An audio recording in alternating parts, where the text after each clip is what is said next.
An introductory word to the reader. Just about a year ago my old friend, Jules Simon, author of Devoir, came to me with a request that I write a novel for the journal Porthouse.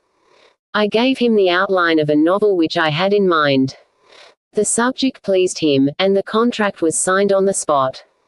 The action occurred between 1791 and 1793, and the first chapter opened at Varennes the evening of the king's arrest. Only, impatient as was the journal Porthouse, I demanded a fortnight of Jules Simon before beginning my novel. I wished to go to Varennes. I was not acquainted with the locality, and I confess there is one thing I cannot do. I am unable to write a novel or a drama about localities with which I am not familiar. In order to write Christine I went to Fontainebleau. In writing Henry III, I went to Blois. For Les Trois Mousquetaires I went to Boulogne and Bethune. For Monte Cristo I returned to the Catalans and the Château d'If. For Isaac Laquedem I revisited Rome, and I certainly spent more time studying Jerusalem and Corinth from a distance than if I had gone there. This gives such a character of veracity to all that I write, that the personages whom I create become eventually such integral parts of the places in which I planted them that, as a consequence, many end by believing in their actual existence. There are even some people who claim to have known them. In this connection, dear readers, I am going to tell you something in confidence. Only do not repeat it. I do not wish to injure honest fathers of families who live by this little industry, but if you go to Marseille you will be shown there the house of Morel on the Cause, the house of Mercedes at the Catalans, and the dungeons of Dantes and Faria at the Château d'If.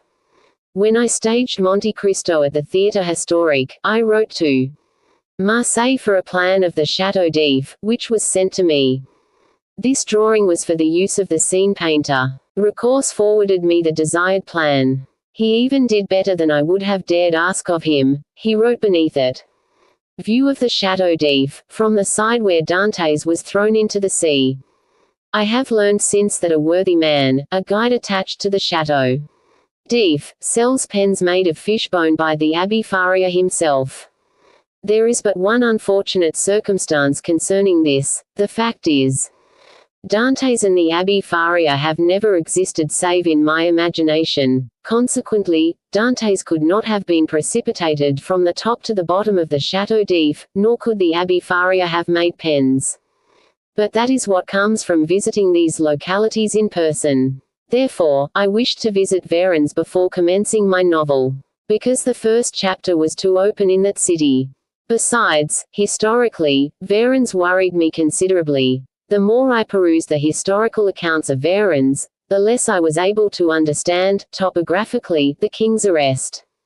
I therefore proposed to my young friend, Paul Bocage, that he accompany me to Varennes. I was sure in advance that he would accept. To merely propose such a trip to his picturesque and charming mind was to make him bound from his chair to the tram. We took the railroad to Chalons. There we bargained with a livery stable keeper, who agreed, for a consideration of 10 francs a day, to furnish us with a horse and carriage. We were 7 days on the trip, 3 days to go from Chalons to Varennes, 1 day to make the requisite local researches in the city, and 3 days to return from Varennes to Chalons. I recognized with a degree of satisfaction which you will easily comprehend, that not a single historian had been historical, and with still greater satisfaction that M. Thiers had been the least accurate of all these historians. I had already suspected this, but was not certain. The only one who had been accurate, with absolute accuracy, was Victor Hugo in his book called The Rhine. It is true that Victor Hugo is a poet and not a historian. What historians these poets would make, if they would but consent to become historians. One day Lamartine asked me to what I attributed the immense success of his Histoire des Girondins. To this, because in it you rose to the level of a novel, I answered him. He reflected for a while and ended, I believe, by agreeing with me. I spent a day, therefore, at Varennes and visited all the localities necessary for my novel, which was to be called René d'Argonne. Then I returned. My son was staying in the country at Saint-Assise, near Milan. My room awaited me, and I resolved to go there to write my novel. I am acquainted with no two characters more dissimilar than Alexandra's and mine, which nevertheless harmonize so well. It is true we pass many enjoyable hours during our separations, but none I think pleasanter than those we spend together. I had been installed there for 3 or 4 days endeavoring to begin my René d'Argonne, taking up my pen, then laying it aside almost immediately. The thing would not go. I consoled myself by telling stories. Chance willed that I should relate one which Nodia had told me of 4 young men affiliated with the company of Jehu, who had been executed at Bourg-en-Bresse amid the most dramatic circumstances. One of these 4 young men, he who had found the greatest difficulty in dying, or rather he whom they had the greatest difficulty in killing, was but 19½ years old. Alexandra listened to my story with much interest. When I had finished, "Do you know," said he, "what I should do in your place?" "What?" "I should lay aside René d'Argonne, which refuses to materialize. And in its stead I should write The Companions of Jehu." Single quote. But just think, I have had that other novel in mind for a year or 2. And it is almost finished. It never will be since it is not finished now. Perhaps you are right, but I shall lose 6 months regaining my present vantage ground. Good. In 3 days you will have written half a volume. Then you will help me. Yes, for I shall give an English gentleman and a French captain. Introduce the Englishman first. Very well. And Alexandra drew Lord Tanley's portrait for me. Your English gentleman pleases me, said I. Now let us see your French captain. My French captain is a mysterious character, who courts death with all his might, without being able to accomplish his desire, so that each time he rushes into mortal danger he performs some brilliant feat which secures him promotion. But why does he wish to get himself killed? Because he is disgusted with life. Why is he disgusted with life? Ah, that will be the secret of the book. It must be told in the end. On the contrary, I, in your place, would not tell it. The readers will demand it. You will reply that they have only to search for it. You must leave them something to do, these readers of yours. Dear friend, I shall be overwhelmed with letters. You need not answer them. Yes, but for my personal gratification I, at least, must know why my hero longs to die. Oh, I do not refuse to tell you. Let me hear, then. Well, suppose, instead of being professor of dialectics, Abelard had been a soldier. Well, let us suppose that a bullet. Excellent. You understand. Instead of withdrawing to Paraclete, he would have courted death at every difficult. In what way? To make the public swallow that. But since you are not going to tell the public. That is true. By my faith, I believe you are right. Wait. I am waiting. Have you Nodia's Souvenirs de la Révolution? I believe he wrote 1 or 2 pages about Guyon, Leprita, Amiet and Hivet. They will say, then, that you have plagiarized from Nodia. Oh, he loved me well enough during his life not to refuse me. Whatever I shall take from him after his death. Go fetch me the Souvenirs de la Révolution. Single quote. Alexandra brought me the book. I opened it, turned over 2 or 3 pages, and at last discovered what I was looking for. A little of Nodia, dear readers, you will lose nothing by it. It is he who is speaking. The highwaymen who attacked the diligences, as mentioned in the article on Amiet, which I quoted just now, were called Leprita, Hivet, Guyon and Amiet. Leprita was 48 years old. He was formerly a captain of dragoons, a knight of St. Louis, of a noble countenance, prepossessing carriage and much elegance of manner. Guyon and Amiet have never been known by their real names. They owe that to the accommodating spirit prevailing among the vendors of passports of those days. Let the reader picture to himself 2 daredevils between 20 and 30 years of age, allied by some common responsibility, the sequence, perhaps of some misdeed, or, by a more delicate and generous interest, the fear of compromising their family name. Then you will know of Guyon and Amiet all that I can recall. The latter had a sinister countenance, to which, perhaps, he owes the bad reputation with which all his biographers have credited him. Hivert was the son of a rich merchant of Lyons, who had offered the sub-officer charged with his deportation 60,000 francs to permit his escape. He was at once the Achilles and the Paris of the band.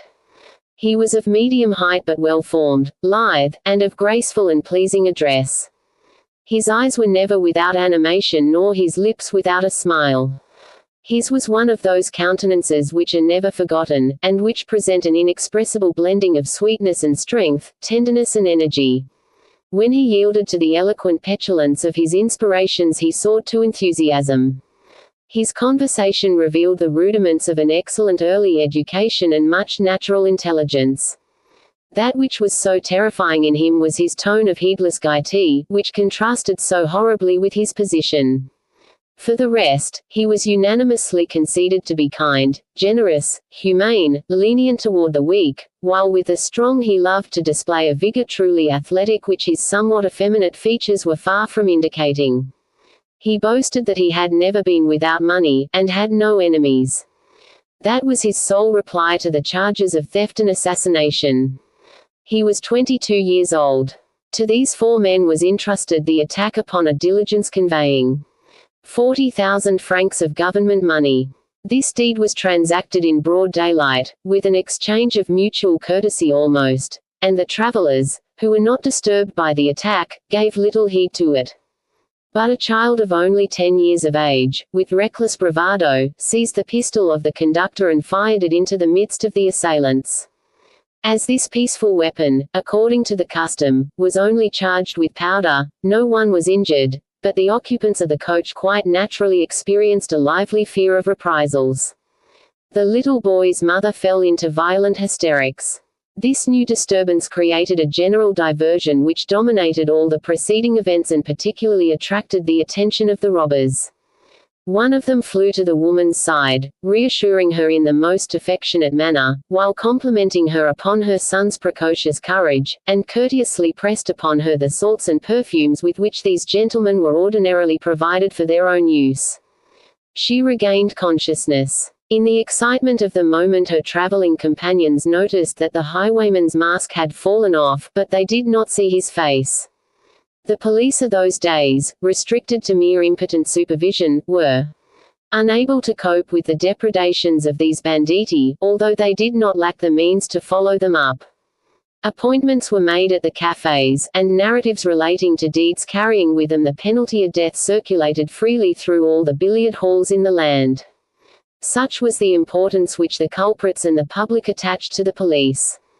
These men of blood and terror assembled in society in the evening, and discussed their nocturnal expeditions as if they had been mere pleasure parties. Leprita, Hivert, Amiot and Guyon were arraigned before the tribunal of a neighboring department. No one save the treasury had suffered from their attack, and there was no one to identify them save the lady, who took very good care not to do so. They were therefore acquitted unanimously. Nevertheless, the evidence against him so obviously called for conviction, that the ministry was forced to appeal from this decision. The verdict was set aside, but such was the government's vacillation, that it hesitated to punish excesses that might on the morrow be regarded as virtues. The accused was cited before the tribunal of Anne, in the city of Bourg, where dwelt a majority of their friends, relatives, abettors and accomplices. The ministry sought to propitiate the one party by the return of its victims, and the other by the almost inviolate safeguards with which it surrounded the prisoners. The return to prison indeed resembled nothing less than a triumph. The trial recommenced. It was at first attended by the same results as the preceding one. The 4 accused were protected by an alibi, patently false, but attested by 100 signatures, and for which they could easily have obtained 10,000. All moral convictions must fail in the presence of such authoritative testimony. An acquittal seemed certain, when a question, perhaps involuntarily insidious, from the president, changed the aspect of the trial. "Madam," said he to the lady who had been so kindly assisted by one of the highwaymen, "which of these men was it who tendered you such thoughtful attention?" This unexpected form of interrogation confused her ideas. It is probable that she believed the facts to be known, and saw in this a means of modifying the fate of the man who interested her. "It was that gentleman," said she, pointing to Leprita. The 4 accused, who were included in a common alibi, fell by this one admission under the executioner's axe. They rose and bowed to her with a smile. "Faith," said Hivert, falling back upon his bench with a burst of laughter, "that, Captain, will teach you to play the gallant. I have heard it said that the unhappy lady died shortly after of chagrin." The customary appeal followed. But, this time, there was little hope. The Republican Party, which Napoleon annihilated a month later, was in the ascendancy. That of the counter-revolution was compromised by its odious excesses. The people demanded examples, and matters were arranged accordingly, as is ordinarily the custom in strenuous times, for it is with governments as with men, the weakest are always the most cruel. Nor had the companies of jehu longer an organized existence. The heroes of these ferocious bands, Debus, Hastia, Barry, Lecoq, Dabry, Delborb and Storkenfeld, had either fallen on the scaffold or elsewhere. The condemned could look for no further assistance from the daring courage of these exhausted devotees, who, no longer capable of protecting their own lives, coolly sacrificed them, as did Pierd, after a merry supper. Our brigands were doomed to die. Their appeal was rejected, but the municipal authorities were not the first to learn of this. The condemned men were warned by 3 shots fired beneath the walls of their dungeon. The commissioner of the executive directory, who had assumed the role of public prosecutor at the trial, alarmed at this obvious sign of connivance, requisitioned a squad of armed men of whom my uncle was then commander. At 6 o'clock in the morning 60 horsemen were drawn up before the iron gratings of the prison yard. Although the jailers had observed all possible precautions in entering the dungeon where these 4 unfortunate men were confined, and whom they had left the preceding day tightly pinioned and heavily loaded with chains, they were unable to offer them a prolonged resistance. The prisoners were free and armed to the teeth. They came forth without difficulty, leaving their guardians under bolts and bars, and, supplied with the keys, they quickly traversed the space that separated them from the prison yard. Their appearance must have been terrifying to the populace awaiting them before the iron gates. To assure perfect freedom of action, or perhaps to effect an appearance of security more menacing even than the renown for strength and intrepidity with which their names were associated, or possibly even to conceal the flow of blood which reveals itself so readily beneath white linen, and betrays the last agonies of a mortally, decidedly fantastic touch to the scene. Arrived in the square, they perceived the gendarmerie drawn up in motionless ranks, through which it would have been impossible to force a passage. They halted an instant and seemed to consult together. Leprita, who was, as I have said, their senior and their chief, saluted the guard with his hand, saying with that noble grace of manner peculiar to him, "Very well, gentlemen of the gendarmerie." Then after a brief, energetic farewell to his comrades, he stepped in front of them and blew out his brains. Guyon, Amiad and Hivert assumed a defensive position, their double-barreled pistols leveled upon their armed opponents. They did not fire, but the latter, considering this demonstration as a sign of open hostility, fired upon them. Guyon fell dead upon Leprita's body, which had not moved. Amiat's hip was broken near the groin. The Biographie des Contemporains says that he was executed. I have often heard it said that he died at the foot of the scaffold. Hivert was left alone, his determined brow, his terrible eye, the pistol in each practiced and vigorous hand threatening death to the spectators. Perhaps it was involuntary admiration, in his desperate plight, for this handsome young man with his waving locks, who was known never to have shed blood, and from whom the law now demanded the expiation of blood. Or perhaps it was the sight of those 3 corpses over which he sprang like a wolf overtaken by his hunters, and the frightful novelty of the spectacle, which for an instant restrained the fury of the troop. He perceived this and temporized with them for a compromise. "Gentlemen," said he, "I go to my death. I die with all my heart. But, let no one approach me or I shall shoot him, except this gentleman," he continued, pointing to the executioner. "This is an affair that concerns us alone and merely needs a certain understanding between us." This concession was readily accorded, for there was no one present. who was not suffering from the prolongation of this horrible tragedy, and anxious to see it finished. Perceiving their assent, he placed one of his pistols between his teeth, and drawing a dagger from his belt, plunged it in his breast up to the hilt. He still remained standing and seemed greatly surprised. There was a movement toward him. "Very well, gentlemen," cried he, covering the men who sought to surround him with his pistols, spurted freely from the wound in which he had left his poniard. "You know our agreement. Either I die alone or 3 of us will die together. Forward, march." He walked straight to the guillotine, turning the knife in his breast as he did so. "Faith," said he, "my soul must be centered in my belly. I cannot die. See if you can fetch it out."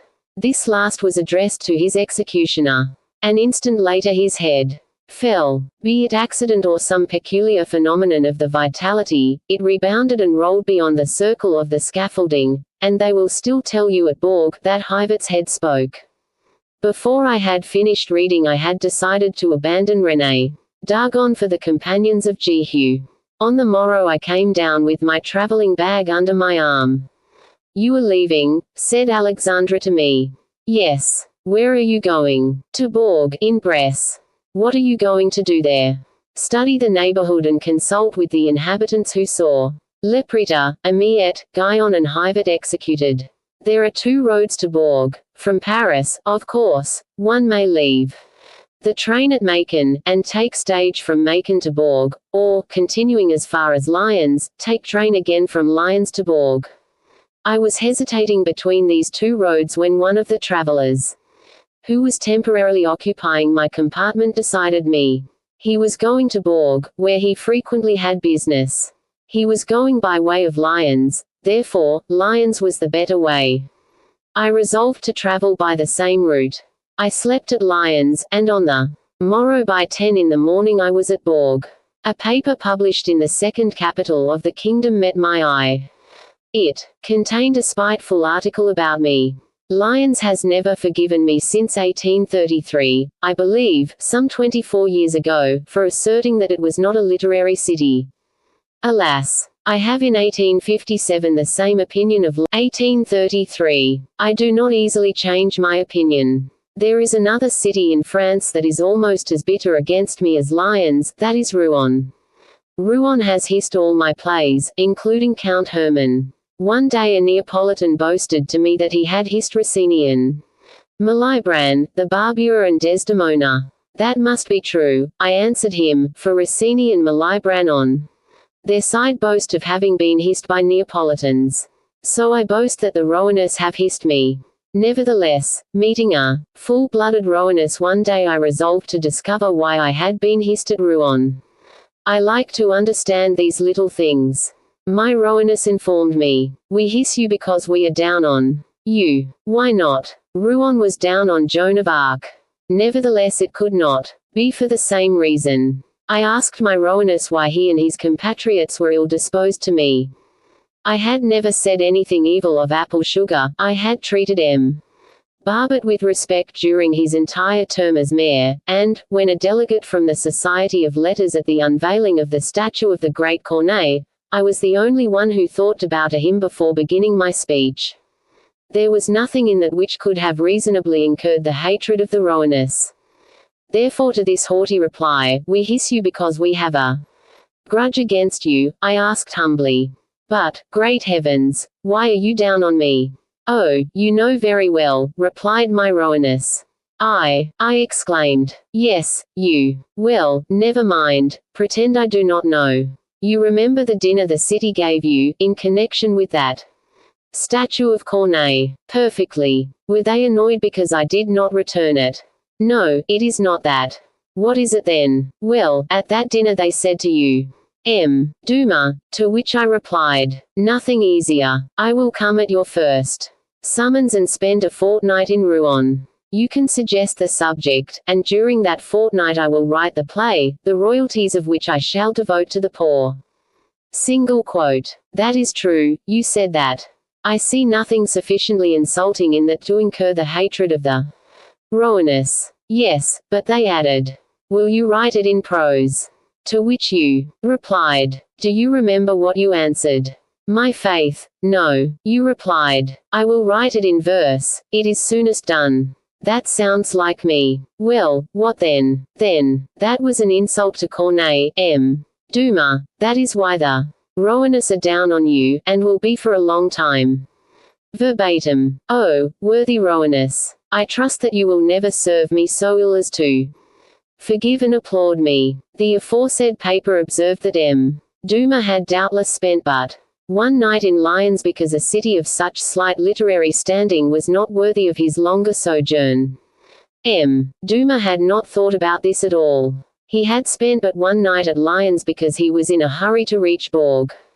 And no sooner had M. Dumas arrived at Bourg than he asked to be directed to the office of its leading newspaper. I knew that it was under the management of a distinguished archaeologist, who was also the editor of my friend Bou's work on the Church of Bru. I asked for M. Milliot. M. Milliot appeared. We shook hands and I explained the object of my visit. "I can fix you perfectly," said he to me. "I will take you to one of our magistrates, who is at present engaged upon a history of the department." "How far has he got in this history?" 1822. "Then that's all right. As the events I want to relate can furnish me with the desired information, let us go to your magistrate." On the road, M. Milliot told me that this same magisterial historian was also a noted gourmet.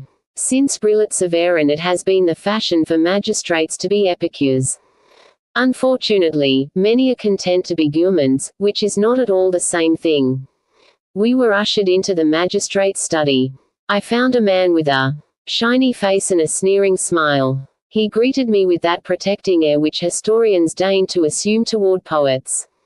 "Well, sir," he said to me, "so you have come to our poor country in search of material for your novel." "No, sir. I have my material already.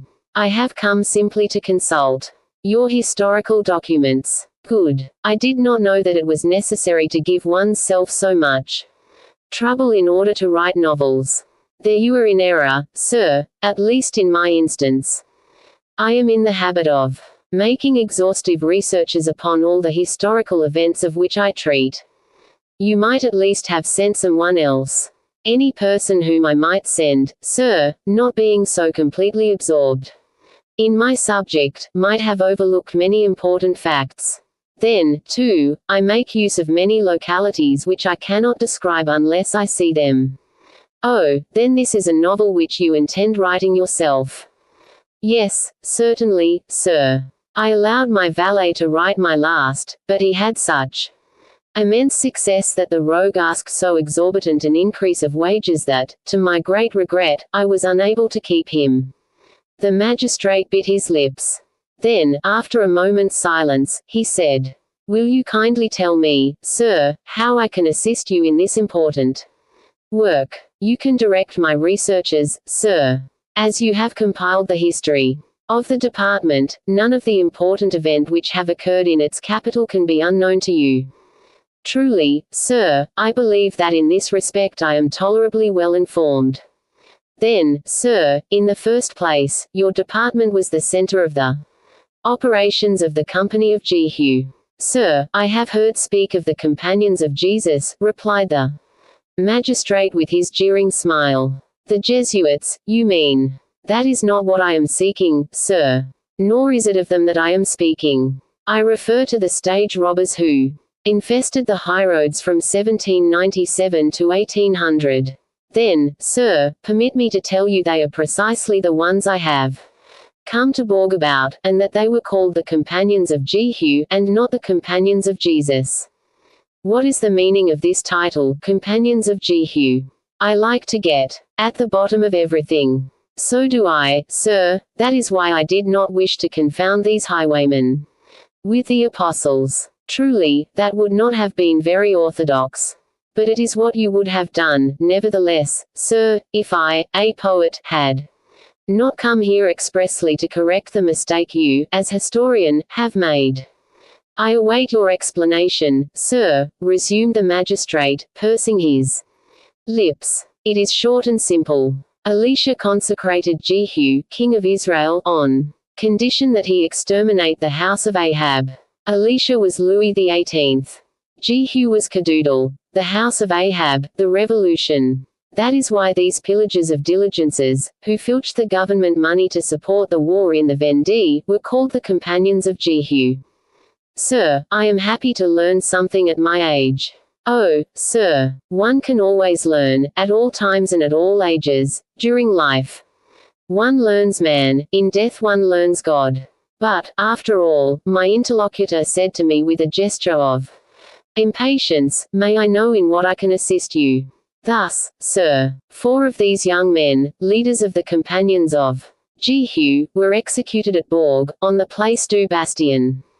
In the first place, sir, in Bourg executions do not take place at the Bastion, they execute on the fair grounds.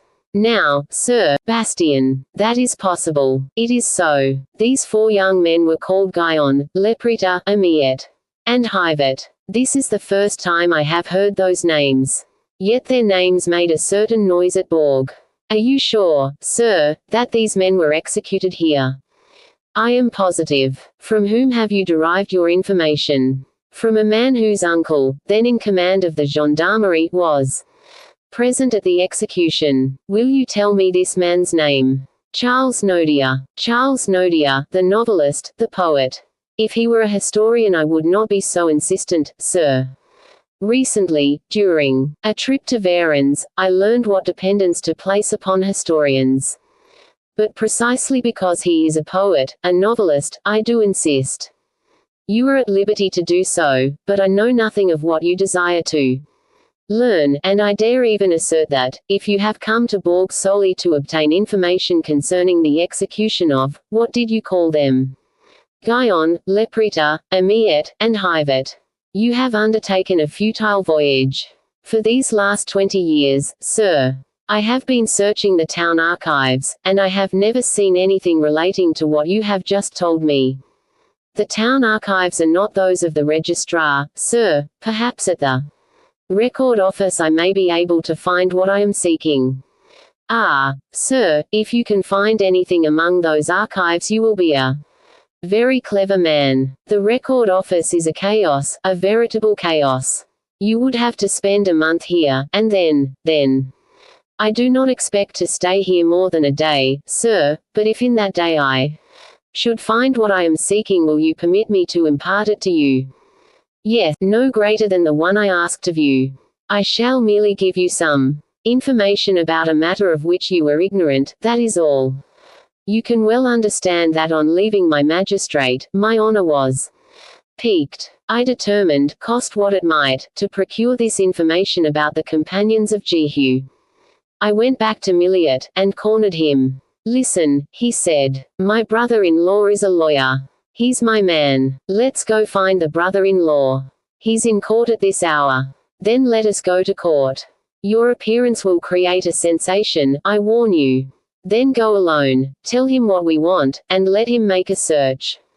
I will visit the environs of the town to base my work on the localities. We will meet at 4 o'clock at the Place du Bastion, if you are agreed. Perfectly. It seems to me that I saw a forest, coming here.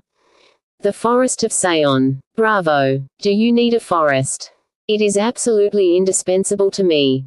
Then permit me. What? I am going to take you to a friend of mine, M. Ledick, a poet who in his spare moments is an inspector. Inspector of what? Of the forest. Are there any ruins in the forest? The Chartreuse, which is not in the forest, but merely some 100 feet from it. And in the forest, there is a sort of hermitage which is called La Correrie, belonging to. Good. Now, if you can provide me with a grotto you will overwhelm me. We have the grotto of Caesariot, but that is on the other side of the Riesaus. I don't mind. If the grotto won't come to me, I will do like Mahomet, I will go to the grotto. In the meantime let us go to M. Ledick. 5 minutes later we reached M. Ledick's house. He, on learning what we wanted, placed himself, his horse, and his carriage at my disposal. I accepted all. There are some men who offer their services in such a way that they place you at once at your ease. We first visited the chartreuse. Had I built it myself, it could not have suited me better. A deserted cloister, devastated garden, inhabitants almost savages.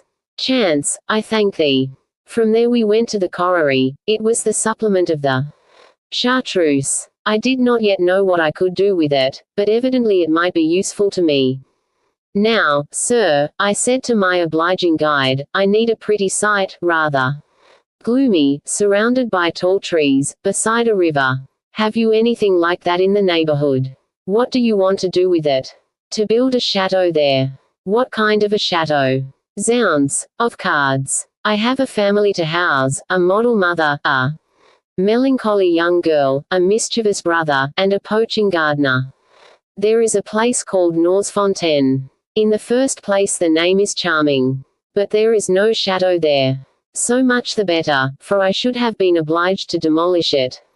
Let us go to Norsfontaine. We started. A quarter of an hour later we descended at the ranger's lodge. Shall we take this little path? Said M. Ledick. It will take us where you want to go. It led us, in fact, to a spot planted with tall trees which overshadowed 3 or 4 rivulets. We call this place Norsfontaine, M. Ledick explained. And here Madame de Montrevel, Amélie and little Edouard will dwell. Now what are those villages which I see in front of me? Here, close at hand, is Montagnac. Yonder, on the mountain side. Césariette. Is that where the grotto is? Yes. But how did you know there was a grotto at Césariette? Never mind, go on. The name of those other villages, if you please. Saint-Just, Triconas, Ramus, Villarevisa. That will do. Have you enough? Yes. I drew out my notebook, sketched a plan of the locality and wrote about in their relative positions the names of the villages which M. Ledick had just pointed out to me. That's done, said I. Where shall we go now? Isn't the Church of Bru near this road? Yes. Then let us go to the Church of Bru. Do you need that in your novel? Yes, indeed. You don't imagine I am going to lay my scene in a country which contains the architectural masterpiece of the 16th century without utilizing that masterpiece, do you? Let us go to the Church of Bru.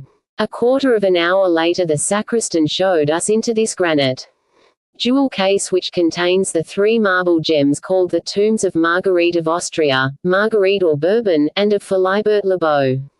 How is it, I asked the sacristan, that all these sir, the municipality had an idea. What was it? That of turning the church into a storage house for fodder. Yes, and the hay saved the marble. You were right, my friend, that was an idea. Does this idea of the municipality afford you another? Asked M. Ledick. Faith, yes, and I shall have poor luck if I don't make something out of it. I looked at my watch. 3 o'clock. Now for the prison. I have an appointment with M. Milliot at 4 on the Place du Bastion. Wait, there is one thing more. What is that? Have you noticed Marguerite of Austria's motto? No, where is it? Oh, all over. In the first place, look above her tomb. Fortune, infortune, fortune. Exactly. Well, what does this play of words mean? Learned men translate it thus. Fate persecutes a woman much. Explain that a little. You must, in the first place, assume that it is derived from the Latin. True, that is probable. Well, then, fortuna infortunate. Oh, infortunate. Well, fortuna, infortuna, fortuna. Fortune and misfortune are alike. To the strong. Single quote. Do you know, that may possibly be the correct translation. Zounds. See what it is not to be learned, my dear sir, we are endowed with common sense, and that sees clearer than science. Have you anything else to tell me? No, then let us go to the prison. We got into the carriage and returned to the city, stopping only at the gate of the prison. I glanced out of the window. Oh, I exclaimed, they have spoiled it for me. What? They've spoiled it for you. Certainly, it was not like this in my prisoner's time. Can I speak to the jailer? Certainly. Then let us consult him. We knocked at the door. A man about 40 opened it. He recognized M. Leddick. "My dear fellow, M. Leddick," said to him, "this is one of my learned friends." Come, come," I exclaimed, interrupting him, "no nonsense." "Who contends," continued M. Leddick, "that the prison is no longer the same as it was in the last century?" "That is true, M. Leddick. It was torn down and rebuilt in 1816. Then the interior arrangements are no longer the same." "Oh, no, sir, everything was changed." "Could I see the old plan?" M. Martin, the architect, might perhaps be able to find one for you. "Is he any relation to M. Martin, the lawyer?" "His brother." "Very well, my friend, then I can get my plan." "Nothing. Then I am free to go home." "I shall be sorry to leave you, that is all." "Can you find your way to the Bastion without me?" "It is close by." "What are you going to do this evening?" "I will spend it with you, if you wish." "Very good. You will find a cup of tea waiting for you at 9. I shall be on hand for it." I thanked M. Leddick. We shook hands and parted. I went down the Rue des Lisses meaning lists, from a combat which took place in the square to which it leads, and skirting the Montbaron garden, I reached the Place du Bastion. This is a semicircle now used as the town marketplace. In the midst stands the statue of Bichat by David d'Angers. Bichat, in a frockcoat, why that exaggeration of realism, stands with his hand upon the heart of a child about 9 or 10 years old, perfectly nude, why that excess of ideality? Extended at Bichat's feet lies a dead body. It is Bichat's book of life and a death translated into bronze. I was studying this statue, which epitomizes the defects and merits of David d'Angers, when I felt someone touch my shoulder. I turned around. It was M. Milliot. He held a paper in his hand. "Well?" I asked. "Well, Victory. What is that you have there?" "The minutes of the trial and execution." "Of whom?" "Of your men. Of Guyon, Leprita, Amiet, and Hivet." "Give it to me." "Here it is. Report of the death and execution of Laurent Guyon, Etienne Hyvert, François Amiet, Antoine Leprita. Condemned the 20th Thermidor of the year 8, and executed the 23rd Vendémiaire of the year IX. Today, the 23rd Vendémiaire of the year IX, the government commissioner of the tribunal, who received at 11 of the evening the budget of the Minister of Justice, containing the minutes of the trial and the judgment which condemns to death Laurent Guyon, Etienne Hyvert, François Amiet and Antoine Leprita, the decision of the Court of Appeals of the 6th inst, rejecting the appeal against the sentence of the 21st Thermidor of the year 8. I did notify by letter, between 7 and 8 of the morning, the 4 accused that their sentence of death would take effect today at 11 o'clock. In the interval which elapsed before 11 o'clock, the 4 accused shot themselves with pistols and stabbed themselves with blows from a pointed in prison. Leprita and Guyon, according to public rumor, were dead. Hyvert fatally wounded and dying. Amiet fatally wounded, but still conscious. All 4, in this state, were conveyed to the scaffold, and, living or dead, were guillotined. At half after 11, the sheriff, Colin, handed in the report of their execution to the municipality for registration upon the death roll. The captain of gendarmerie remitted to the justice of the peace a report of what had occurred in the prison, of which he was a witness. I, who was not present, do certify to what I have learned by hearsay only. Signed DUBOST, Clark. Borg, 23d Vendémiaire of the year IX. Ah, so it was the poet who was right and not the historian. The captain of gendarmerie, who remitted the report of the proceedings in the prison to the justice of the peace, at which he was present, was Nodia's uncle. This report handed to the justice of the peace was the story which, graven upon the young man's mind, saw the light some 40 years later unaltered, in that masterpiece entitled Souvenirs de la Révolution. The entire series of papers was in the record office. M. Martin offered to have them copied for me. Inquiry, trial and judgment. I had a copy of Nodia's Souvenirs of the Revolution in my pocket. In my hand I held the report of the execution which confirmed the facts therein stated. Now let us go to our magistrate, I said to M. Milliot. Let us go to our magistrate, he repeated. The magistrate was confounded, and I left him convinced. Alex. Dumas. Prologue. The City of Avignon. We do not know if the prologue we are going to present to our readers is be very useful, nevertheless we cannot resist the desire to make of it, not the first chapter, but the preface of this book. The more we advance in life, the more we advance in art, the more convinced we become that nothing is abrupt and isolated, that nature and society progress by evolution and not by chance, and that the event, flower joyous or sad, perfumed or fetid, beneficent or fatal, which unfolds itself today before our eyes, was sown in the past, and had its roots sometimes in days anterior to ours, even as it will bear its fruits in the future. Young, man accepts life as it comes, enamored of yestereen, careless of the day, heeding little the morrow. Youth is the springtide with its dewy dawns and its beautiful nights. If sometimes a storm clouds the sky, it gathers, mutters and disperses, leaving the sky bluer, the atmosphere purer, and nature more smiling than before. What use is there in reflecting on this storm that passes swift as a caprice, ephemeral as a fancy? Before we have discovered the secret of the meteorological enigma, the storm will have disappeared. But it is not thus with the terrible phenomena, which at the close of summer, threaten our harvests, or in the midst of autumn, assail our vintages. We ask whither they go, we query whence they come, we seek a means to prevent them.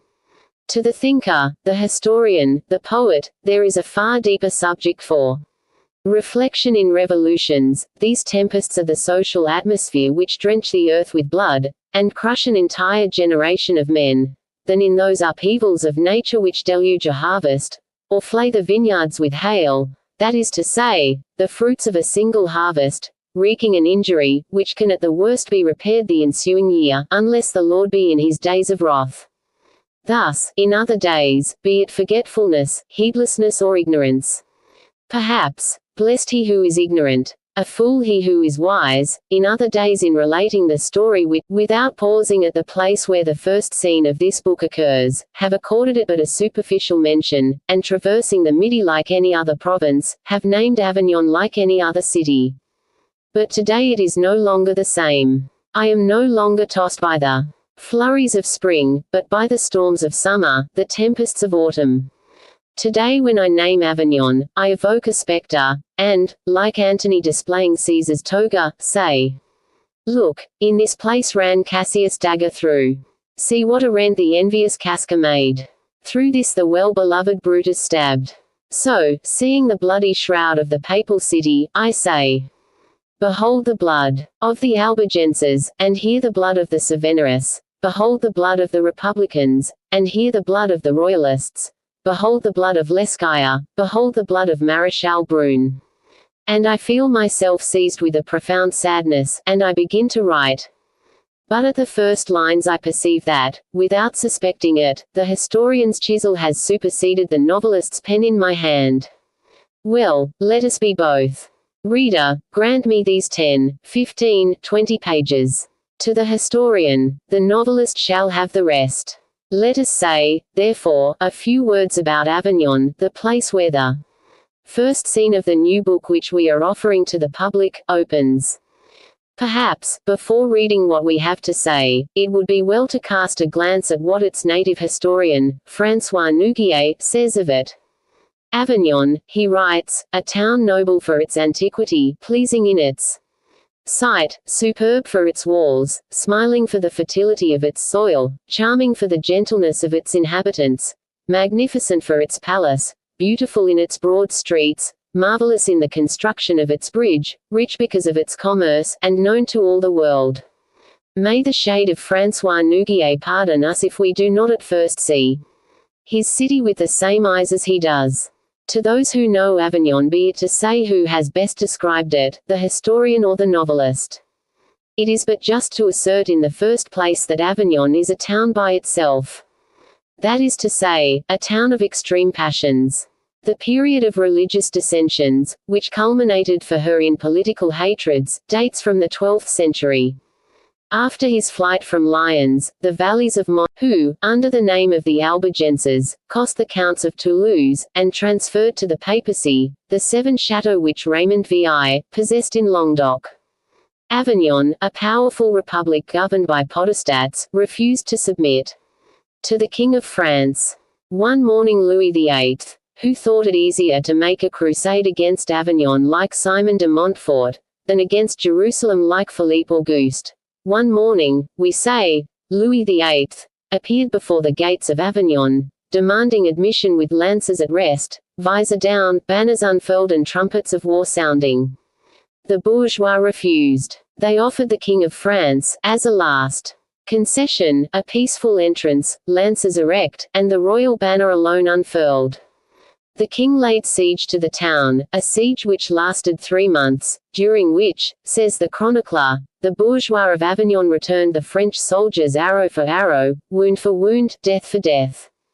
The city capitulated at length. Louis VIII brought the Roman cardinal legate, Saint Angelo, in his train. It was he who dictated the terms, veritable priestly terms, hard and unconditional. The Avignonese were commanded to demolish their ramparts, to fill their moats, to raise 300 towers, to sell their vessels, and to burn their engines and machines of war. They had moreover to pay an enormous impost, to abjure the Vaudois heresy, and maintain 30 men fully armed and equipped, in Palestine, to aid in delivering the tomb of Christ. And finally, to watch over the fulfillment of these terms, of which the bull is still extant in the city archives. A brotherhood of penitents was founded which, reaching down through 6 centuries, still exists in our days. In opposition to these penitents, known as the White Penitents, the Order of the Black Penitents was founded, imbued with the spirit of opposition of Raymond of Toulouse. From that day forth the religious hatreds developed into political hatreds. It was not sufficient that Avignon should be the land of heresy. She was destined to become the theatre of schisms. Permit us, in connection with this French Rome, a short historical digression. Strictly speaking, it is not essential to the subject of which we treat, and we were perhaps wiser to launch ourselves immediately into the heart of the drama, but we trust that we will be forgiven, particularly for those who, in a novel, like occasionally to meet with something more than fiction. In 1285 Philippe le Bel ascended the throne. It is a great historical date, this date of 1285. The papacy which, in the person of Gregory VII, successfully opposed the Emperor of Germany, the papacy which, vanquished in matters temporal by Henry IV, yet vanquished him morally. This papacy was slapped by a simple Sabine gentleman, and the steel gauntlet of Colonna reddened the cheek of Boniface VIII. But the King of France, whose hand had really dealt this blow, what happened to him under the successor of Boniface VIII? This successor was Benedict XI, a man of low origin, but who might perhaps have developed into a man of genius, had they allowed him the time. Too weak for an open struggle with Philippe le Bel, he found a means which would have been the envy of the founder of a celebrated order 200 years later. He pardoned Colonna openly. To pardon Colonna was to declare Colonna culpable, since culprits alone have need of pardon. If Colonna were guilty, the King of France was at least his accomplice. There was some danger in supporting such an argument. Also Benedict XI was Pope but 8 months. One day a veiled woman, a pretended lay sister of Saint Petronille at Perugia, came to him while he was at table, offering him a basket of figs. Did it conceal an asp like Cleopatra's? The fact is that on the morrow the Holy See was vacant. Then Philippe le Bel had a strange idea, so strange that it must, at first, have seemed an hallucination. It was to withdraw the papacy from Rome, to install it in France, to put it in jail, and force it to coin money for his profit. The reign of Philippe le Bel was the advent of gold. Gold, that was the sole and unique god of this king who had slapped a pope. Saint Louis had a priest, the worthy Abbé Suger, for minister. Philippe le Bel had 2 bankers, 2 Florentines, Bisciot and Musiato. Do you expect, dear reader, that we are about to fall into the philosophical commonplace of anathematizing gold? You are mistaken. In the 13th century gold mobilized, exchangeable, transportable, divisible, subtilized, spiritualized, as it were. So long as the soil was not represented by gold, man, like the god Thermes, that landmark of the fields, had his feet imprisoned by the earth. Formerly the earth bore man, today man bears the earth. But this gold had to be abstracted from its hiding place, and it was hidden far otherwise than in the mines of Chile or Mexico. All the gold was in the possession of the churches and the Jews. To extract it from this double mine it needed more than a king, it required a pope. And that is why Philippe le Bel, that great exploiter of gold, resolved to have a pope of his own. Benedict XI, dead, a conclave was held at Perugia. At this conclave the French cardinals were in the majority. Philippe le Bel cast his eyes upon the Archbishop of Bordeaux, Bertrand de Got, and to him he gave rendezvous in a forest near Saint-Jean d'Angely. Bertrand de Got took heed not to miss that appointment. The king and the archbishop heard mass there, and at the moment when the host was elevated, they bound themselves by this God they glorified to absolute secrecy. Bertrand de Got was still ignorant of the matter in question. Mass over, Philippe le Bel said, "Archbishop, I have it in my power to make thee pope." Bertrand de Got listened no longer, but cast himself at the king's feet, saying, "What must I do to obtain this?" "Accord me the 6 favors which I shall ask of thee," replied Philippe le Bel. "It's for thee to command and for me to obey," said the future pope. The vow of servitude was taken. The king raised Bertrand de Got, and, kissing him on the mouth, said, "The 6 favors which I demand of thee are these. First, thou shalt reconcile me completely with the Church, and grant me pardon for the misdeed that I committed toward Boniface VIII.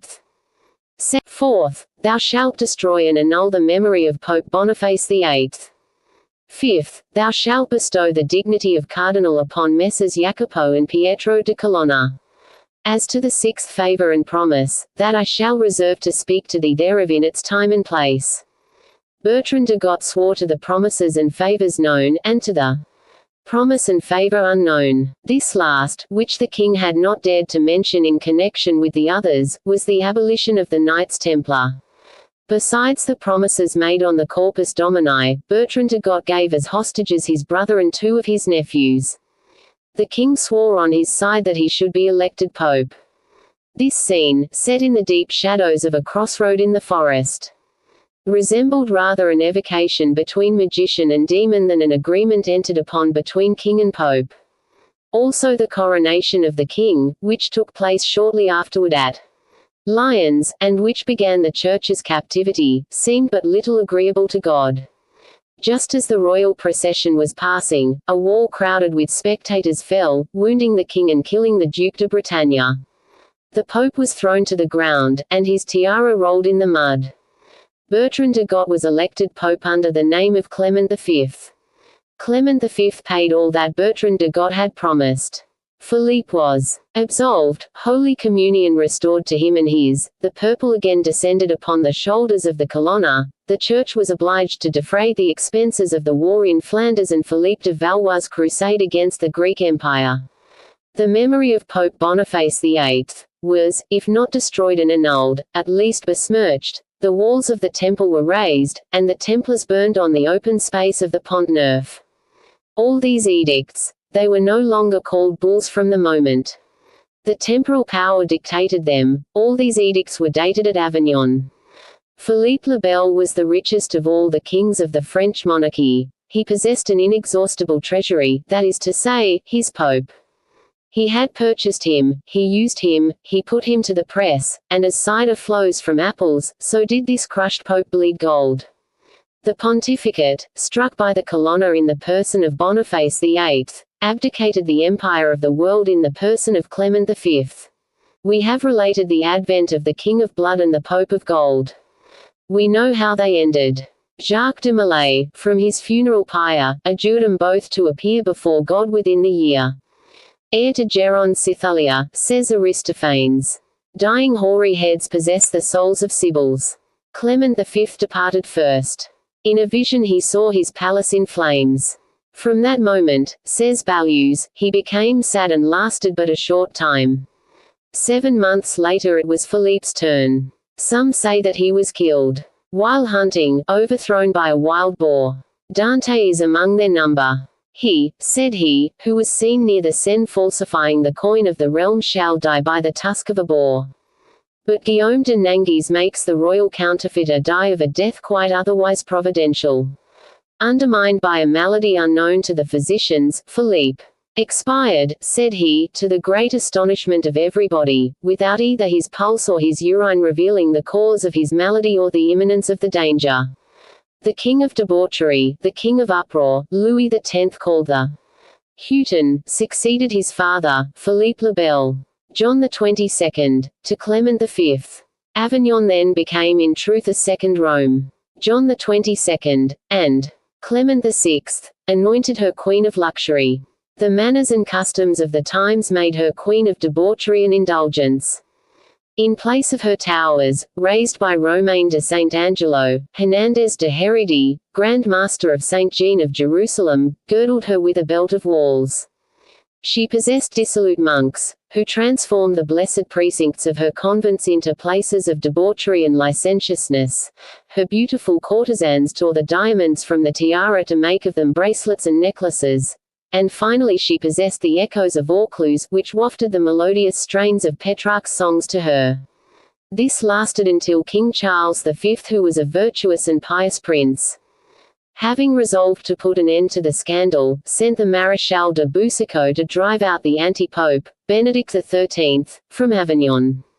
But at sight of the soldiers of the King of France the latter remembered that before being pope under the name of Benedict XIII, he had been captain under the name of Pierre de Luna. For 5 months he defended himself, pointing his engines of war with his own hands from the heights of the chateau walls. Engines forced to flee, he left the city by a postern, after having ruined 100 houses and killed 4,000 Avignones, and fled to Spain, where the King of Aragon offered him sanctuary.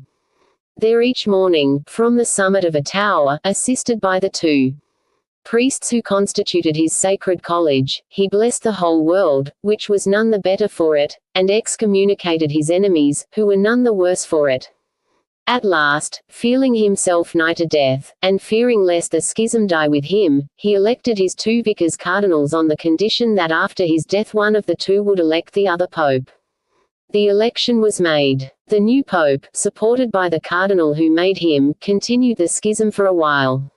Finally both entered into negotiations with Rome, made honorable amends, and returned to the fold of Holy Church, one with the title of Archbishop of Seville, the other as Archbishop of Toledo.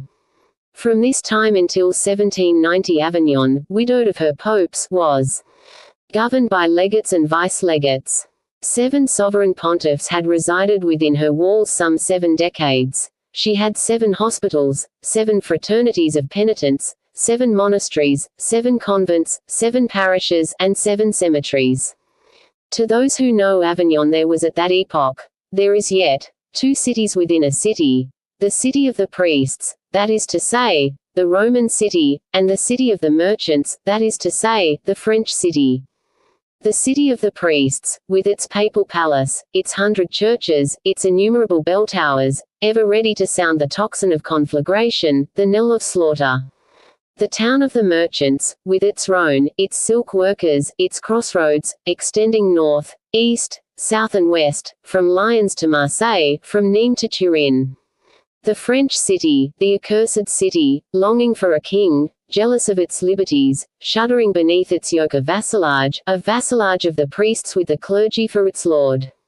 The clergy, not the pious clergy, tolerantly austere in the practice of its duty and charity, living in the world to console and edify it, without mingling in its joys and passions, but a clergy such as intrigue, cupidity, and ambition had made it, that is to say, the court abbe, rivaling the Roman priests, indolent, libertine, elegant, impudent, kings of fashion, autocrats of the salon, kissing the hands of those ladies of whom they boasted themselves the paramours, giving their hands to kiss to the women of the people whom they honored by making their mistresses.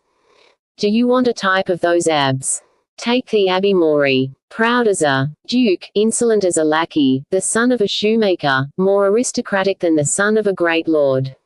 One understands that these two categories of inhabitants, representing the one heresy, the other orthodoxy, the one the French party, the other the Roman party, the one the party of absolute monarchy, the other that of progressive constitutionalism, were not elements conducive to the peace and security of this ancient pontifical city.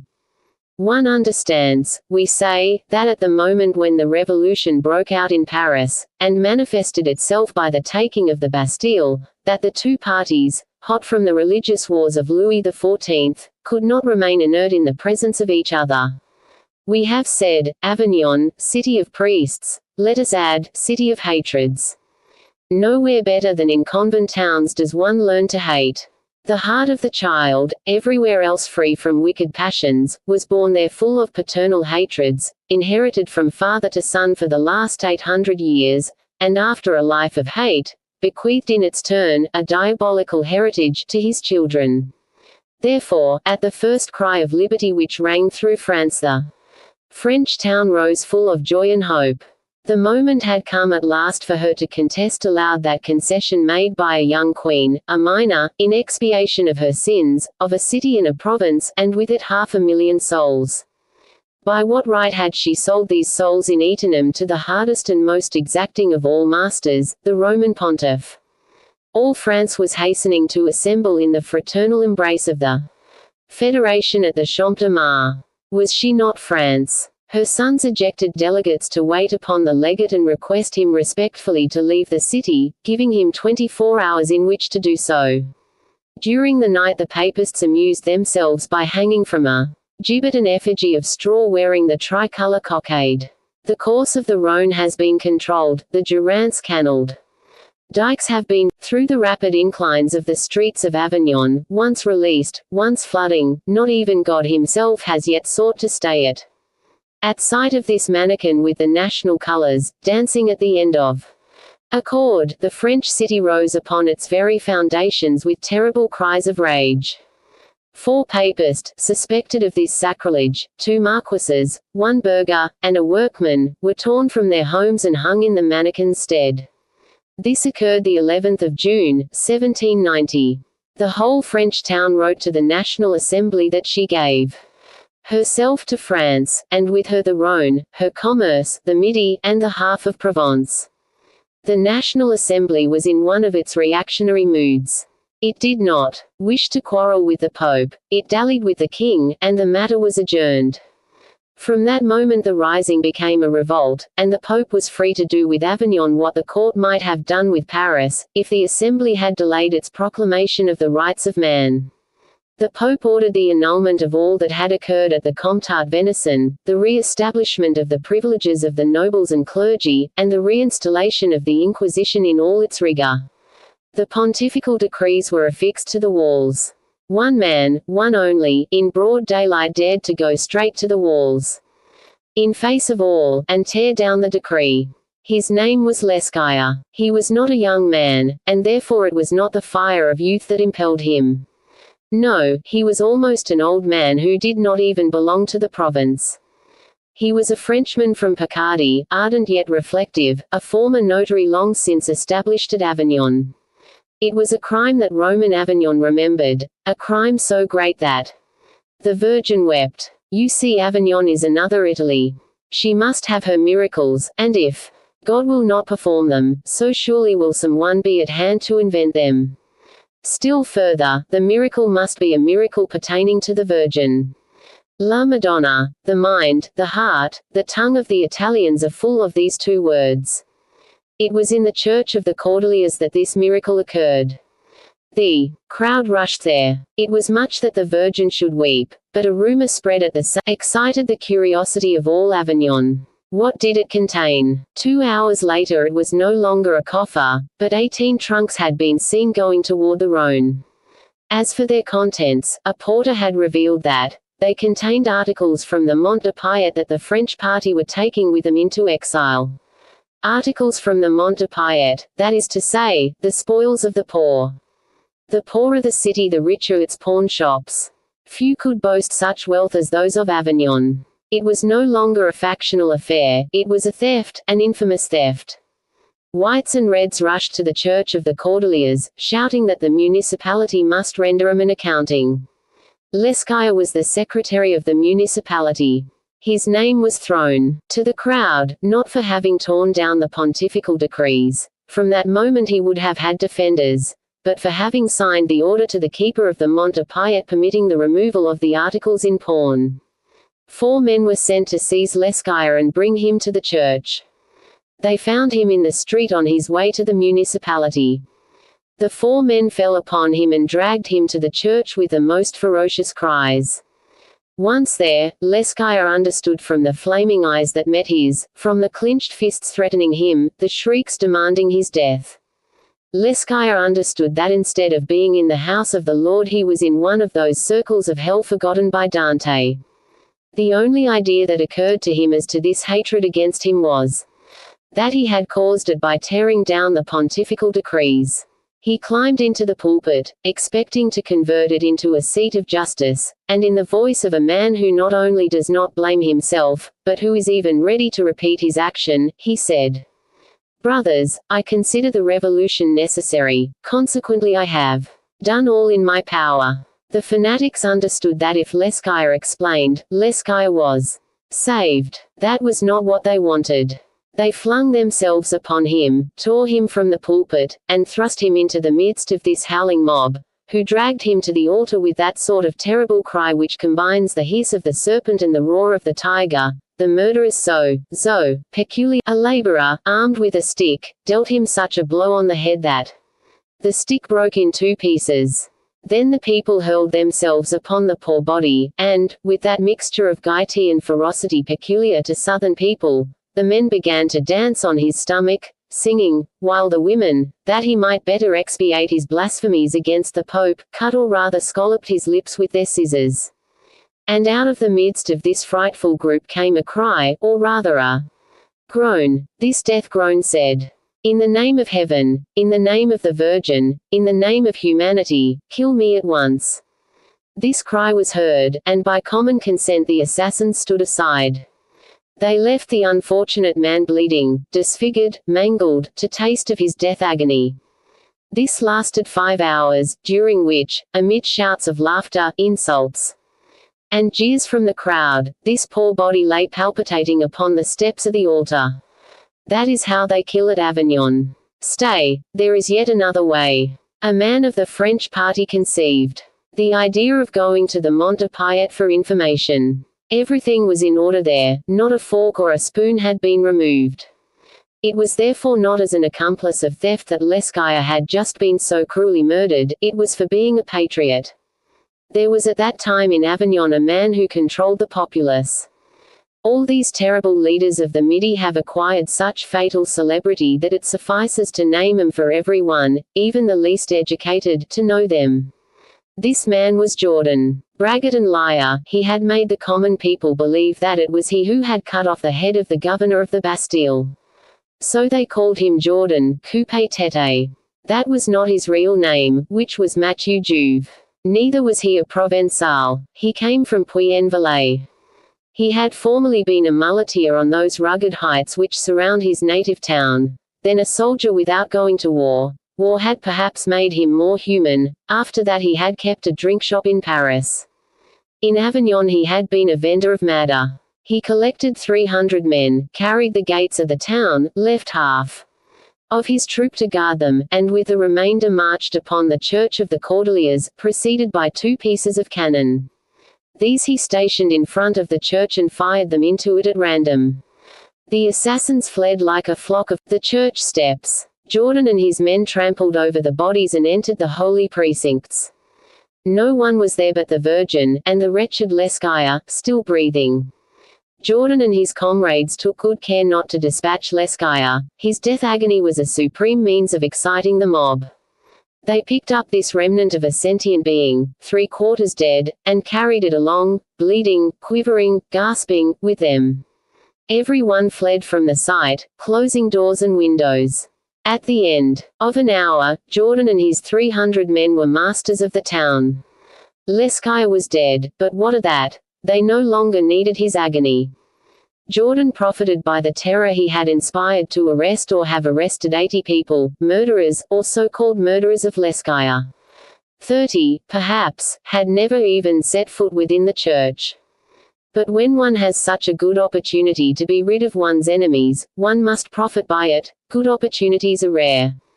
These 80 people were huddled into the True's Tower. Historically it is known as the Tower de la Glacière, but why change this name of the True's Tower? The name is unclean and harmonizes well with the unclean deed which was now to be perpetrated there. It had been the scene of the inquisitorial tortures. One can still see on the walls the greasy soot which rose from the smoke of the funeral pyre where human bodies were consumed.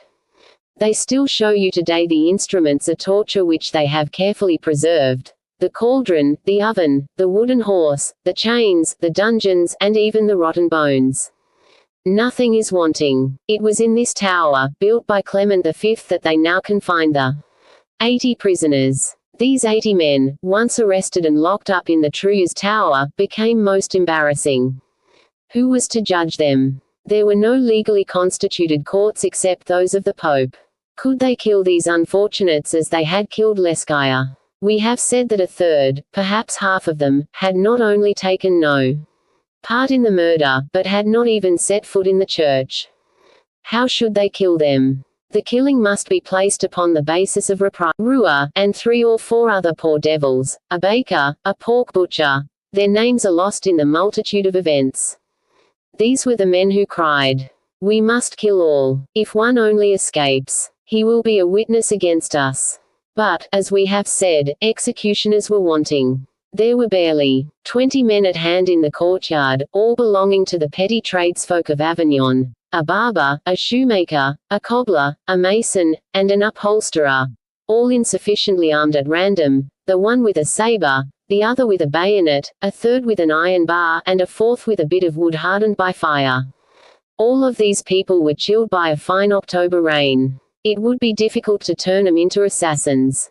Pooh! Is anything too difficult for the devil? There comes an hour in such crises when God seems to abandon the earth. Then the devil's chance comes. The devil in person entered this cold, muddy courtyard. Assuming the features, form and face of an apothecary of the neighborhood named Mendez, he prepared a table lighted by 2 lanterns, on which he placed glasses, jugs, pitchers and bottles. What infernal beverage did these mysterious and curiously formed receptacles contain? No one ever knew, but the result is well known. All those who drank that diabolical liquor were suddenly seized with a feverish rage, a lust of blood and murder. From that moment it was only necessary to show them the door. They hurtled madly into the dungeon. The massacre lasted all night. All night the cries, the sobs, the groans of the dying sounded through the darkness. All were killed, all slaughtered, men and women. It was long in doing. The killers, we have said, were drunk and poorly armed. But they succeeded. Among these butchers was a child remarked for his bestial cruelty, his immoderate thirst for blood. It was Leskaya's son. He killed and then killed again. He boasted of having with his childish hand alone killed 10 men and 4 women. "It's all right. I can kill as I like," said he. "I am not yet 15, so they can do nothing to me for it." As the killing progressed, they threw their victims, the living, dead and men were thrown in first, and the women later. The assassins wanted time to violate the bodies of those who were young and pretty. At 9 in the morning, after 12 hours of massacre, a voice was still heard crying from the depths of the sepulchre. "For pity's sake, come kill me. I cannot die." A man, the armorer Bufaya, bent over the pit and looked down. The others did not dare. "Who was that crying?" they asked. "That was Lammy," replied Bufaya. Then, when he had returned, they asked him, "Well, what did you see at the bottom?" "A queer marmalade," said he. "Men and women, priests and pretty girls, all helter-skelter. It's enough to make one die of laughter." "Decidedly man is a vile creature," said the Count of Monte Cristo to M. de Villefort. "Well, it is in this town, still reeking with blood, still warm, still stirred By these last massacres, that we now introduce two of the principal personages of our story. Chapter I. A table. The 9th of October, 1799, on a beautiful day of that meridional autumn, which ripens the oranges of Hires and the grapes of Saint-Péray, at the two extremities of Provence, a travelling chaise, drawn by 3 post horses, galloped at full speed over the bridge that crosses the Durance, between Cavaillon and Château Renard, on its way to Avignon, the ancient papal city which a decree, issued the 25th of May, 1791, 8 years earlier, had reunited to France, a reunion confirmed by the treaty signed in 1797, at Tolentino, between General Bonaparte and Pope Pius VI. The carriage entered by the gate of Exon, without slackening speed, traversed the entire length of the town, with its narrow, winding streets, built to ward off both wind and sun, and halted at 50 paces from the Porte d'Oul, at the Hôtel du Palais Galati, which they were again beginning to quietly rename the Hôtel du Palais Royal, a name which it bore formerly and still bears today. These few insignificant words about the name of the inn, before which halted the post-chaise which we had in view, indicate sufficiently well the state of France under the government of the Thermidorian reaction, called the Directory. After the revolutionary struggle which had occurred between the 14th of July, 1789, and the 9th Thermidor, 1794, after the days of the 5th and 6th of October, of the 21st of June, of the 10th of August, of the 2d and 3d of September, of the 21st of May, of the 29th Thermidor and the 1st Prairial, after seeing fall the heads of the king and his judges, and the queen and her accusers, of the Girondins and the Cordeliers, the moderates and the Jacobins, France experienced that most frightful and most nauseous of all lassitudes, the lassitude of blood. She had therefore returned, if not to a need of monarchy, at least to a desire for a stable government, in which she might place her confidence, upon which she might lean, which would act for her, and which would permit her some repose while it acted. In the stead of this vaguely desired government, the country obtained the feeble and irresolute Directory, composed for the moment of the voluptuous Bars, the intriguing Sieyes, the brave Moulins, the insignificant Roger Ducos, and the honest but somewhat too ingenuous Goya. The result was a mediocre dignity before the world at large and a very questionable tranquillity at home. It is true that at the moment of which we write our armies, so glorious, during those epic campaigns of 1796 and 1797, thrown back for a time upon France by the incapacity of Scherer at Verona and Cassano, and by the defeat and death of Joubert at Norvy, were beginning to resume the offensive. Moreau had defeated Suvarow at Bassagnano. Brune had defeated the Duke of York and General Hermann at Bergen. Massena had annihilated the Austro-Russians at Zurich. Korsakov had escaped only with the greatest difficulty. The Austrian Hotz, with 3 other generals, were killed, and 5 made prisoners. Massena saved France at Zurich, as Villars, 90 years earlier, had saved it at Denain. But in the interior, matters were not in so promising a state, and the government of the Directory was, it must be confessed, much embarrassed between the war in the Vendée and the brigandages of the Midi, to which, according to custom, the population of Avignon were far from remaining strangers. Beyond doubt the 2 travellers who descended from the carriage at the door of the Hôtel du Palais Royal had reason to fear the state of mind in which the always excitable papal town might be at that time. For just before reaching Organ, at a spot where 3 crossroads stretched out before the traveller, one leading to Nîmes, the second to Carpentras, the third to Avignon, the postilion had stopped his horses, and, turning round, asked, "Will the citizens go by way of Avignon or Carpentras? Which of the 2 roads is the shorter?" asked the elder of the 2 travellers in a harsh, strident voice. Though visibly the elder, he was scarcely 30 years of age. "Oh, the road to Avignon, citizen, by a good 4 miles at least." Then, he had Monsieur was beginning to reappear in conversation, paid a fee of at least 30 sous. The same desire to lose no time manifested itself at the hotel entrance. There, as on the road, it was the elder of the 2 travellers who spoke. He asked if they could dine at once, and the way this demand was made indicated that he was ready to overlook many gastronomical exigencies provided that the repast in question be promptly served. "Citizens," replied the landlord, who, at the sound of carriage wheels, hastened, napkin in hand, to greet the travelers, "you will be promptly and comfortably served in your room, but if you will permit me to advise." He hesitated. "Oh, go on," said the younger of the travelers, speaking for the first time. "Well, it would be that you dine at the table, like the traveler for whom this coach, already harnessed, is waiting. The dinner is excellent and all served." The host at the same time indicated a comfortably appointed carriage, to which were harnessed 2 horses who were pawing the ground, while the postilion sought patience in the bottle of Cahors wine he was emptying near the window ledge.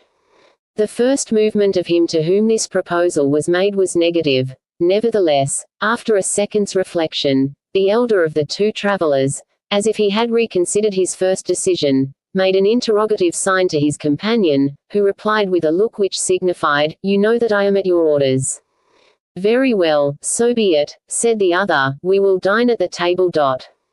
Then, turning to the postilion, who, hat in hand, awaited his order, he added, "Let the horses be ready in a half-hour, at the latest." And the landlord pointing out the way, they both entered the dining room, the elder of the 2 walking first, the other following him.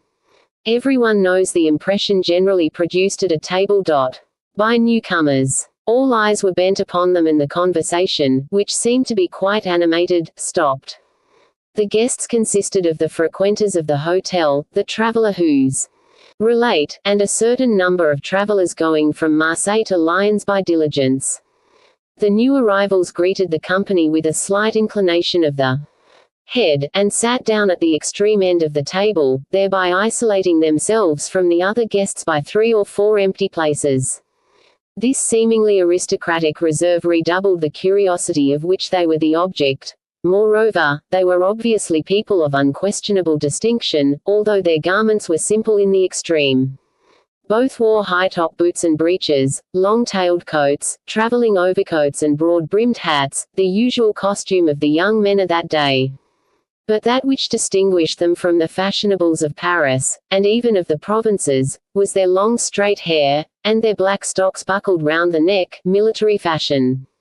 The Muscadins, that was the name then given to young dandies. The Muscadins wore dog's ears puffing at the temples, the rest of the hair combed up tightly in a bag at the back, and an immense cravat with long floating ends, in which the chin was completely buried. Some had even extended this reaction to powder. As to the personality of the 2 young men, they presented 2 diametrically opposite types. The elder of the 2, he who, as we have already remarked, had taken the initiative several times, and whose voice, even in its most familiar intonations, denoted the habit of command, was about 30 years of age. His black hair was parted in the middle, falling straight from his temples to his shoulders. He had the swarthy skin of a man who has traveled long in southern climes, thin lips, a straight nose, white teeth, and those hawk-like eyes which Dante gives to Caesar. He was short rather than tall, his hand was delicate, his foot slender and elegant. His manner betrayed a certain awkwardness, suggesting that he was at the moment wearing a costume to which he was not accustomed, and when he spoke, his hearers, had they been beside the Loire instead of the Rhone, would have detected a certain Italian accent in his pronunciation. His companion seemed to be some 3 or 4 years younger than he. He was a handsome young man with a rosy complexion, blonde hair and light blue eyes, a straight, firm nose and, proportioned, so admirably free in his movements, that he was evidently if not extraordinarily strong, at least uncommonly agile and dexterous. Although attired in the same manner and apparently on a footing of equality, he evinced remarkable deference to the dark young man, which, as it could not result from age, was doubtless caused by some inferiority of position. Moreover, he called his companion citizen, while the other addressed him as Roland. These remarks, which we make to initiate the reader more profoundly into our story, were probably not made as extensively by the guests at the table. For after bestowing a few seconds of attention upon the newcomers, they turned their eyes away, and the conversation, interrupted for an instant, was resumed. It must be confessed that it concerned a matter most interesting to the travellers, that of the stoppage of a diligence bearing a sum of 60,000 francs belonging to the government. The affair had occurred the day before on the road from Marseille to Avignon between Lambesc and Pont-Royal. At the first words referring to this event, the two young men listened with unmistakable interest. It had taken place on the same road which they had just followed, and the narrator, the wine merchant of Bordeaux, had been one of the principal actors in the scene on the highroad. Those who seemed the most curious to hear the details were the travellers in the diligence which had just arrived and was soon to depart. The other guests, who belonged to the locality, seemed sufficiently conversant with such catastrophes to furnish the details themselves instead of listening to them. "So, citizen," said a stout gentleman against whom a tall woman, very thin and haggard, was crowding in her terror. "You say that the robbery took place on the very road by which we have just come?" "Yes, citizen, between Lambesc and Pont-Royal." "Did you notice the spot where the road ascends between two high banks? There are a great many rocks there." "Yes, yes, my friend," said the wife, pressing her husband's arm, "I noticed it. I even said, as you must remember, here is a bad place. I would rather pass here by day than at night." Conversation at the table. On ordinary occasions, you know, the companions of jehu know no day or night. "What, citizen," asked the lady, still more alarmed, "were you attacked?" "In broad daylight." "In broad daylight, citizeness, at 10 o'clock in the morning." "And how many were there?" asked the stout gentleman. "4, citizen. Ambushed beside the road." "No, they were on horseback, armed to the teeth and masked." "That's their custom," said the young frequenter of the table. "And they said, did they not? 'Do not defend yourself, we will not harm you. We only want the government money.'" Single quote. "Word for word, citizen." "Then," continued this well-informed young man, "two dismounted from their horses, flinging their bridles to their comrades, and commanded the conductor to deliver up the money." "Citizen," said the stout man, astonished, "you describe the thing as if you had seen it." "Monsieur was there, perhaps," said one of the travellers, half in jest, half in earnest. "I do not know, citizen, whether in saying that you intend a rudeness," carelessly observed the young man who had so pertinently and obligingly come to the narrator's assistance, "but my political opinions are such that I do not consider your suspicion an insult. Had I had the misfortune to be among those attacked, or the honor to be one of those who made the attack, I should admit it as frankly in the one case as in the other. But yesterday at 10 o'clock, at precisely the moment when the diligence was stopped, 12 miles from here, I was breakfasting quietly in this very seat. And, by the by, with the two citizens who now do me the honor to sit beside me. Let me think. We were. Yes, that's it. We were 7 men and 3 women." "7 men, not including the conductor," repeated Roland. "Yes. And you 7 men allowed yourselves to be plundered by 4 brigands. I congratulate you, gentlemen." "We knew with whom we had to deal," replied the wine merchant. "And we took good care not to defend ourselves." "What, with whom you had to deal?" retorted the young man. "Why, it seems to me, with thieves and bandits." "Not at all. They gave their names. They gave their names. They said, 'Gentlemen, it is useless to defend yourselves. Ladies, do not be alarmed, we are not bandits, we are companions of jehu." Single quote. "Yes," said the young man of the table. "They warned you that there might be no misunderstanding." "That's their way." "Ah, indeed," exclaimed Roland, "and who is this jehu who has such polite companions? Is he their captain?" "Sir," said a man whose dress betrayed somewhat the secularized priest, and who seemed also to be, not only an habitual guest at the table. But also an initiate into the mysteries of the honorable company whose merits were then under discussion. "If you were better versed than you seem to be in the Holy Scriptures, you would know that this jehu died something like 2,600 years ago, and that consequently he cannot at the present time stop coaches on the highways." "Monsieur l'Abbé," replied Roland, who had recognized an Ecclesiastic, as, in spite of the sharp tone in which you speak, you seem a man of learning, permit a poor ignoramus to ask you a few details about this Jehu, dead these 2,600 years, who, nevertheless, is honored by followers bearing his name.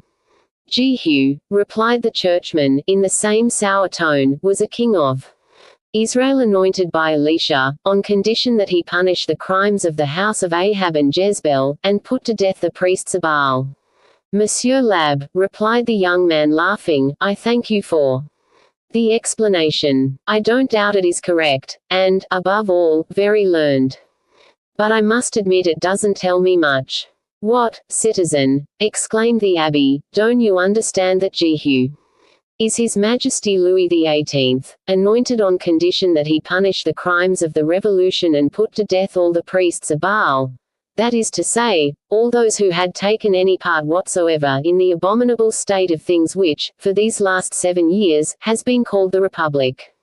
Yes, indeed, exclaimed the young man, of course I understand. But, among those whom the companions of Jehu are appointed to fight, do you reckon the brave soldiers who have repulsed the enemy along the frontiers of France, and the illustrious generals who have commanded the armies of the Tyrol, the Sambre and Meuse, and of Italy? Why, beyond doubt, those foremost and before all. The young man's eyes flashed lightning, his nostrils quivered and his lips tightened. He rose from his chair, but his comrade touched his coat and forced him to sit down again, while with a single glance he silenced him. Then he who had thus given proof of his power, speaking for the first time, addressed the young man of the table. Citizen, excuse 2 travelers who had just arrived from the end of the earth, from America, or India as it were. Absent from France these last 2 years, we are completely ignorant of all that has occurred here, and most desirous to obtain information. Why, as to that, replied the young man, to whom these words were addressed, that is but fair, citizen. Question us and we will answer you. Well, continued the dark young man with the eagle eye, the straight black hair, and the granite complexion, now that I know who Jehu is, and to what end his company was instituted, I should like to know what his companions do with the money they take. Oh, that is very simple, citizen. You know there is much talk of the restoration of the Bourbon monarchy. No, I did not know it, replied the What, you did not know that? Well, 6 months hence it will be an accomplished fact. Really. I have the honor to tell you so, citizen. The 2 soldier-like young men exchanged a glance and a smile. Though the young blond one was apparently chafing under the weight of his extreme impatience. Their informant continued. Lyons is the headquarters of the conspiracy, if one can call conspiracy a plot which was organized openly. The provisional government would be a more suitable word. Well, then, citizen, said the dark young man with a politeness not wholly exempt from satire, let us call it provisional government. Single quote. This provisional government has its staff and its armies. Its staff perhaps, but its armies. Its armies, I repeat. Where are they? One is being organized in the mountains of Auvergne, under the orders of M. de Chardin, another in the Jura Mountains, under M. Tezenet, and, finally, a third is operating most successfully at this time, in the Vendée, under the orders of Escarbeville, Achille Leblond and Cadoudal. Truly, citizen, you render me a real service in telling me this. I thought the Bourbons completely resigned to their exile. I suppose the police so organized as to suppress both provisional royalist committees in the large towns and bandits on the highways. In fact, I believed the Vendée had been completely pacificated by Hoche. The young man to whom this reply was addressed burst out laughing. Why, where do you come from? He exclaimed. I told you, citizen, from the end of the earth. So it seems. Then he continued. You understand, the Bourbons are not rich, the émigrés whose property was confiscated are ruined. It is impossible to organize 2 armies and maintain a third without money. The Royalists faced an embarrassing problem. The Republic alone could pay for its enemy's own volition, the shady negotiation was abandoned, and it was adjudged quicker to take the money without permission than to ask her for it. Ah, I understand at last. That's very fortunate. Companions of Jehu then are the intermediaries between the Republic and the counter-revolution, the tax collectors of the royalist generals. Yes, it is not robbery, but a military operation, rather a feat of arms. Like any other. So there you are, citizen, and now you are as well informed on this point as ourselves. But, timidly hazarded the wine merchant of Bordeaux, if the companions of Jehu, observe that I say nothing against them, want the government money. The government money, no other. Individual plunder on their part is unheard of. How does it happen, then, that yesterday, in addition to the government money, they carried off 200 louis of mine? My dear sir, replied the young man of the table. I have already told you that there is some mistake. As surely as my name is Alfred de Bargels, this money will be returned to you some day. The wine merchant heaved a sigh and shook his head, as if, in spite of that assurance, he still retained some doubts. But at this moment, as if the promise given by the young noble, who had just revealed his social position by telling his name, had stirred the delicacy of those whom he thus guaranteed, a horse stopped at the entrance, steps were heard in the corridor, the dining room door opened, and a masked man, armed to the teeth, appeared on the threshold. Gentlemen, said he, in the profound silence occasioned by his apparition, is there a traveller here named Jean Picot, who was in the diligence that was held up yesterday between Lambesc and Pont Royal?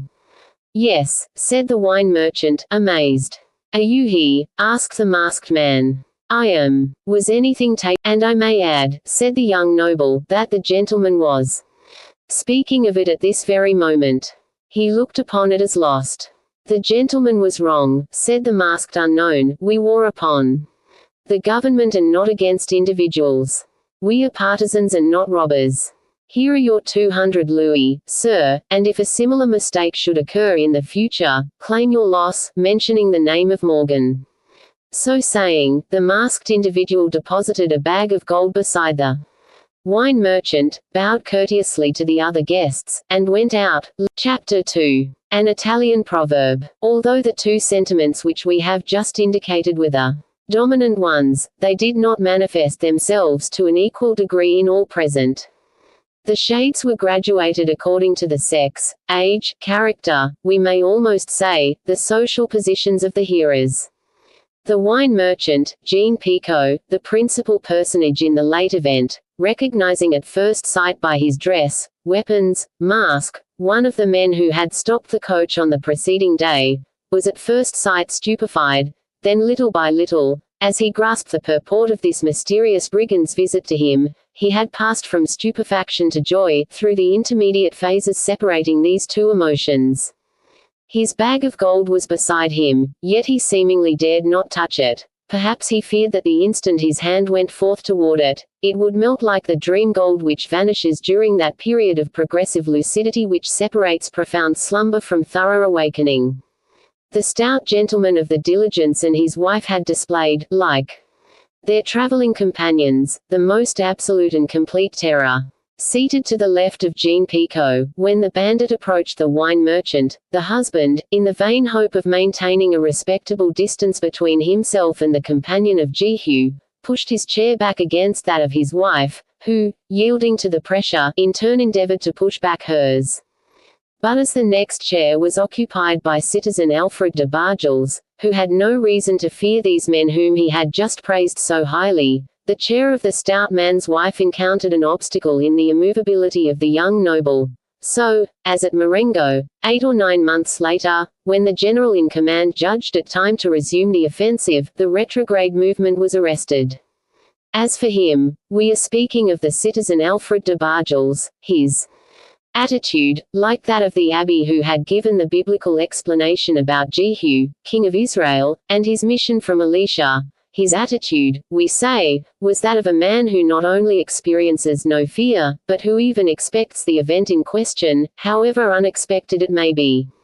His lips wore a smile as he watched the masked man, and had the guests not been so preoccupied with the two principal actors in this scene, they might have remarked the almost imperceptible sign exchanged between the eyes of the bandit and the young noble, and transmitted instantly by the latter to the abbé.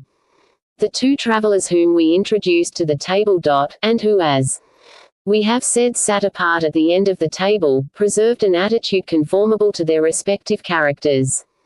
The younger of the two had instinctively put his hand to his side, as if to seek an absent weapon, and had risen with a spring, as if to rush at the masked man's throat, in which purpose he had certainly not failed had he been alone. But the elder, who seemed to possess not only the habit but the right of command, contented himself by regrasping his coat, and saying, in an imperious, almost harsh tone, "Sit down, Roland." And the young man had resumed his seat. But one of the guests had remained, in appearance at least, the most impassible during this scene. He was a man between 33 and 34 years of age, with blonde hair, red beard, a calm, handsome face, with large blue eyes, a fair skin, refined and intelligent lips, and very tall, whose foreign accent betrayed one born in that island of which the government was at that time waging bitter war against France. As far as could be judged by the few words which had escaped him, he spoke the French language with rare purity, despite the accent we have just mentioned. At the first word he uttered, in which that English accent revealed itself, the elder of the two travelers started. Turning to his companion, he asked with a glance, to which the other seemed accustomed, how it was that an Englishman should be in France when the uncompromising war between the two nations had naturally exiled all Englishmen from France, as it had all Frenchmen from England. No doubt the explanation seemed impossible to Roland, for he had replied with his eyes, and a shrug of the shoulders. "I find it quite as extraordinary as you, but if you, mathematician as you are, can't solve the problem, don't ask me." It was evident to the two young men that the fair man with the Anglo-Saxon accent was the traveller whose comfortable carriage awaited him harnessed in the courtyard, and that this traveller hailed from London, or, at least, from some part of Great Britain. As to his remarks, they, as we have stated, were infrequent, so laconic. In reality, that they were mere exclamations rather the wine merchant, the abbé, or the young noble to repeat their remarks, to which each had complied with an amiability equal to the courteous tone of the request. He had noted down the most important, extraordinary and picturesque features of the robbery of the diligence, the state of Nd, and the details about the companions of Jehu, thanking each informant by voice and gesture with the stiffness peculiar to our insular cousins, replacing his notebook enriched each time by a new item in a side pocket of his overcoat. Finally, like a spectator enjoying an unexpected scene, he had given a cry of satisfaction at sight of the masked man, had listened with all his ears, gazed with all his eyes, not losing him from sight until the door closed behind him. Then drawing his notebook hastily from his pocket, "Ah, sir," he said to his neighbor, who was no other than the abbé, "will you be so kind, should my memory fail me, as to repeat what that gentleman who has just gone out said?" He began to write immediately, and the abbé's memory agreeing with his, he had the satisfaction of transcribing literally and verbatim the speech made by the companion of Jehu to citizen Jean Picot. Then, this conversation written down, he exclaimed with an accent that lent a singular stamp of originality to his words. "Of a truth, it is only in France that such things can happen. France is the most curious country in the world. I am delighted, gentlemen, to travel in France and become acquainted with Frenchmen." The last sentence was said with such courtesy that nothing remained save to thank the speaker from whose serious mouth it issued, though he was a descendant of the conquerors of Crécy, Poitiers and Agincourt. It was the younger of the two travellers who acknowledged this politeness in that heedless and rather caustic manner which seemed habitual to him. "'Pon my word, I am exactly like you, my lord. I say my lord, because I presume you are English." "Yes, sir," replied the gentleman, "I have that honour." "Well, as I was saying," continued the young man, "I am delighted to travel in France and see what I am seeing. One must live under the government of citizens Goya, Moulins, Roger Ducos, Sieyes and Barras to witness such hence, of the highwayman who rode into a city of 30,000 inhabitants in broad day, masked and armed with 2 pistols and a sword at his belt, to return the 200 louis which he had stolen the day previous to the honest merchant who was then deploring their loss, and when it is added that this occurred at a table where 20 or 25 people were seated, and that this model bandit was allowed to depart without one of those 20 or 25 people daring to molest him. I dare wager, I repeat, that whoever has the audacity to tell the story will be branded as an infamous liar. And the young man, throwing himself back in his chair, burst into laughter, so aggressive, so nervous, that everyone gazed at him in wonderment, while his companion's eyes expressed an almost paternal anxiety. "Sir," said Citizen Alfred de Bargels, who, moved like the others by this singular outburst, more sad, or rather dolorous, than gay, had waited for its last echo to subside. "Sir, permit me to point out to you that the man whom you have just seen is not a highwayman. Bah! Frankly, what is he then? He is in all probability a young man of as good a family as yours or mine. Count Horn, whom the regent ordered broken on the wheel at the Place de Grève, was also a man of good family, and the proof is that all the nobility of Paris sent their carriages to his execution. Count Horn, if I remember rightly, murdered a Jew to steal a note of hand which he was unable to meet. No one would dare assert that a companion of Jehu had ever so much as harmed the hair of an infant. Well, be it so. We will admit that the company was founded upon a philanthropic basis, to re-establish the balance of fortunes, redress the whims of chance and reform the abuses of society. Though he may be a robber, after the fashion of Karl Moore, your friend Morgan, was it not Morgan that this honest citizen called himself?" "Yes," said the Englishman. "Well, your friend Morgan is none the less—" "Citizen Morgan is not my friend," replied the young aristocrat, "but if he were I should feel honored by his friendship." "No doubt," replied Roland, laughing. "As Voltaire says, the friendship of a great man is a blessing from the gods." Single quote. Roland, observed his comrade in a low tone. "Oh, General," replied the latter, letting his companion's rank escape. Him, perhaps intentionally, "I implore you, let me continue this discussion, which interests me in the highest degree." His friend shrugged his shoulders. "But, citizen," continued the young man with strange persistence, "I stand in need of correction. I left France 2 years ago, and during my absence so many things have changed, such as dress, morals, and accents, that even the language may have changed also. In the language of the day in France, what do you call stopping coaches and taking the money which they contain?" "Sir," said the young noble, in the tone of a man determined to sustain his argument to its end, "I call that war. Here is your companion whom you have just called general. He is a military man, will tell you that, apart from the pleasure of killing and being killed, the generals of all ages have never done anything else than what the citizen Morgan is doing." "What?" exclaimed the young man, whose eyes flashed fire. "You dare to compare. Permit the gentleman to develop his theory, Roland," said the dark traveler, whose eyes, unlike those of his companion, which dilated as they flamed, were veiled by long black lashes, thus concealing all that was passing in his mind. "Ah," said the young man in his curt tone, "you see that you, yourself, are becoming interested in the discussion." Then, turning to the young noble, whom he seemed to have selected for his antagonist, he said, "Continue, sir, continue, the general permits it." The young noble flushed as visibly as he had paled a moment before.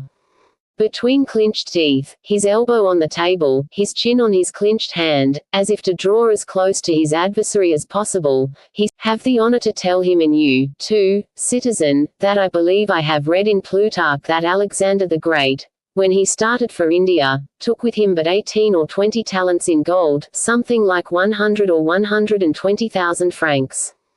Now, do you suppose that with these 18 or 20 talents alone he fed his army, won the Battle of Granicus, subdued Asia Minor, conquered Tyre, Gaza, Syria and Egypt, built Alexandria, penetrated to Libya, had himself declared son of Jupiter by the oracle of Ammon, penetrated as far as the Hyphases, and, when his soldiers refused to follow him further, returned to Babylon, where he surpassed in luxury, debauchery and self-indulgence the most debauched and voluptuous of the kings of Asia. Did Macedonia furnish his supplies? Do you believe that King Philip, most indigent of the kings of poverty-stricken Greece, honored the drafts his son drew upon him? Not so. Alexander did as Citizen Morgan is doing, only, instead of stopping the coaches on the highroads, he pillaged cities, held kings for ransom, levied contributions from the conquered countries. Let us turn to Hannibal. You know how he left Carthage, don't you?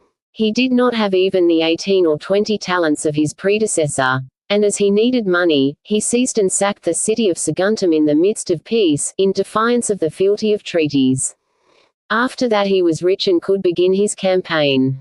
Forgive me if this time I no longer quote Plutarch, but Cornelius Nepos.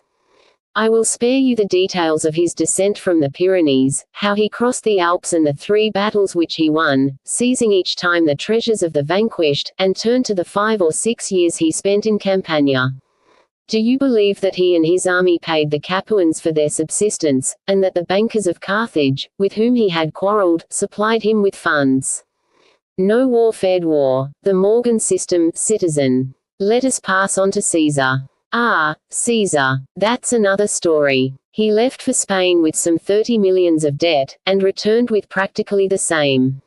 He started for Gaul, where he spent 10 years with our ancestors.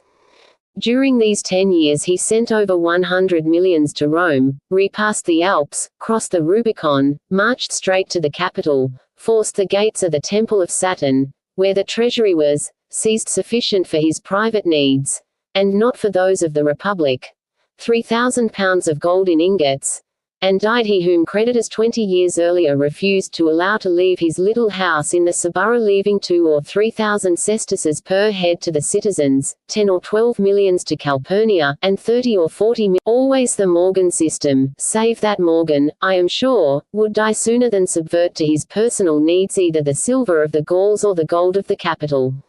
Now let us spring over 18 centuries and come to the General Bonaparte. And the young aristocrat, after the fashion of the enemies of the conqueror of Italy, affected to emphasize the U, which Bonaparte had eliminated from his name, and the E, from which he had removed the accent. This affectation seemed to irritate Roland intensely. He made a movement as if to spring forward, but his companion stopped him. "Let be," said he, "let be, Roland. I am quite sure that Citizen Bargels will not say the General Bonaparte, as he calls him, is a thief. No, I will not say it, but there is an Italian proverb which says it for me." "What is the proverb?" demanded the general in his companion's stead, fixing his calm, limpid eye upon the young noble. "I give it in all its simplicity. Francis non sono tutti ladroni, ma Buonaparte, which means, all Frenchmen are not thieves, but a good part are," concluded Roland. "Yes, Bonaparte," replied Alfred de Bargels. Scarcely had these insolent words left the young aristocrat's lips than the plate with which Roland was playing flew from his hands and struck de Bargels full in the face. The women screamed, the men rose to their feet. Roland burst into that nervous laugh which was habitual with him, and threw himself back in his chair.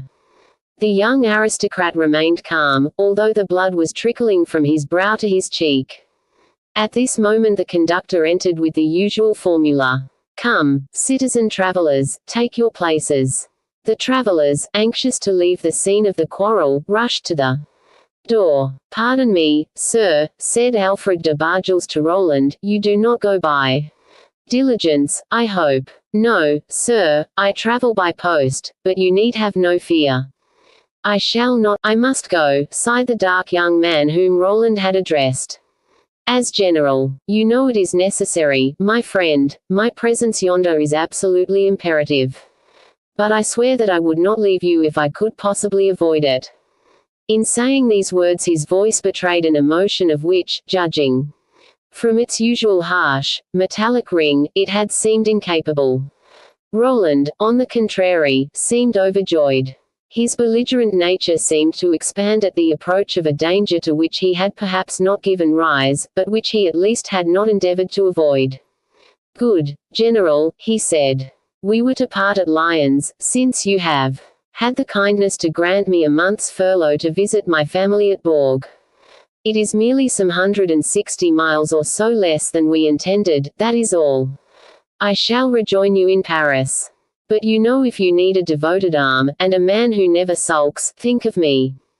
You may rest easy on that score, Roland, exclaimed the general.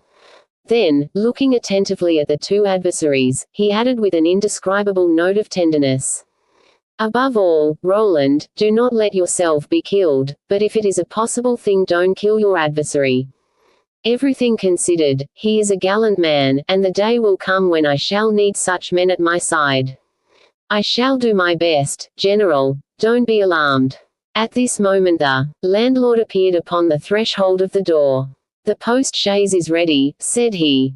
The general took his hat and his cane, which he had laid upon the chair. Roland, on the contrary, followed him bareheaded, that all might see plainly he did not intend to leave with his friend. Alfred de Bargels, therefore, offered no opposition to his leaving the room. Besides, it was easy to see that his adversary was of those who seek rather than avoid quarrels. Just the same, said the general, seating himself in the carriage to which Roland had escorted him. Au revoir, Roland. Observe, I do not say farewell, but au revoir. Yes, my dear general, replied the young man, in a voice that revealed some emotion. I understand, and I thank you. Promise that you will send me word as soon as the affair is over, or that you will get someone to write if you are disabled. Oh, don't worry, General. You will have a letter from me personally in less than 4 days, replied Roland, adding, in a tone of profound bitterness, have you not perceived that I am protected by a fatality which prevents me from dying? Roland, exclaimed the general in a severe tone, again. Nothing, nothing, said the young man, shaking his head and assuming an expression of careless gaiety which must have been habitual with him before the occurrence of that unknown misfortune which oppressed his youth with this longing for death. Very well. By the way, try to find out one thing. What is that, General? How it happens that at a time when we are at war with England an Englishman stalks about France as freely and as easily as if he were at home. Good. I will find out. How? I do not know, but when I promise you to find out I shall do so. Though I have to ask it of himself. Reckless fellow. Don't get yourself involved in another affair in that direction. In any case, it would not be a duel. It would be a battle, as he is a national enemy. Well, once more, till I see you again. Embrace me. Roland flung himself with passionate gratitude upon the neck of the personage who had just given him this permission. Oh, General, he exclaimed, how happy I should be, if I were not so unhappy. The general looked at him with profound affection, then asked, one day you will tell me what this sorrow is, will you not, Roland? Roland laughed that sorrowful laugh which had already escaped his lips once or twice. Oh, my word, no, said he, you would ridicule me too much. The general stared at him as one would contemplate a madman. After all, he murmured, one must accept men as they come. Especially when they are not what they seem to be. You must mistake me for Oedipe since you pose me with these enigmas, Roland. Ah, if you guess this one, General, I will herald you King of Thebes. But, with all my follies, I forgot that your time is precious and that I am detaining you needlessly with my nonsense. That is so. Have you any commissions for Paris? Yes, 3. My regards to Bourrienne, my respects to your brother Lucien, and my most tender homage to Madame Bonaparte. I will deliver them. Where shall I find you in Paris? At my house in the Rue de la Victoire, perhaps. Perhaps. Who knows? Perhaps at Luxembourg. Then throwing himself back, as if he regretted having said so much, even to a man he regarded as his best friend, he shouted to the postilion, "Road to Orange. As fast as possible." The postilion, who was only waiting for the order, whipped up his horses. The carriage departed. Chapter 3. The Englishman. Roland remained motionless, not only as long as he could see the carriage, but long after it had disappeared. Then, shaking his head as if to dispel the cloud which darkened his brow, he re-entered the inn and asked for a room. "Show the gentleman to number 3, said the landlord to a chambermaid. The chambermaid took a key hanging from a large black wooden tablet on which were arranged the numbers in white in 2 rows, and signed to the young traveler to follow her. "Send up some paper, and a pen and ink," Roland said to the landlord. "And if M. de Bargels should ask where I am, tell him the number of my room." The landlord promised to obey Roland's injunctions, and the latter followed the girl upstairs whistling the Marseillaise. 5 minutes later he was seated at a table with the desired paper, pen and ink before him, preparing to write. But just as he was beginning the first line, someone knocked 3 times at the door. "Come in," said he, twirling his chair on one of its hind legs so as to face his visitor, whom he supposed to be either M. de Bargels or one of his friends. The door opened with a steady mechanical motion, and the Englishman appeared upon the threshold. "Ah!" exclaimed Roland, enchanted with this visit, in view of his general's recommendation. "Is it you?" "Yes," said the Englishman, "it is I. You are welcome." "Oh, if I am welcome, so much the better. I was not sure that I ought to come." "Why not?" "On account of Aboukir." Roland began to laugh. "There are 2 battles of Aboukir," said he, "one which we lost, the other we won." "I referred to the one you lost." "Good," said Roland. "We fight, kill, and exterminate each other on the battlefield, but that does not prevent us from clasping hands on neutral ground. So I repeat, you are most welcome, especially if you will tell me why you have come." "Thank you, but, in the first place, read that." And the Englishman drew a paper from his pocket. "What is that?" asked Roland. "My passport." "What have I to do with your passport?" asked Roland. "I am not a gendarme." "No, but I have come to offer you my services." "Perhaps you will not accept them if you do not know who I am." "Your services, sir." "Yes, but read that first." Roland read. "In the name of the French Republic. The Executive Directory hereby orders that Sir John Tanley, Esq., be permitted to travel freely throughout the territory of the Republic, and that both assistance and protection be accorded him in case of need. Signed Fouche. And below, to whom it may concern. I recommend Sir John Tanley particularly as a philanthropist and a friend of liberty. Signed Barras. Have you read it? Yes. What of it? What of it? Well, my father, Lord Tanley, rendered M. Barras some services. That is why M. Barras permits me to roam about France. And I am very glad to roam about. It amuses me very much. Oh, I remember, Sir John, you did us the honor to say so at dinner. Roland bowed. And above all General Bonaparte, continued Sir John. You like General Bonaparte very much. I admire him. He is a very great, man. By heavens. Sir John, I am sorry he is not here to hear an Englishman say that of him. Oh, if he were here I should not say it. Why not? I should not want him to think I was trying to please him.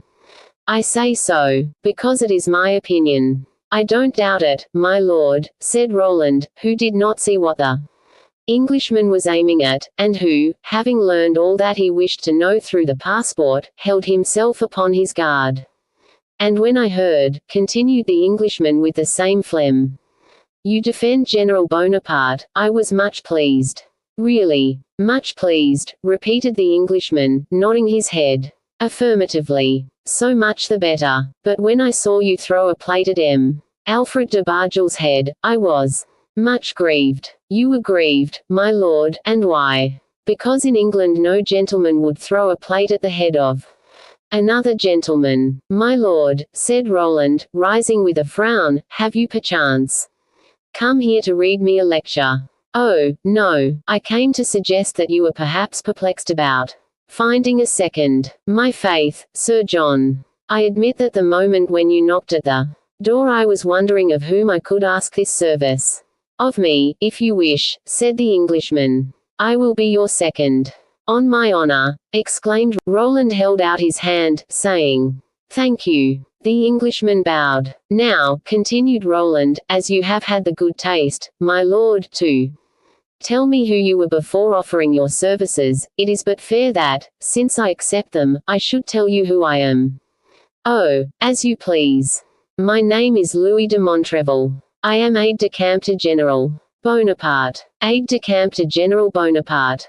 I am very glad. That will explain why I undertook, rather too warmly perhaps, my general's defense. No, not too warmly, only, the plate. Oh, I know well that the provocation did not entail that plate. But, what would you have me do? I held it in my hand, and, not knowing what to do with it, I threw it at M. de Bargel's head. It went of itself without any will of mine. You will not say that to him. Reassure yourself. I tell you to salve your conscience. Very well, then you will fight. That is why I have remained here, at any rate. What weapons? That is not our affair, my lord. What? Not our affair? No, M. de Bargel's is the one insulted. The choice is his. Then you will accept whatever he proposes. Not I, Sir John, but you in my name, since you do me the honor to act as my second. And if he selects pistols, what is the distance to be and how will you fight? That is your affair, my lord, and not mine. I don't know how you do in England, but in France the principals take no part in the arrangements. That duty devolves upon the seconds. Perfectly so, my lord. The Englishman bowed. What hour and what day? Oh, as soon as possible. I have not seen my family for 2 years, and I confess that I am in a hurry to greet them. The Englishman looked at Roland with a certain wonder. He spoke with such assurance, as if he was certain that he would not be killed. Just then someone knocked at the door, and the voice of the innkeeper asked, "May I come in?" The young man replied affirmatively. The door opened and the landlord entered, holding a card in his hand which he handed his guest. The young man took the card and read, "Charles du Valensole, from M. Alfred de Bargel's," said the host. "Very well," exclaimed Roland. Then handing the card to the Englishman, he said, "Here, this concerns you. It is unnecessary for me to see this, monsieur, since we are no longer citizens. M. de Valensole is M. de Bargel's second. You are mine. Arrange this affair between you. Only," added the young man, pressing the Englishman's hand and looking fixedly at him, "see that it holds a chance of certain death for one of us. Otherwise I shall complain that it has been bungled." "Don't worry," said the Englishman, "I will act for you as for myself." "Excellent. Go now, and when everything is arranged come back. I shall not stir from here." Sir John followed the innkeeper. Roland reseated himself, twirled his chair back to its former position facing the table, took up his pen and began to write.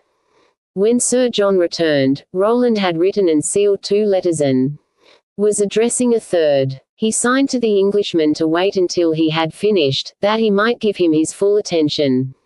Then, the address finished, he sealed the letter, and turned around. "Well," he asked, "is everything arranged?" "Yes," said the Englishman, "it was an easy. You will fight 2 hours hence by the fountain of Vaucluse, a charming spot, with pistols, advancing to each other, each to fire as he pleases and continuing to advance after his adversary's fire. By my faith, you are right, Sir John. That is, indeed, excellent. Did you arrange that? I am M. de Bargel's second, your adversary having renounced his rights are the insulted party. Have you decided upon the weapons? I offered my pistols. They were accepted on my word of honor that you were as unfamiliar with them as was M. de Bargel's. They are excellent weapons. I can cut a bullet on a knife blade at 20 paces. Peste. You are a good shot, it would seem, my lord. Yes, I am said to be the best shot in England. That is a good thing to know. When I wish to be killed, Sir John, I'll pick a quarrel with you. Oh, don't pick a quarrel with me, said the Englishman, it would grieve me too much to have to fight you. We will try, my lord, not to cause you such grief. So it is settled then. In 2 hours. Yes, you told me you were in a hurry.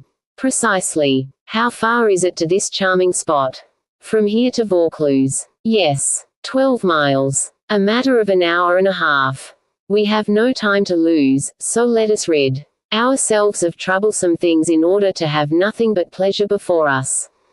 The Englishman looked at the young man in astonishment. Roland did not seem to pay any attention to this look. Here are 3 letters, said he, one for Madame de Montrevel, my mother, one for Mlle. de Montrevel, my sister, one for the citizen, Bonaparte, my general. If I am killed you will see. Should that misfortune occur, I will deliver your letters myself, said the Englishman. Where do your mother and sister live? At Bourg, the capital of the department of Aisne. That is near here, observed the Englishman. As for General Bonaparte, I will go to Egypt if necessary.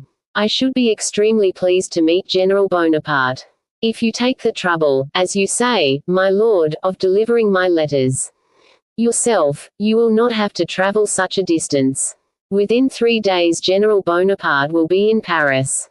Oh, said the Englishman, without betraying the least surprise, do you think so? I am sure of it, replied Roland. Truly, he is a very extraordinary man, your General Bonaparte. Now, have you any other recommendations to make to me, M. de Montrevel? One only, my lord. Oh, as many as you please. No, thank you, one only, but that is very important. What is it? If I am killed, but I doubt if I be so fortunate. Sir John looked at Roland with that expression of wonder which he had already awakened 3 or 4 times. If I am killed, resumed Roland, for after all one must be prepared for everything. Yes, if you are killed, I understand.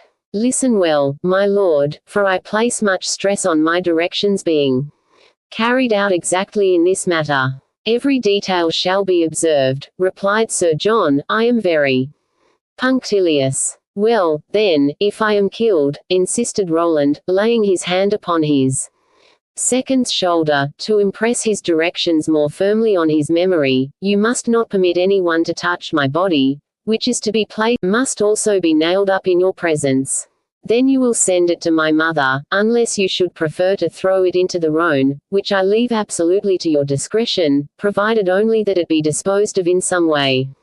It will be no more difficult, replied the Englishman, to take the coffin, since I am to deliver your letter. Decidedly, my lord, said Roland, laughing in his strange way.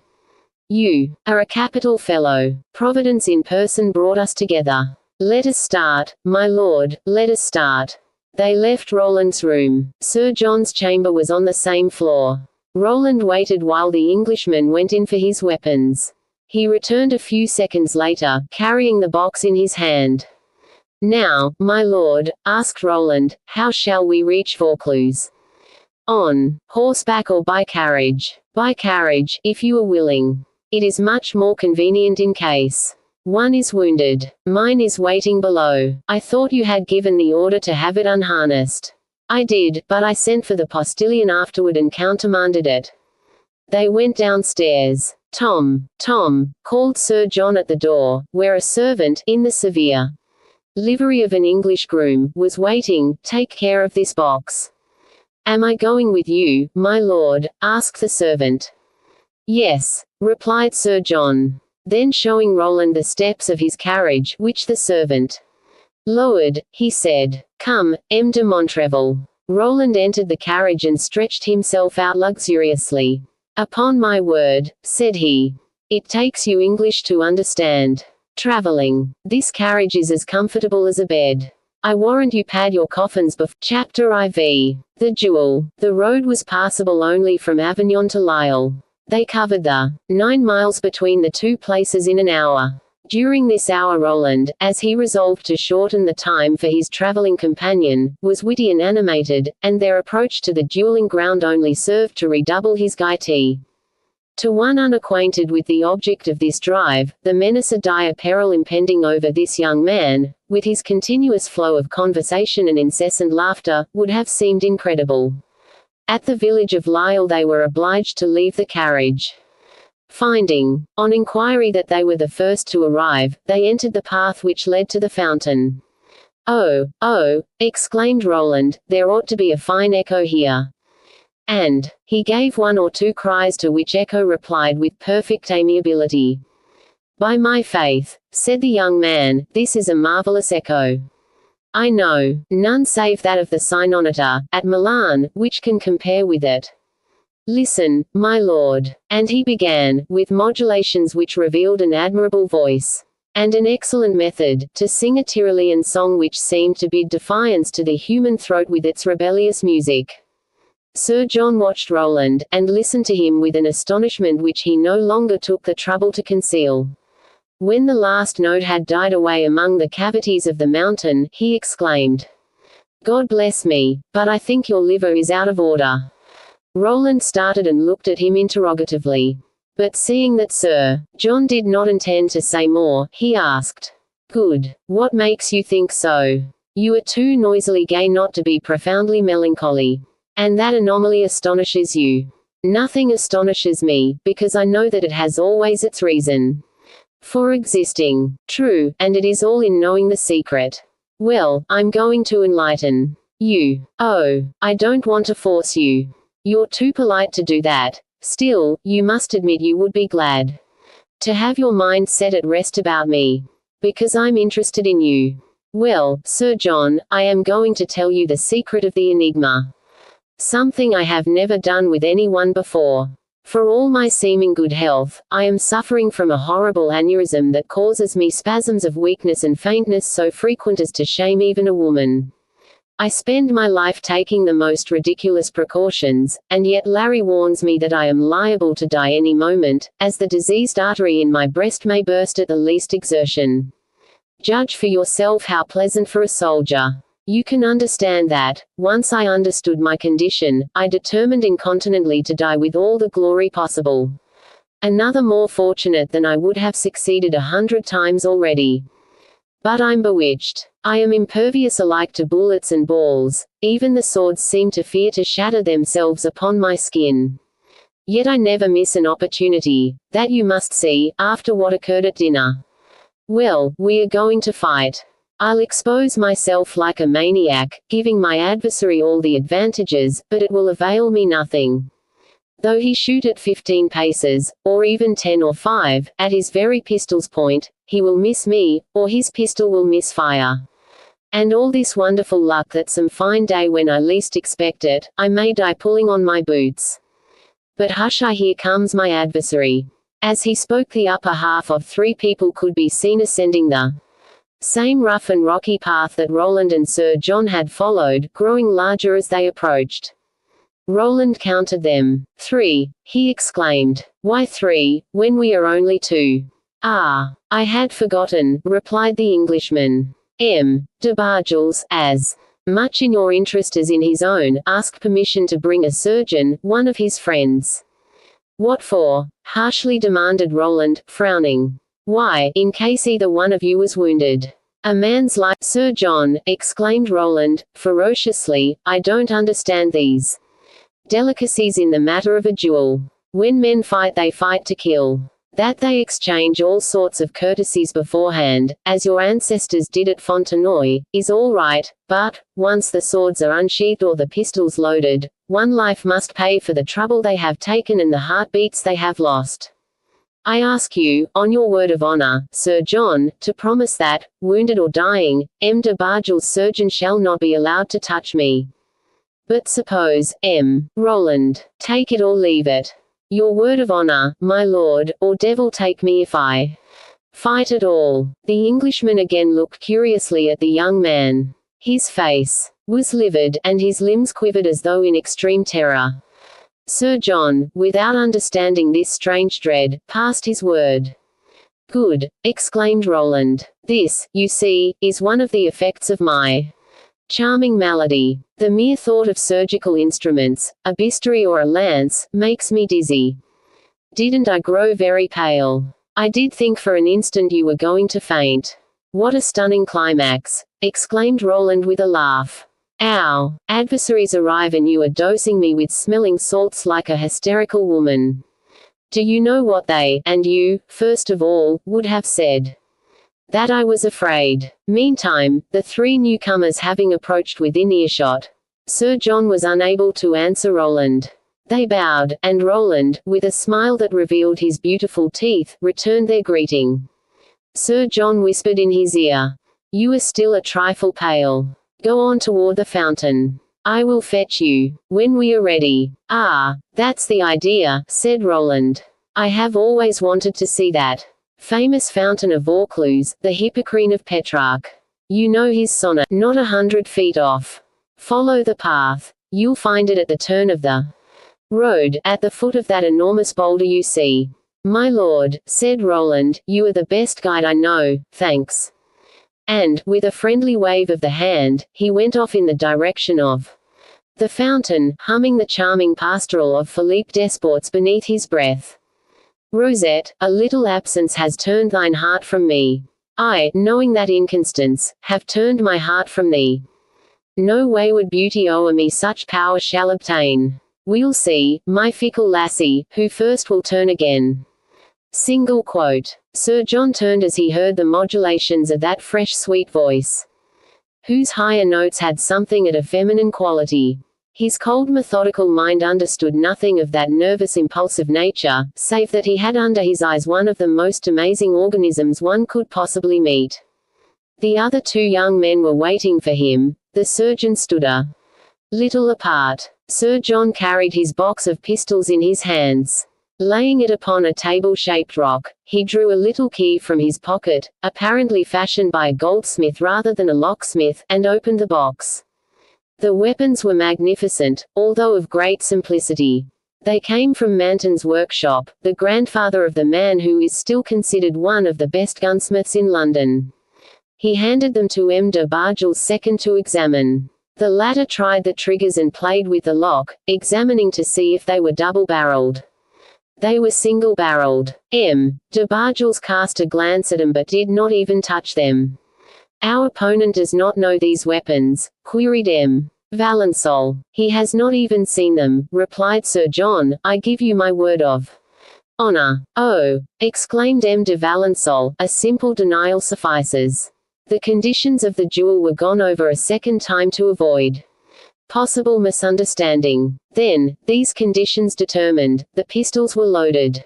They were then placed, loaded, in the box left in the surgeon's charge, and Sir John, with the key in his pocket, went up. He found him chatting with a little shepherd boy who was herding 3 goats on the steep rocky slope of the mountain, and throwing pebbles into the fountain.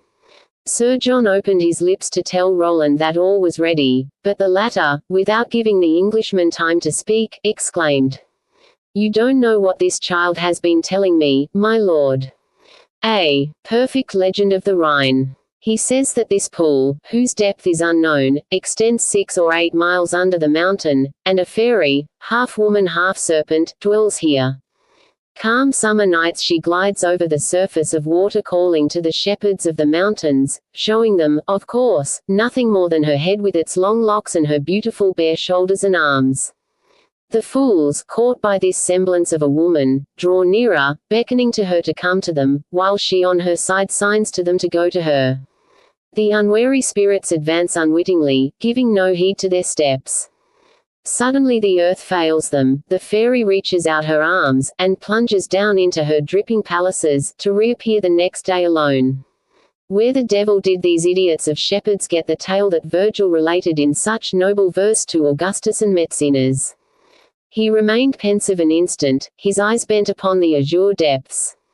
Then turning to Sir John, "They say that, no matter how vigorous the swimmer, none has ever returned from this abyss. Perhaps were I to try it, my lord, it might be surer than M. de Bargel's bullet.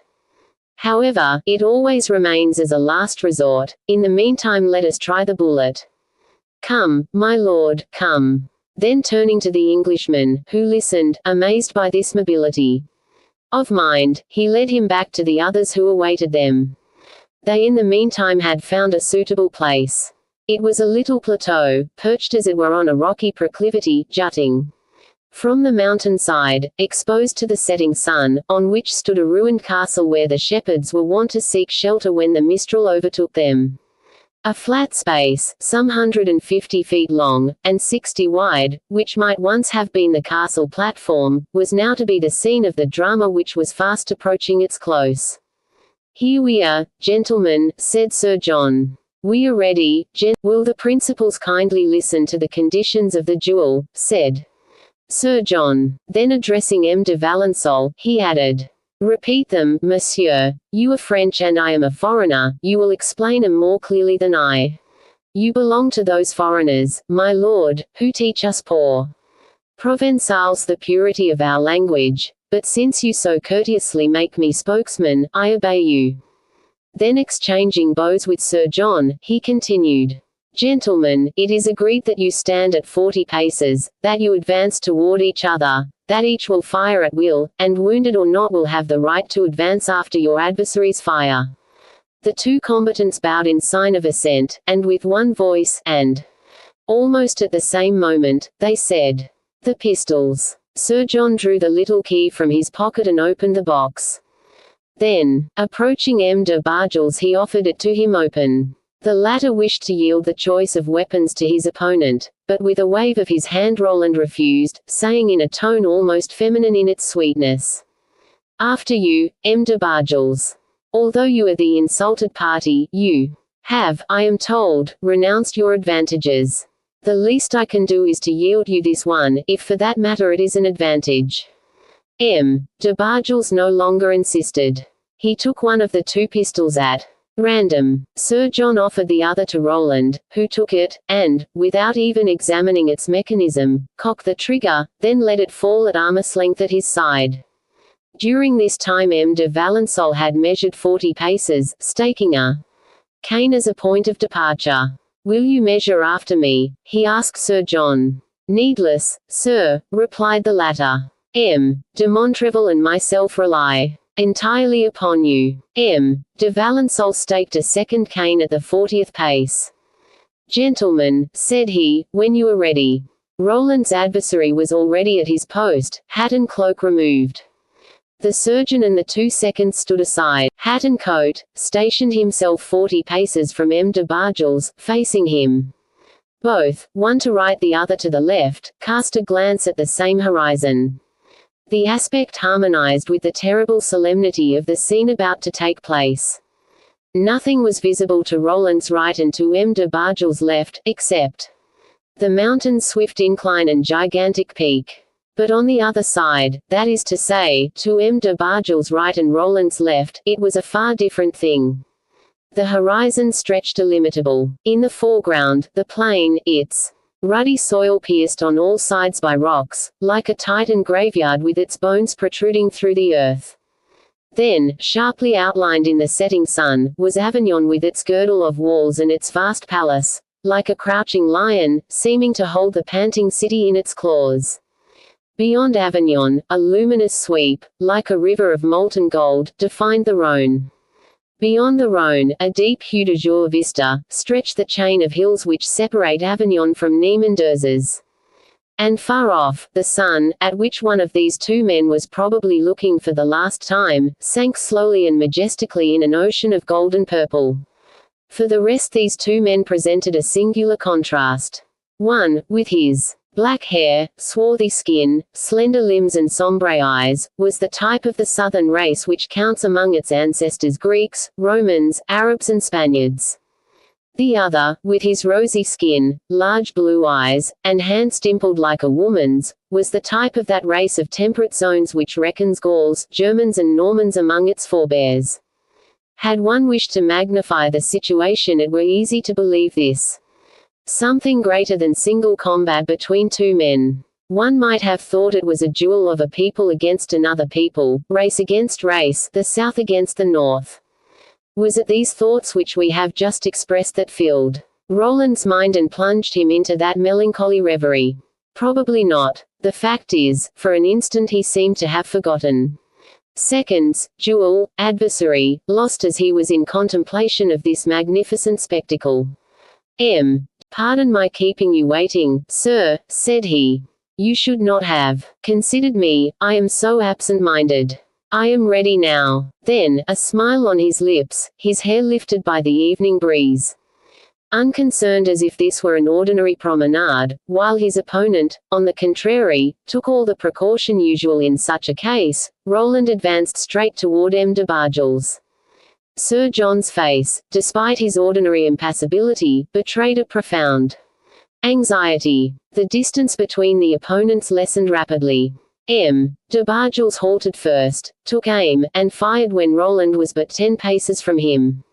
The ball clipped one of Roland's curls, but did not touch him. The young man turned toward his second. "Well," said he, "what did I tell you?" "Fire, monsieur, fire," said the seconds. M. de Bargels stood silent and motionless on the spot where he had fired. "Pardon me, gentlemen," replied Roland, "but you will, I hope, permit me to be the judge of the time and manner of retaliating. Since I have felt M. de Bargels' shot, I have a few words to say to him which I could not say before." Then, turning to the young aristocrat, who was pale and calm, he said, "Sir, perhaps I was somewhat too hasty in our discussion this morning." And he waited. "It is for you to fire, sir," replied M. de Bargels. "But," continued Roland, as if he had not heard, "you will understand my impetuosity, and perhaps excuse it, when you hear that I am a soldier and General Bonaparte's aide-de-camp." "Fire, sir," replied the young nobleman. "Say but one word of retraction, sir," resumed the young officer. "Say that General Bonaparte's reputation for honor and delicacy is such that a miserable Italian proverb, inspired by ill-natured losers, cannot reflect discredit on him. Say that, and I throw this weapon away to grasp your hand, for I recognize in you, sir, a brave man. I cannot accord that homage to his honor and delicacy until your general has devoted the influence which his genius gives him over France, as Monk did, that is to say, to reinstate his legitimate sovereign upon the throne." "Ah," cried Roland, with a smile, "that is asking too much of a Republican general." "Then I maintain what I said," replied the young noble. "Fire, monsieur, fire." Then, as Roland made no haste to obey this injunction, he shouted, stamping his foot, "Heavens and earth, will you fire?" At these words Roland made a movement as if he intended to fire in the air. "Ah!" exclaimed M. de Bargels. Then, with a rapidity of gesture and speech that prevented this, "Do not fire in the air, I beg, or I shall insist that we begin again and that you fire first." "On my honor," cried Roland, turning as pale as if the blood had left his body, "this is the first time I have done so much for any man. Go to the devil, and if you don't want to live, then die." At the same time he lowered his arm and fired, without troubling to take aim. Alfred de Bargels put his hand to his breast, swayed back and forth, turned around and fell face down upon the ground. Roland's bullet had gone through his heart. Sir John, seeing M. de Bargels fall, went straight to Roland and drew him to the spot where he had thrown his hat and coat. "That is the third," murmured Roland with a sigh, "but you are my witness that this one would have it." Then giving his smoking pistol to Sir John, he resumed his hat and coat. During this time M. de Valensole picked up the pistol which had escaped from his friend's hand, and brought it, together with the box, to Sir John. "Well?" asked the Englishman, motioning toward Alfred de Bargels with his eyes. "He is dead," replied the second. "Have I acted as a man of honor, sir?" asked Roland, wiping away the "Yes, monsieur," replied M. de Valensole, "only, permit me to say this, you possess the fatal hand." Then bowing to Roland and his second with exquisite politeness, he returned to his friend's body. "And you, my lord," resumed Roland, "what do you say?" "I say," replied Sir John, with a sort of forced admiration, "you are one of those men who are made by the divine Shakespeare to say of themselves, 'Danger and I, we were two lions littered in one day,' but Chapter v. Roland. The return was silent and mournful. It seemed that with the hopes of death Roland's gaiety had disappeared. The catastrophe of which he had been the author played perhaps a part in his taciturnity. But let us hasten to say that in battle, and more especially during the last campaign against the Arabs, Roland had been too frequently obliged to jump his horse over the bodies of his victims to be so deeply impressed by the death of an unknown man. His sadness was due to some other cause, probably that which he confided to Sir John. Disappointment over his own lost chance of death, rather than that others' decease, occasioned this regret. On their return to the Hôtel du Palais Royal, Sir John mounted to his room with his pistols, the sight of which might have excited something like remorse in Roland's breast. Then he rejoined the young officer and returned the 3 letters which had been entrusted to him. He found Roland leaning pensively on a table. Without saying a word, the Englishman laid the 3 letters before him. The young man cast his eyes over the addresses, took the one destined for his mother, unsealed it and read it over. As he read, great tears rolled down his cheeks. Sir John gazed wonderingly at this new phase of Roland's character. He had thought everything possible to this many-sided nature except those tears which fell silently from his eyes. Shaking his head and paying not the least attention to Sir John's presence, Roland murmured, "Poor mother, she would have wept. Perhaps it is better so. Mothers were not made to weep for their children." He tore up the letters he had written to his mother, his sister, and General Bonaparte, mechanically burning the fragments with the utmost care. Then ringing for the chambermaid, he asked, "When must my letters be in the post?" "6:30, replied she. "You have only a few minutes more. Just wait then." And taking a pen he wrote, "My dear General, it is as I told you. I am living and he is dead. You must admit that this seems like a wager. Devotion to death. Your paladin, Roland." Then he sealed the letter, addressed it to General Bonaparte, Rue de la Victoire, Paris, and handed it to the chambermaid, bidding her lose no time in posting it. Then only did he seem to notice Sir John, and held out his hand to him. "You have just rendered me a great service, my lord," he said. "One of those services which bind men for all eternity. I am already your friend. Will you do me the honor to become mine?" Sir John pressed the hand that Roland offered him. "Oh," said he, "I thank you heartily. I should never have dared ask this honor, but you offer it and I accept." Even the impassible Englishman felt his heart soften as he brushed away the tear that trembled on his lashes. Then looking at Roland, he said, "It is unfortunate that you are so hurried. I should have been pleased and delighted to spend a day or 2 with you." "Where were you going, my lord, when I met you?" "Oh, nowhere. I am traveling to get over being bored.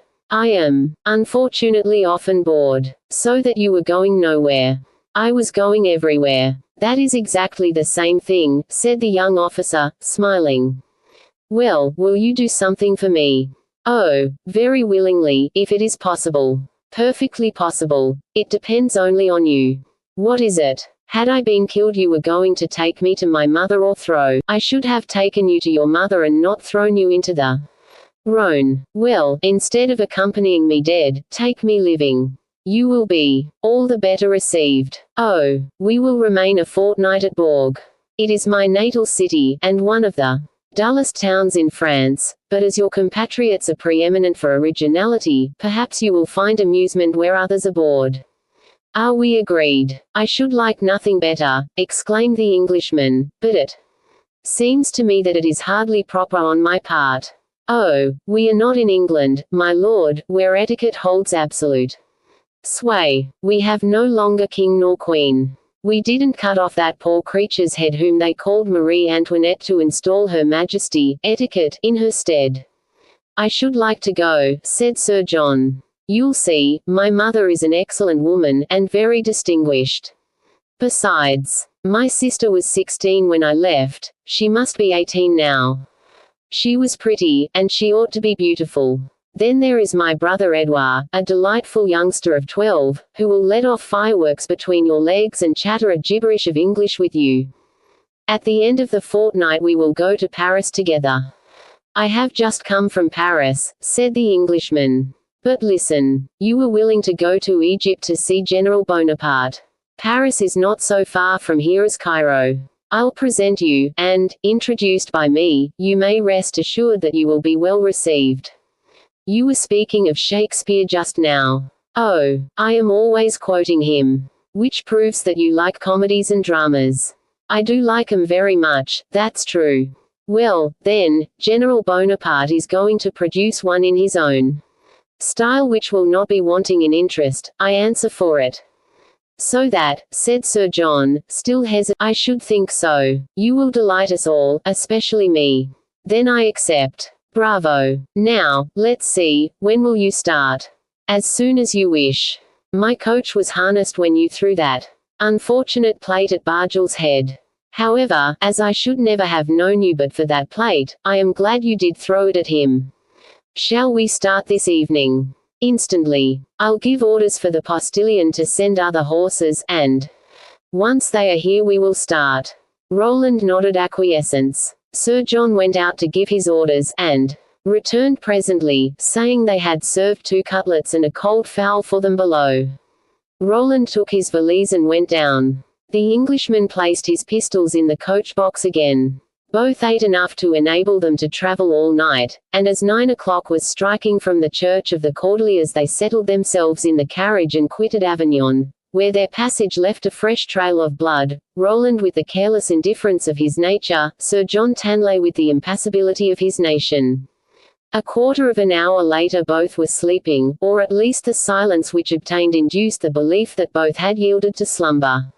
We shall profit by this instant of repose to give our readers some indispensable information concerning Roland and his family. Roland was born the 1st of July, 1773, 4 years and a few days later than Bonaparte, at whose side, or rather following him, he made his appearance in this book. He was the son of M. Charles de Montrevel, colonel of a regiment long garrisoned at Martinique, where he had married a Creole named Clotilde de la Clemencière. 3 children were born of this marriage, 2 boys and a girl. Louis, whose acquaintance we have made under the name of Roland, Amélie, whose beauty he had praised to Sir John, and Edouard. Recalled to France in 1782, M. de Montrevel obtained admission for young Louis de Montrevel. We shall see later how the name of Louis was changed to Roland to the École Militaire in Paris. It was there that Bonaparte knew the child, when, on M. de Keralios, he had already made himself remarked for that ungovernable and quarrelsome nature of which we have seen him 17 years later give an example at the table d'hôte at Avignon.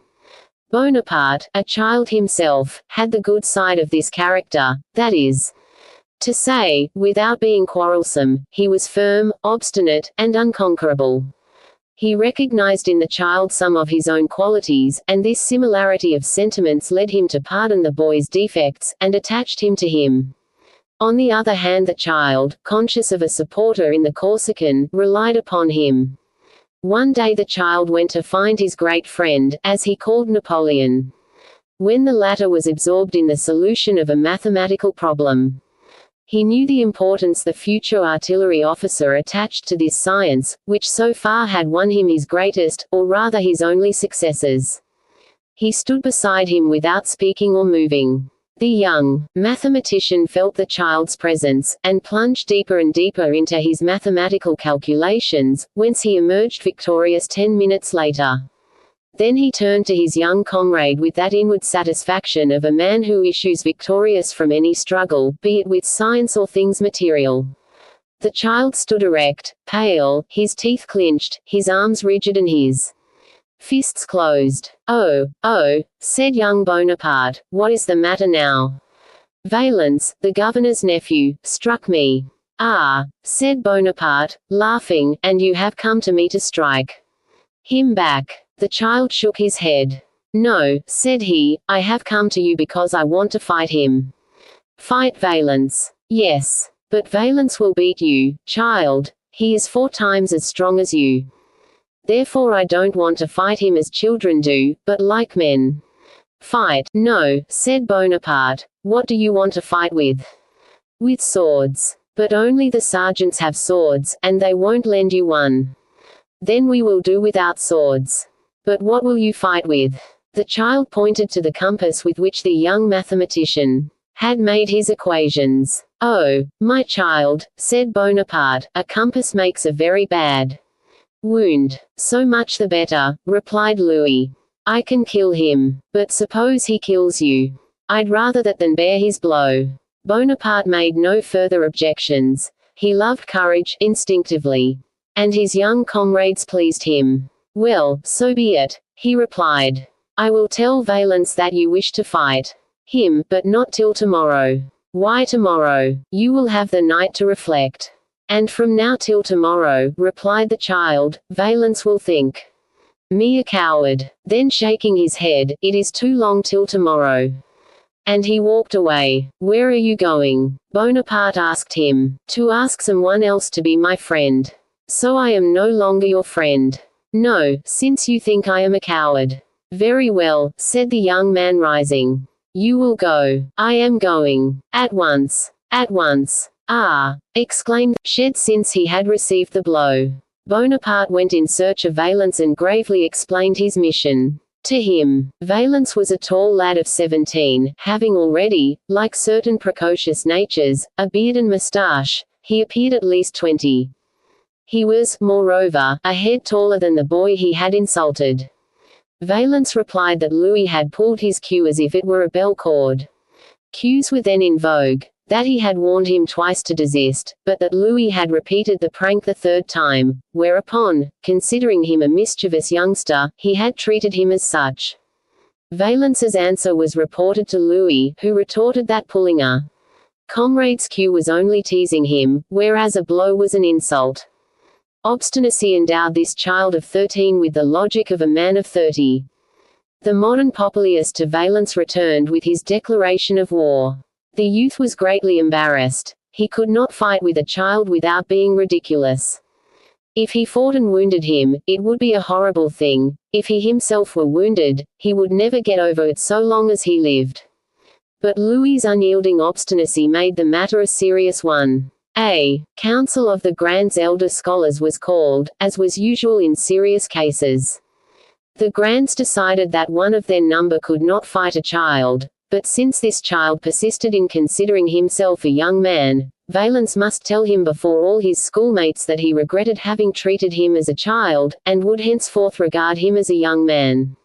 Louis, who was waiting in his friend's room, was sent for. He was introduced into the conclave assembled in the playground of the younger pupils.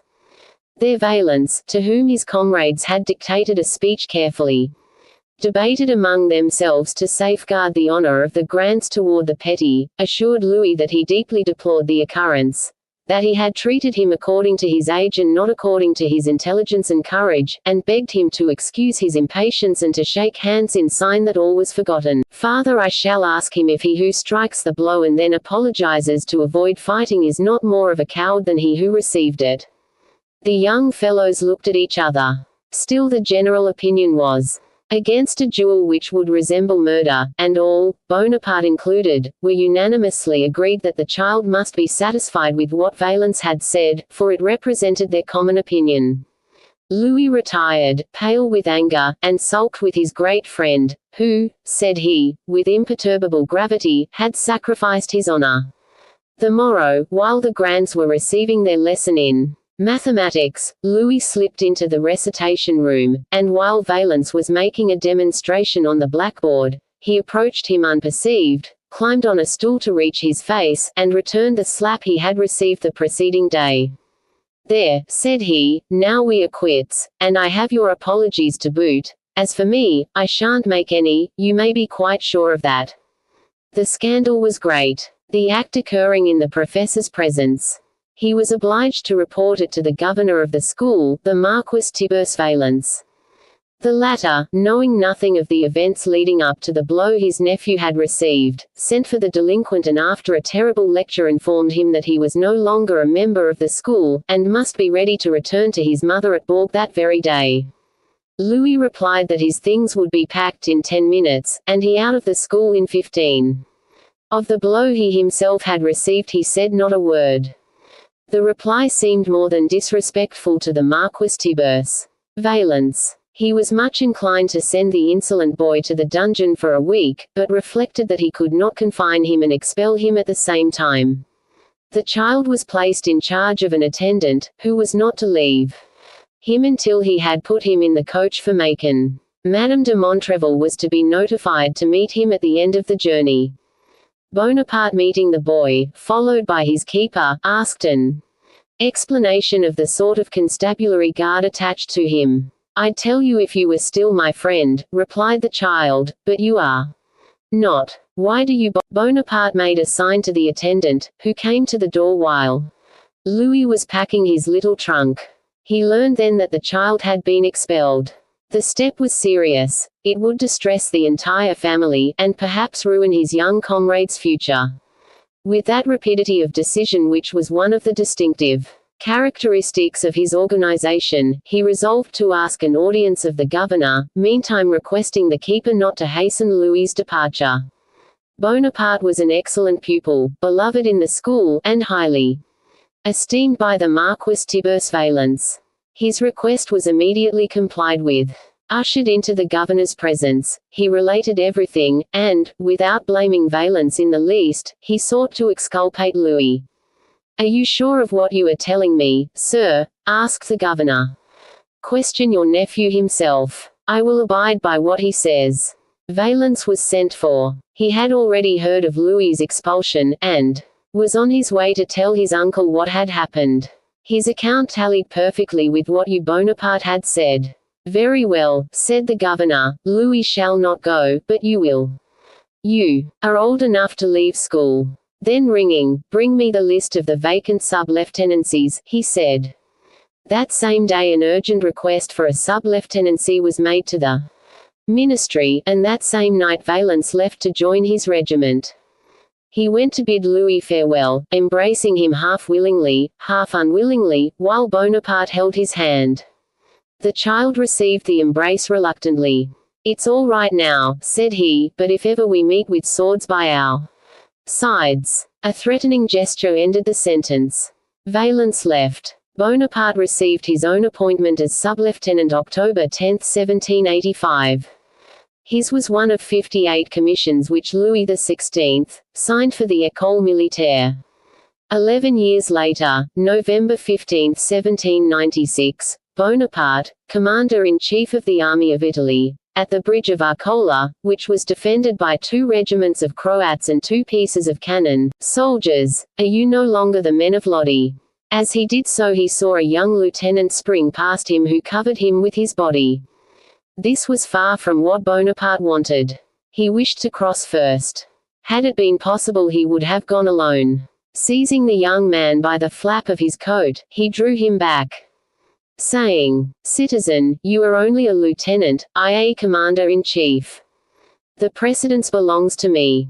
"Too true," replied the other, and he followed Bonaparte instead of preceding him. That evening, learning that 2 Austrian divisions had been cut to pieces, and seeing the 2,000 prisoners he had taken, together with the captured cannons and flags, Bonaparte recalled the young man who had sprung in front of him when death alone seemed before him. "Berthier," said he, "tell my aide-de-camp, Valence, to find that young lieutenant of grenadiers with whom I had a controversy this morning at the bridge of Arcola." "General," stammered Berthier, "Valence is wounded."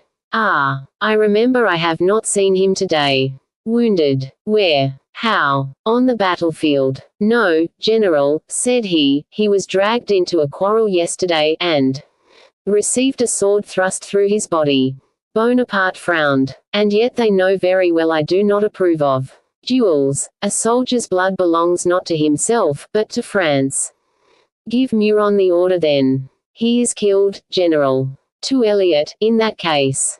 "Killed also." Bonaparte drew his handkerchief from his pocket and passed it over his brow, which was bathed with sweat. "To whom you will, then, but I want to see that lieutenant." He dared not name any others, fear. "Come nearer, Lieutenant," said Bonaparte. The young man made 3 steps and came within the circle of light. "So you are the man who wished to cross the bridge before me," continued Bonaparte. "It was done on a wager, General," gaily answered the young Lieutenant, whose voice made the general start. Did I make you lose it? Maybe, yes. Maybe, no. What was the wager? That I should be promoted captain today. You have won it. Thank you, General. The young man moved hastily forward as if to press Bonaparte's hand, but checked himself almost immediately. The light had fallen full on his face for an instant. That instant sufficed to make the general notice the face as he had the voice. Neither the one nor the other was unknown to him. He searched his memory for an instant, but finding it rebellious, said, I know you. Possibly, General. I am certain, only I cannot recall your name. You manage that yours should not be forgotten, General. Who are you? Ask Valence, General. Bonaparte gave a cry of joy. Louis de Montrevel, he exclaimed, opening wide his arms.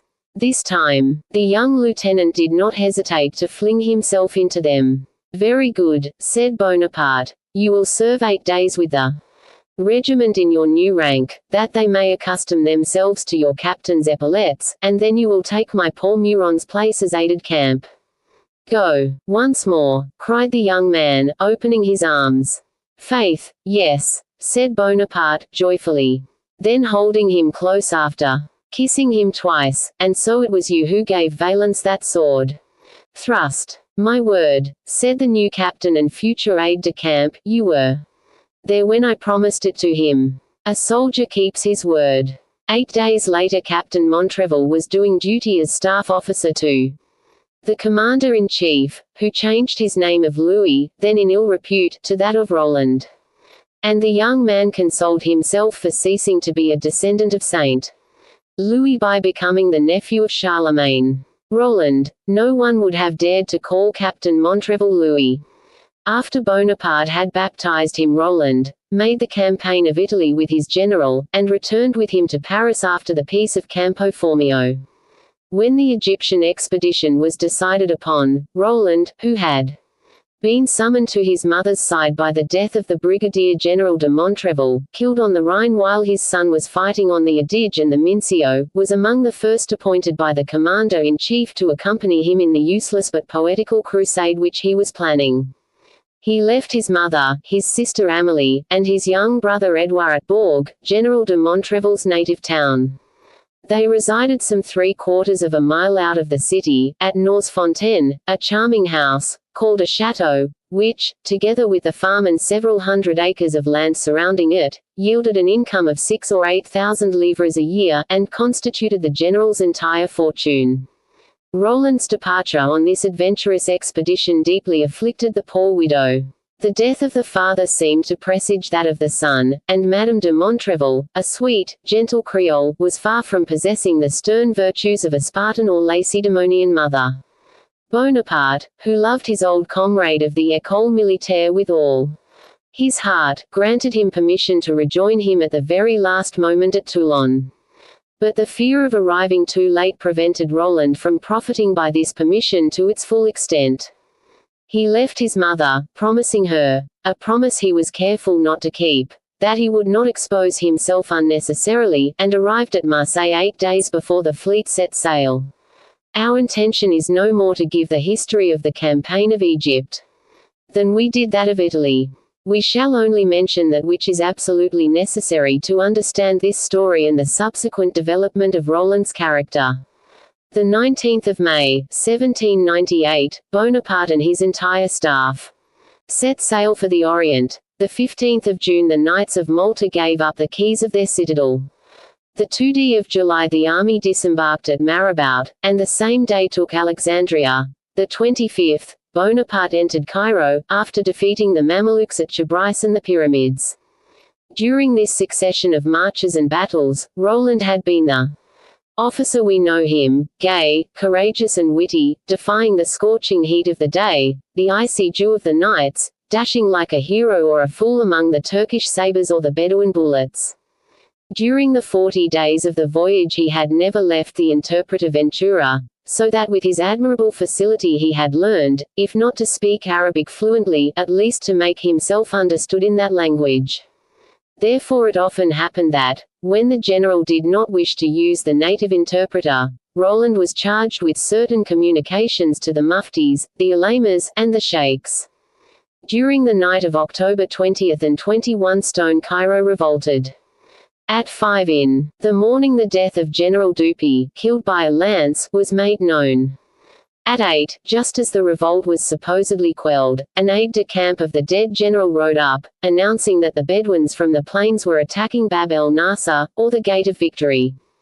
Bonaparte was breakfasting with his aide-de-camp Sulkowski, so severely wounded at Salahieh that he left his pallet of suffering with the greatest difficulty only. Bonaparte, in his preoccupation forgetting the young Pole's condition, said to him, "Sulkowski, take 15 guides and go see what that rabble wants." Sulkowski rose. "General," interposed Roland, "give me the commission. Don't you see my comrade can hardly stand?" "True," said Bonaparte. "Do you go?" Roland went out and took the 15 guides and started. But the order had been given to Sulkowski, and Sulkowski was determined to execute it. He set forth with 5 or 6 men whom he found ready. Whether by chance, or because he knew the streets of Cairo better than Roland, he reached the Gate of Victory a few seconds before him. When Roland arrived, he saw 5 or 6 dead men, and an Sulkowski, pointing him out with his saber to his 15 men, he charged at a gallop. Half an hour later, a guide, returning alone to headquarters, announced the deaths of Sulkowski, Roland and his 21 companions. Bonaparte, as we have said, loved Roland as a brother, as a son, as he loved Eugene. He wished to know all the details of the catastrophe, and questioned the guide. The man had seen an Arab cut off Sulkowski's head and fasten it to his saddlebow. As for Roland, his horse had been killed. He had disengaged himself from the stirrups and was seen fighting for a moment on foot, but he had soon disappeared in a general volley at close quarters. Bonaparte sighed, shed a tear and murmured, "Another," and, apparently thought no more about it. But he did inquire to what tribe belonged these Bedouins, who had just killed 2 of the men he loved best. He was told that they were an independent tribe whose village was situated some 30 miles off. Bonaparte left them a month, that they might become convinced of their impunity. Then, the month elapsed, he ordered one of his aides-de-camp, named Crozier, to surround the village, destroy the huts, behead the men, put them in sacks, and bring the rest of the population, that is to say, the women and children, to Cairo. Crozier executed the order punctually. All the women and children who could be captured were brought to Cairo, and also with them one living Arab, gagged and bound to his horse's back. "Why is this man still alive?" asked Bonaparte. "I ordered you to behead every man who was able to bear arms." "General," said Crozier, who also possessed a smattering of Arabian words, "just as I was about to order his head cut off, I understood him to offer to exchange a prisoner for his life. I thought there would be time enough to cut off his head, and so brought him with me. If I am mistaken, the ceremony can take place here as well as there. What is postponed is not abandoned." The interpreter Ventura was summoned to question the Bedouin. He replied that he had saved the life of a French officer who had been grievously wounded at the Gate of Victory, and that this officer, who spoke a little Arabic, claimed to be one of, had sent him to his brother who was a physician in a neighboring tribe, of which this officer was a captive, and if they would promise to spare his life, he would write to his brother to send the prisoner to Cairo. Perhaps this was a tale invented to gain time, but it might also be true. Nothing was lost by waiting.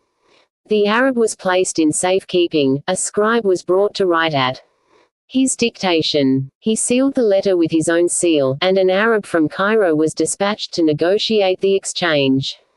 If the emissary succeeded, it meant the Bedouin's life and 500 piastres to the messenger. 3 days later he returned bringing Roland. Bonaparte had hoped for, but had not dared to expect this return. This heart of iron, which had seemed insensible to grief, was now melted with joy. He opened his arms to Roland, as on the day when he had found him, and 2 tears, 2 pearls, the tears of Bonaparte were rare, fell from his eyes. But Roland, strange as it may seem, was sombre in the midst of the joy. caused by his return. He confirmed the Arab's tale, insisted upon his liberation, but refused all personal details about his capture by the Bedouins and the treatment he had received at the hands of the doctor. As for Sulkowski, he had been killed and beheaded before his eyes, so it was useless to think more of him. Roland resumed his duties, but it was noticeable his native courage had become temerity, and his longing for glory, desire for death. On the other hand, as often happens with those who brave fire and sword miraculously spared him. Before, behind and around Roland men fell, he remained erect, invulnerable as the demon of war. During the campaign in Syria 2 emissaries were sent to demand the surrender of Saint Jean d'Acre of Jezza Pasha. Neither of the two returned. They had been beheaded. It was necessary to send a third. Roland applied for the duty, and so insistent was he, that he eventually obtained the general's permission and returned in safety. He took part in each of the 19 assaults made upon the fortress. At each assault he was seen entering the breach. He was ridden sick. To them Roland gave his horse from preference. 3 fell dead from the saddle. He mounted his horse after them, and reached Cairo safe and sound. At Abukir he flung himself into the melee, reached the Pasha by forcing his way through the guard of blacks who surrounded him, seized him by the beard and received the fire of his 2 pistols. One burned the wadding only, the other ball passed under his arm, killing a guard behind him. When Bonaparte resolved to return to France, Roland was the first to whom the general announced his intention. Another had been overjoyed, but he remained sombre and melancholy, saying, "I should prefer to remain here, General. There is more chance of my being killed here." But as it would have appeared ungrateful on his part to refuse to follow the general, he returned with him. During the voyage he remained sad and impenetrable, until the English fleet was sighted near Corsica. Then only did he regain his wonted animation. Bonaparte told Admiral Gontume that he would fight to the death, and gave orders to sink the frigate sooner than haul down the flag. He passed, however, unseen through the British fleet, and disembarked at Fréjus, October 8, 1799. All were impatient to be the first to set foot on French soil. Roland was the last. Although the general paid no apparent attention to these details, none escaped him. He sent Eugene, Berthier, Bourrienne, his aides-de-camp and his suite by way of Gap and Draguignan, while he took the road to Aix strictly incognito, accompanied only by Roland, to judge for himself of the state of the Midi. Hoping that the joy of seeing his family again would revive the love of life in his heart crushed by its hidden sorrow, he informed Roland at Aix that they would part at Lyons, and gave him 3 weeks' furlough to visit his mother and sister. Roland replied, "Thank you, General. My sister and my mother will be very happy to see me." Whereas formerly his words would have been, "Thank you, General. I shall be very happy to see my mother and sister again." We know what occurred at Avignon. We have seen with what profound contempt for danger, bitter disgust of life, Roland had provoked that terrible duel. We heard the reason he gave Sir John for this indifference to death. Was it true or false? Sir John at all events was obliged to content himself with it, since Roland was evidently not disposed to furnish any other. And now, as we have said, they were sleeping or pretending to sleep as they were drawn by 2 horses at full speed along the road of Avignon to Orange. Chapter VI. Morgan. Our readers must permit us for an instant to abandon Roland and Sir John, who, thanks to the physical and moral conditions in which we left them, need inspire no anxiety, while we direct our attention seriously to a personage who has so far made but a brief appearance in this history, though he is destined to play an important part in it. We are speaking of the man who, armed and masked, entered the room of the table at Avignon to return Jean Picot the 200 louis which had been stolen from him by mistake, stored as it had been with the government money. We speak of the highwayman, who called himself Morgan. He had ridden into Avignon, masked, in broad daylight, entered the hotel of the Palais Égalité leaving his horse at the door. This horse had enjoyed the same immunity in the pontifical and royalist town as his master, he found it again at the horse post, unfastened its bridle, sprang into the saddle, rode through the porte d'oeil, skirting the walls, and disappeared at a gallop along the road to Lyons. Only about 3/4 of a mile from Avignon, he drew his mantle closer about him, to conceal his weapons from the passers, and removing his mask he slipped it into one of the holsters of his saddle. The persons whom he had left at Avignon who were curious to know if this could be the terrible Morgan, the terror of the Midi, might have convinced themselves with their own eyes, had they met him on the road between Avignon and Bederides, whether the bandit his appearance was as terrifying as his renown. We do not hesitate to assert that the features now revealed would have harmonized so little with the picture their prejudiced imagination had conjured up that their amazement would have been extreme. The removal of the mask, by a hand of perfect whiteness and delicacy, revealed the face of a young man of 24 or 5 years of age, a face that, by its regularity of feature and gentle expression, had something of the character of a woman, certain moments a touch of singular firmness. Beneath the beautiful fair hair waving on his brow and temples, as was the fashion at that period, eyebrows, eyes and lashes were black as ebony. The rest of the face was, as we have said, almost feminine. There were 2 little ears of which only the tips could be seen beneath the tufts of hair to which the incroyables of the day had given the name of dog's ears, a straight, perfectly proportioned nose, a rather large mouth, rosy and always smiling, and which, when smiling, revealed a double row of brilliant teeth, a delicate refined chin faintly tinged with blue, showing that, if the beard had not been carefully and recently shaved, it would, protesting against the golden hair, have followed the same color as the brows, lashes and eyes, that is to say, a decided black.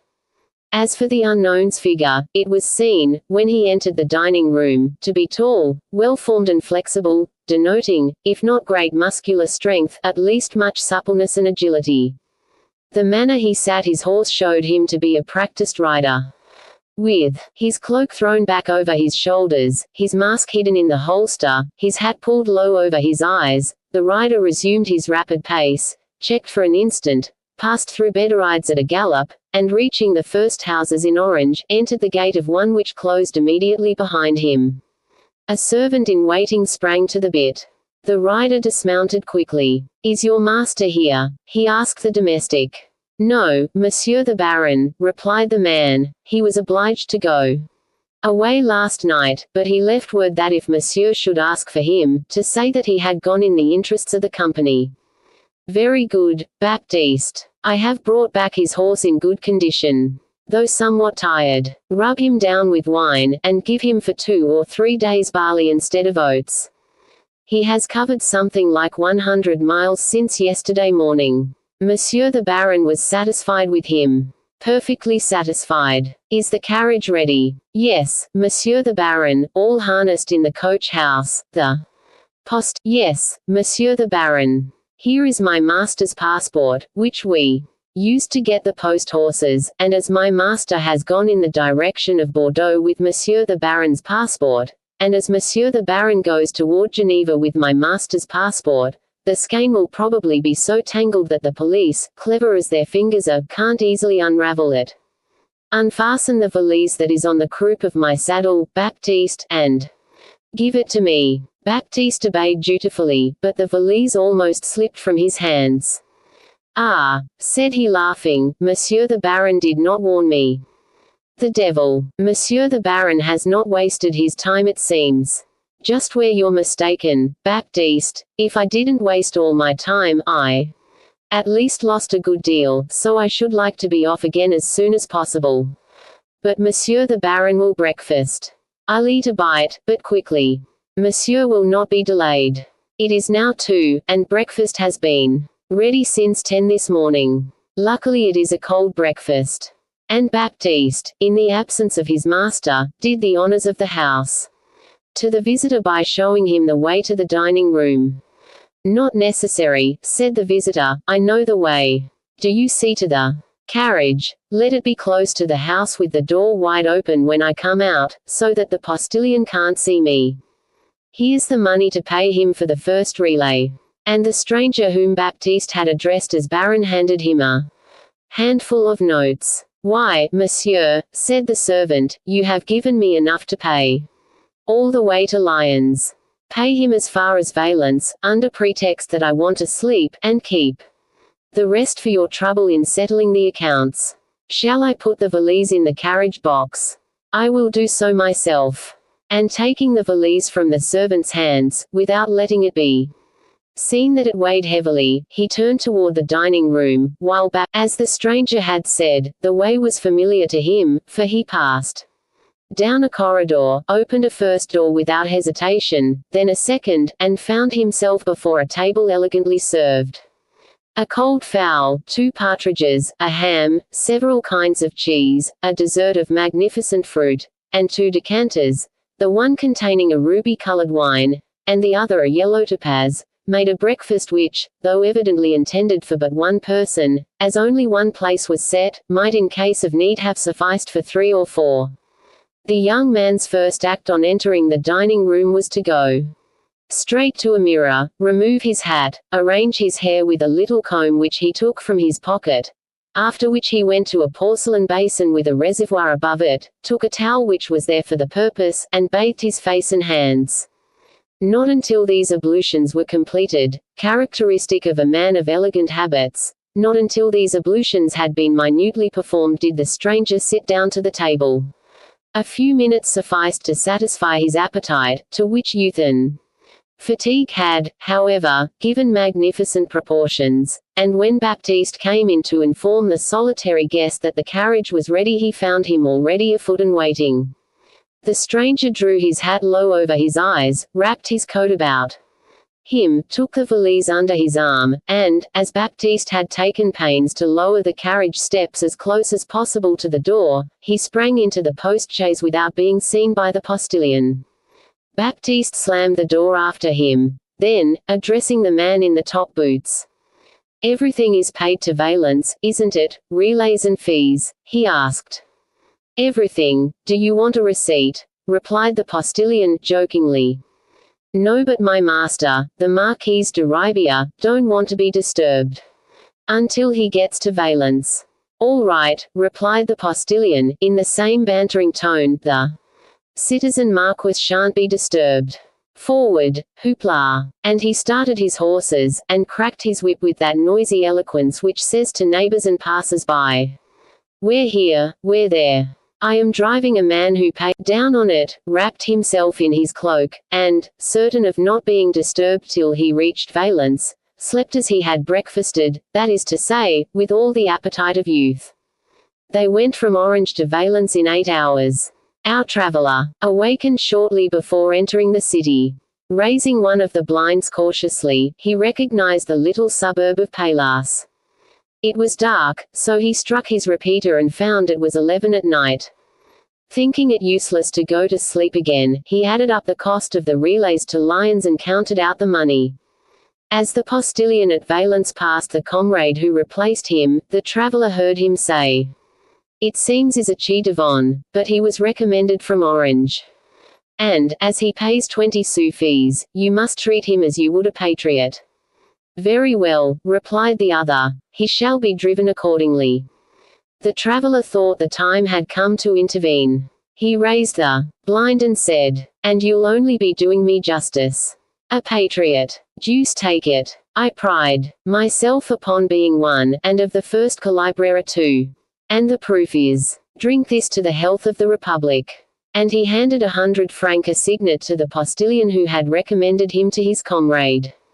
Seeing the other looking eagerly at this strip of paper, he continued, "And the same to you if you will repeat the recommendation you've just received to the others." "Oh, don't worry, citizen," said the postilion, "there'll be but one order. To Lyons, full speed. And here is the money for the 16 posts, including the double post of entrance in advance. I pay 20 sous fees. Settle it among yourselves." The postilion dug his spurs into his horse and they were off at a gallop. The carriage relayed at Lyons about 4 in the afternoon. While the horses were being changed, a man clad like a porter, sitting with his stretcher beside him on a stone post, rose, came to the carriage and said something in a low tone to the young companion of Jehu. Then I can give the news to our friends as a positive fact. You can. Only hurry. Have they been notified at service? Yes. You will find a horse ready between service and Sue. The postilion came up. The young man exchanged a last glance with the porter, who walked away as if charged with a letter of the utmost importance. What road, citizen? Asked the postilion. To Bourg. I must reach service by 9 this evening. I pay 30 sous. Fees. 42 miles in 5 hours. That's tough. Well, after all, it can be done. Will you do it? We can try. And the postilion started at full gallop. 9 o'clock was striking as they entered service. A crown of 6 livres if you'll drive me halfway to Sue without stopping here to change horses, cried the young man through the window to the postilion. Done, replied the latter. And the carriage dashed past the post house without stopping. Morgan stopped the carriage at a half-mile beyond service, put his head out of the window, made a trumpet of his hands, and gave the hoot of a screech owl. The imitation was so perfect that another owl answered from a neighboring woods. Here we are, cried Morgan. The postilion pulled up, saying, if we're there, we needn't go further. The young man took his valise, opened the door, jumped out and stepped up to the postilion. Here's the promised écu. The postilion took the coin and significance. Well, he asked, what does that mean? That means, said the postilion, that, do what I will, I can't help seeing with the other eye. I understand, said the young man, laughing, and if I close the other eye, damn it, I shan't see anything. Hey, you're a rogue who'd rather be blind than see with one eye. Well, there's no disputing tastes. Here. And he gave him a second crown. The postilion stuck it up to his other eye, wheeled the carriage round and took the road back to service. The companion of Jehu waited till he vanished in the darkness. Then, putting the hollow of a key to his lips, he drew a long trembling sound from it like a boatswain's whistle. A similar call answered him, and immediately a horseman came out of the woods at full gallop. As he caught sight of him, Morgan put on his mask. In whose name have you come? Asked the rider, whose face, hidden as it was beneath the brim of an immense hat, could not be seen. In the name of the prophet Elisha, replied the young man with the mask. Then you are he whom I am waiting for. And he dismounted. Are you prophet or disciple? Asked Morgan. Disciple, replied the newcomer. Where is your master? You will find him at the Chartreuse of Sion. Do you know how many companions are there this evening? 12. Very good. If you meet any others, send them there. He who had called himself a disciple bowed in sign of obedience, assisted Morgan to fasten the valise to the croup of the saddle, and respectfully held the bit while the young man mounted. On the right of the road stretched the forest of Sion, like a shadowy sea, its sombre billows undulating and moaning in the night wind. Half a mile beyond Sue the rider turned his horse across country toward the forest, which, as he rode on, seemed to advance toward him. The horse, guided by an experienced hand, plunged fearlessly into the woods. 10 minutes later he emerged on the other side. A gloomy mass, isolated in the middle of a plain, rose about 100 feet from the forest. It was a building of massive architecture, shaded by 5 or 6 venerable trees. The horseman paused before the portal, over which were placed 3 statues in a triangle of the Virgin, Our Lord, and Saint John the Baptist. The statue of the Virgin was at the apex of the triangle. The mysterious traveler had reached his goal, for this was the Chartreuse of Sion. This monastery, the 22nd of its order, was founded in 1178. In 1672 a modern edifice had been substituted for the old building. Vestiges of its ruins can be seen to this day. These ruins consist externally of the above-mentioned portal with the 3 statues, before which our mysterious traveler halted. Internally, a small chapel, entered from the right through the portal.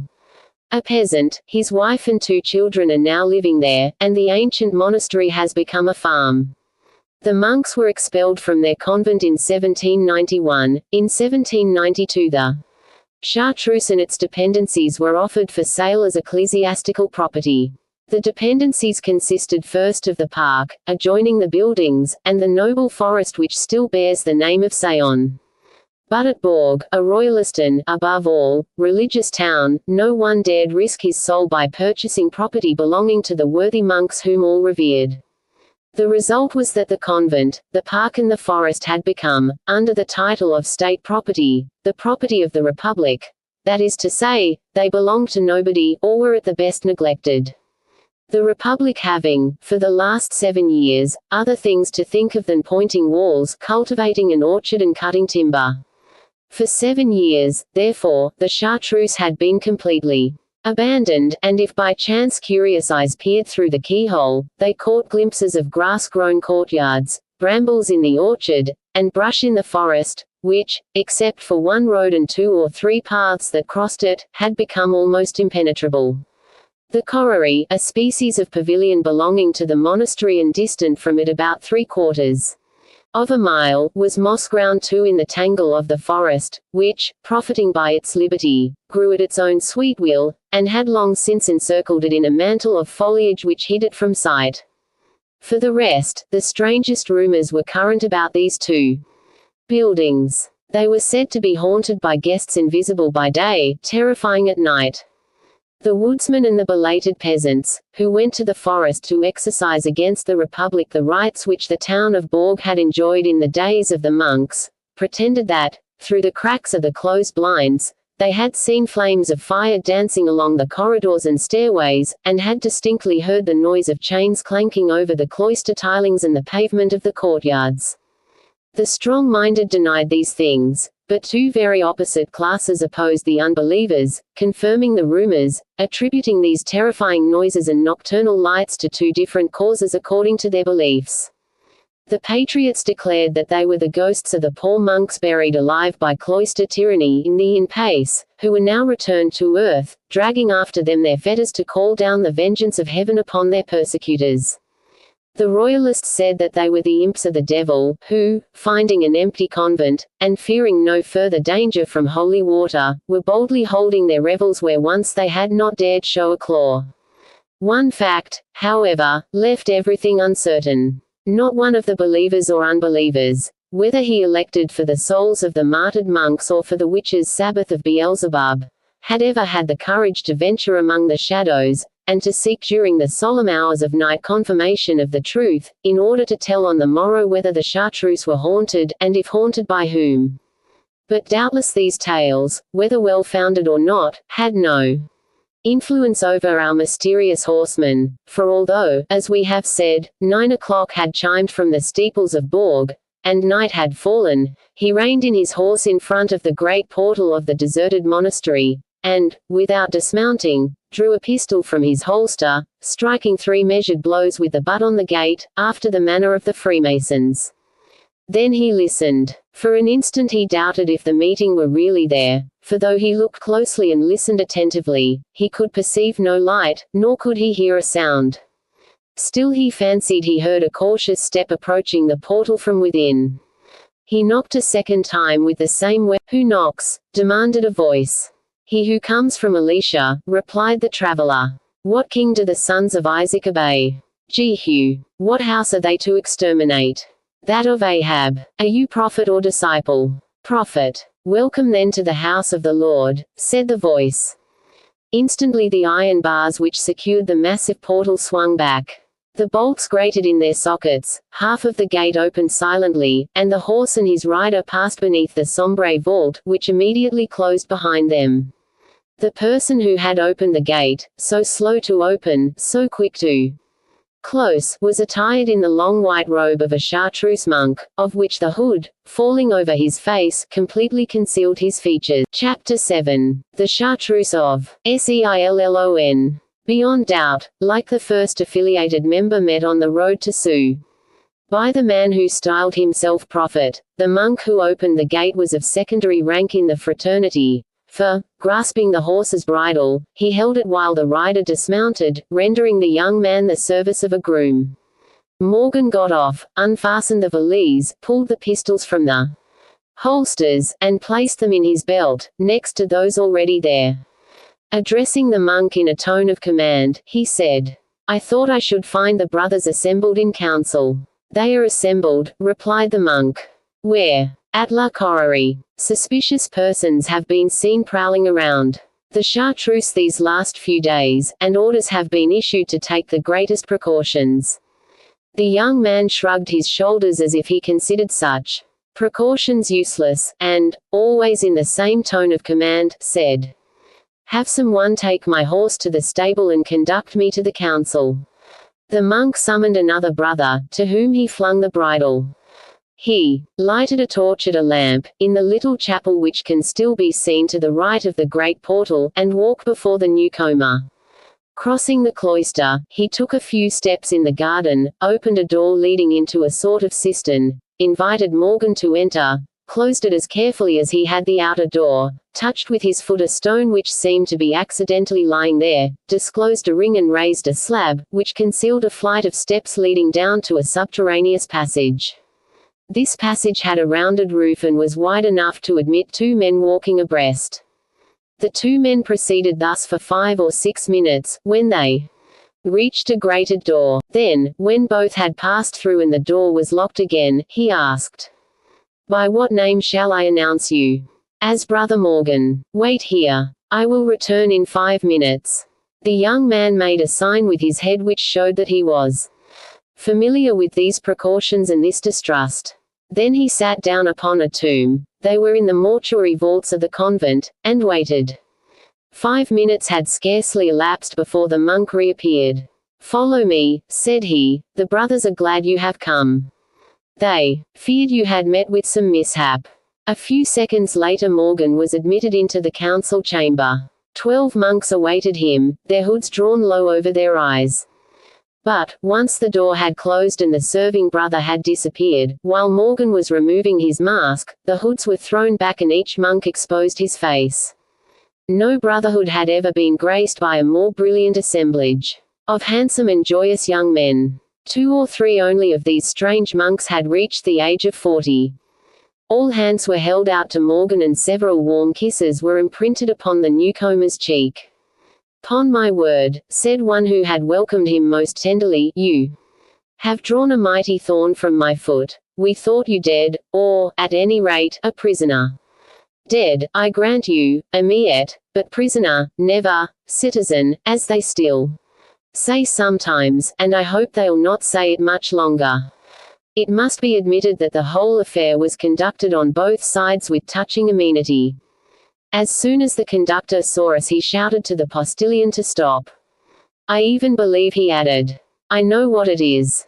"Then," said I, "if you know what it is, my dear friend, our explanations needn't be long." "The government money?" he asked.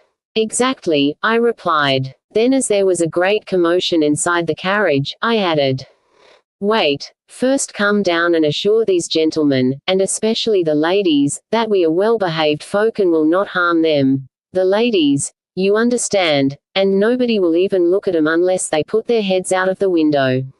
One did risk it, my faith, but she was charming. I threw her a kiss, and she gave a little cry and retired. There were no willows about, I didn't pursue her. In the meantime the guard was rummaging in his strong box in all expedition, and to such good purpose, indeed, that with the government money, in his hurry, he passed over 200 louis belonging to a poor wine merchant of Bordeaux. "Ah, the devil!" exclaimed the brother called Amiette, an assumed name, probably, like that of Morgan. "That is annoying. You know the Directory, which is most imaginative, has organized some bands of chauffeurs, who operate in our name, to make people believe that we rob private individuals. In other words, that we are mere thieves." "Wait an instant," resumed Morgan, "that is just what makes me late. I heard something similar at Lyons. I was halfway to Valence when I discovered this breach of etiquette. It was not difficult, for, as if the good man had foreseen what happened, he had marked his bag, Jean Picot, wine merchant at Fronsac, Bordeaux. Single quote. "And you sent his money back to him?" "I did better. I returned it to him." "At Fronsac?" "Ah, no, but at Avignon." I suspected that so careful a man would stop at the first large town to inquire what chance he had to recover his 200 louis. I was not mistaken. I inquired at the inn if they knew citizen Jean-Picot. They replied that not only did they know him, but in fact he was then dining at the table. I went in. You can imagine what they were talking about: the stoppage of the diligence. Conceive the sensation my apparition caused. The god of antiquity descending from the machine produced a no more unexpected finale than I. I asked which one of the guests was called Jean-Picot. The owner of this distinguished and melodious name stood forth. I placed the 200 louis before him, with many apologies, in the name of the company, for the inconvenience its followers had occasioned him. I exchanged a friendly glance with Barjules and a polite nod with the Abbé de Riens who were present, and, with a profound bow to the assembled company, withdrew. It was only a little thing, but it took me 15 hours, hence the only, said one of the participants. I think you were somewhat imprudent to return the money yourself to citizen Jean-Picot. My dear Colonel, replied the young man, there's an Italian proverb which says, who wills, goes, who does not will, sends. I willed. I went. And there's a jolly buck who, if you ever have the misfortune to fall into the hands of the Directory, will reward you by recognizing you, a recognition which means cutting off your head. Oh, I defy him to recognize me. What can prevent it? Oh, you seem to think that I play such pranks with my face uncovered. Truly, my dear Colonel, you mistake me for someone else. It is well enough to lay aside my mask among friends, but among strangers, no, no.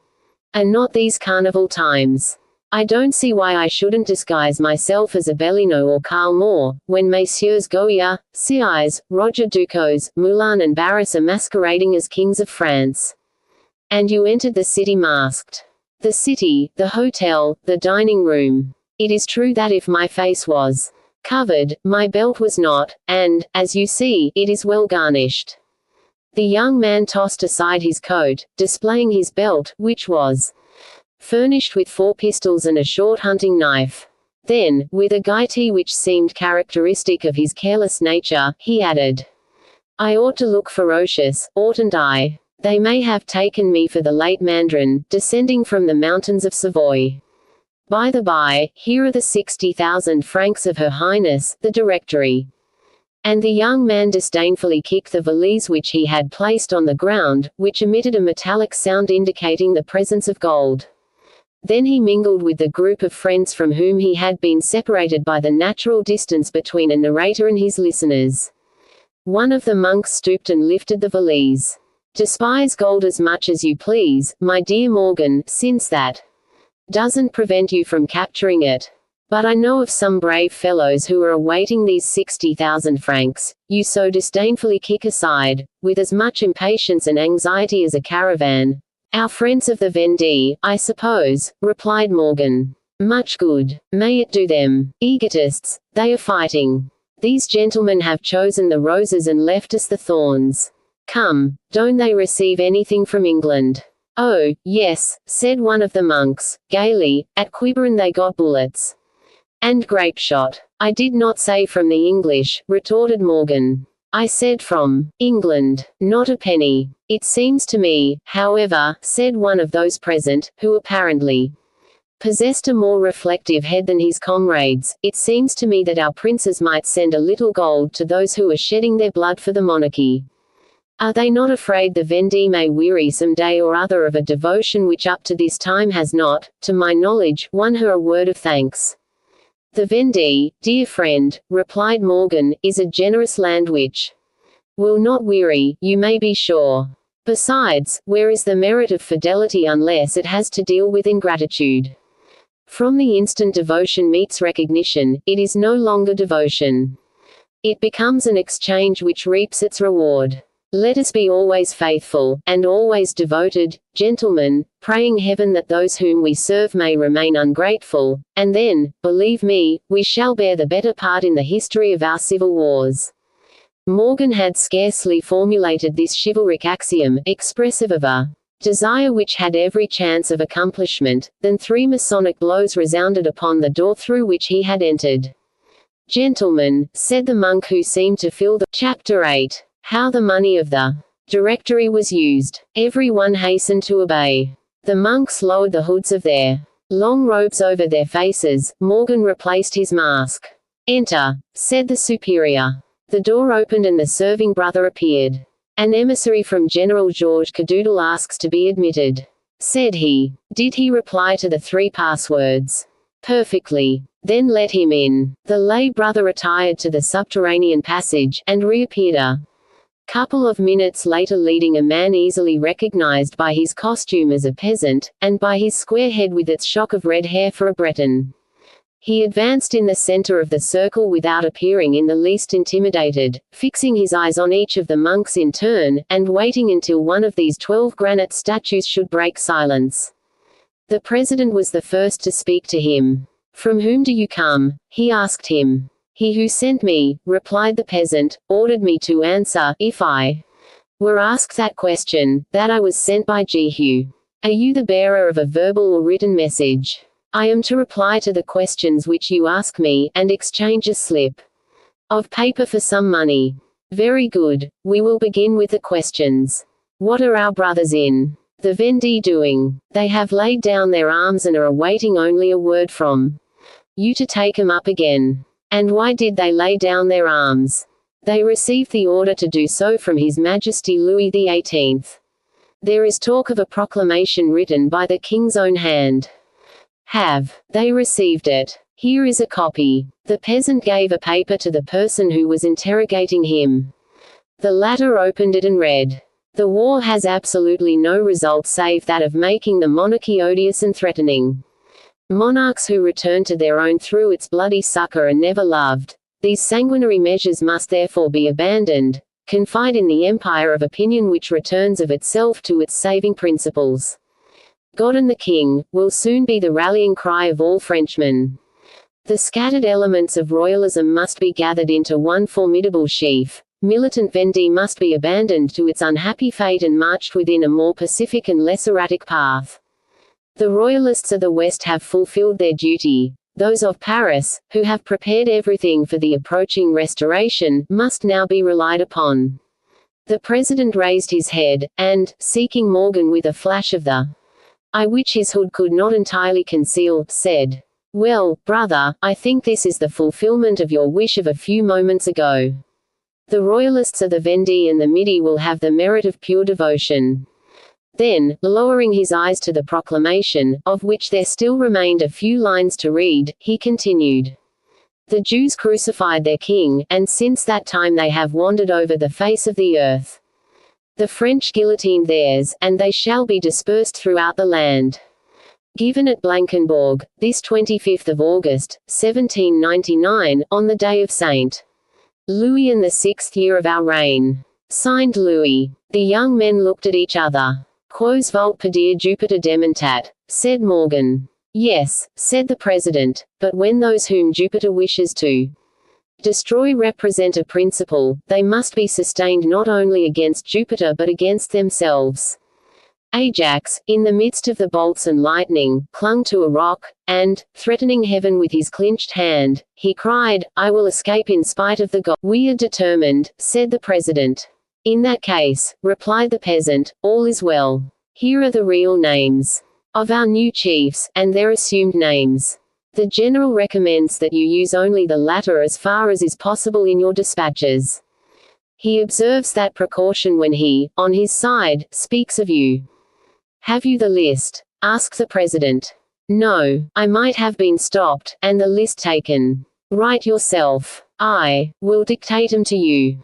The president seated himself at the table, took a pen, and wrote the following names under the dictation of the Breton peasant. Georges Cadoudal, Jehu or Roundhead. Joseph Cadoudal, Judas. Maccabeus. La Haye Saint-Hilaire, David. Bourbon Malabry, Brave La Mort. Paul Piquez, Royal Carnage. Bonfils, Brise Barrière. Damphon. Piquevers. Duchela, La Couronne. Duparc, Le Terrible. La Roche, Mithridates. Poissy, Jean Le Blonde. And these are the successors of Charat, Stoffiat, Cathalino, Bonchamp, Delby, La Roche-Jacquelin, and Lescure, cried a voice. The Breton turned toward him who had just spoken. If they get themselves killed like their predecessors, said he, what more can you ask of them? Well answered, said Morgan, so that, as soon as our general has your reply, answered the peasant, he will take up arms again. And suppose our reply had been in the negative, asked another voice. So much the worse for you, replied the peasant. In any case the insurrection is fixed for October 20th. Well, said the president, thanks to us, the general will have the wherewithal for his first month's pay. Where is your receipt? Here, said the peasant, drawing a paper from his pocket on which were written these words. Received from our brothers of the Midi and the East, to be employed for the good of the cause. The sum was left blank. Do you know how to write? Asked the president. Enough to fill in the 3 or 4 missing words. Very well. Then write, 100,000 francs. The Breton wrote. Then extending the paper to the president, he said, here is your receipt. Where is the money? Stoop and pick up the bag at your feet. It contains 60,000 francs. Then addressing one of the monks, he asked, Montbard, where are the remaining 40,000? The monk thus interpellated opened a closet and brought forth a bag, somewhat smaller than the one Morgan had brought, but which, nevertheless, contained the good round sum of 40,000 francs. Here is the full amount, said the monk. Now, my friend, said the president, get something to eat and some rest. Tomorrow you will start. They are waiting for me yonder, said the Breton. I will eat and sleep on horseback. Farewell, gentlemen. Heaven keep you. And he went toward the door by which he had entered. Wait, said Morgan. The messenger paused. News for news, said Morgan. Tell General Cadoudal that General Bonaparte has left the army in Egypt, that he landed at Fréjus, day before yesterday, and will be in Paris in 3 days. My news is fully worth yours, don't you think so? What do you think of it? Impossible, exclaimed all the monks with one accord. Nevertheless, nothing is more true, gentlemen. I have it from our friend the priest Leprita. Footnote. The name Leprita is a contraction of the 2 words Leprita, meaning the priest, hence the name under which this man died, who saw him relay at Lyons 1 hour before me, and recognized him. What has he come to France for? Demanded several voices.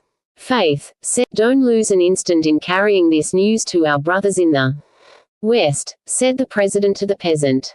A moment ago I wished to detain you, now I say to you, go. Single quote. The peasant bowed and withdrew. The president waited until the door was closed. Gentlemen, said he, the news which our brother Morgan has just imparted to us is so grave that I wish to propose a special measure. What is it? Asked the companions of Jehu with one voice. It is that one of us, chosen by lot, shall go to Paris and keep the rest informed, with the cipher agreed upon, of all that happens there. Agreed, they replied. In that case, resumed the president, let us write our 13 names, each on a slip of paper. We put them in a hat. He whose name is first drawn shall start immediately. The young men, one and all, approached the table, and wrote their names on squares of paper which they rolled and dropped into a hat. The youngest was told to draw the lots. He drew one of the little rolls of paper and handed it to the president, who unfolded it.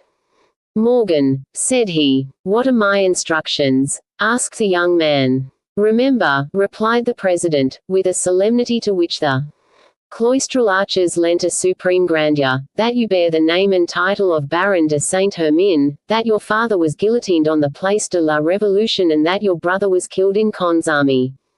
Noblesse oblige. Those are your instructions. And what else? Asked the young man. As to the rest, said the president, we rely on your royalist principles and your loyalty. Then, my friends, permit me to bid you farewell at once. I would like. The young man received the fraternal embrace, smiled to his other friends, shook hands with 2 or 3 of them, wrapped himself in his mantle, pulled his hat over his eyes and departed. Chapter IX. Romeo and Juliet. Under the possibility of immediate departure, Morgan's horse, after being washed, rubbed down and dried, had been fed a double ration of oats and been resaddled and bridled. The young man had only to ask for it and spring upon its back.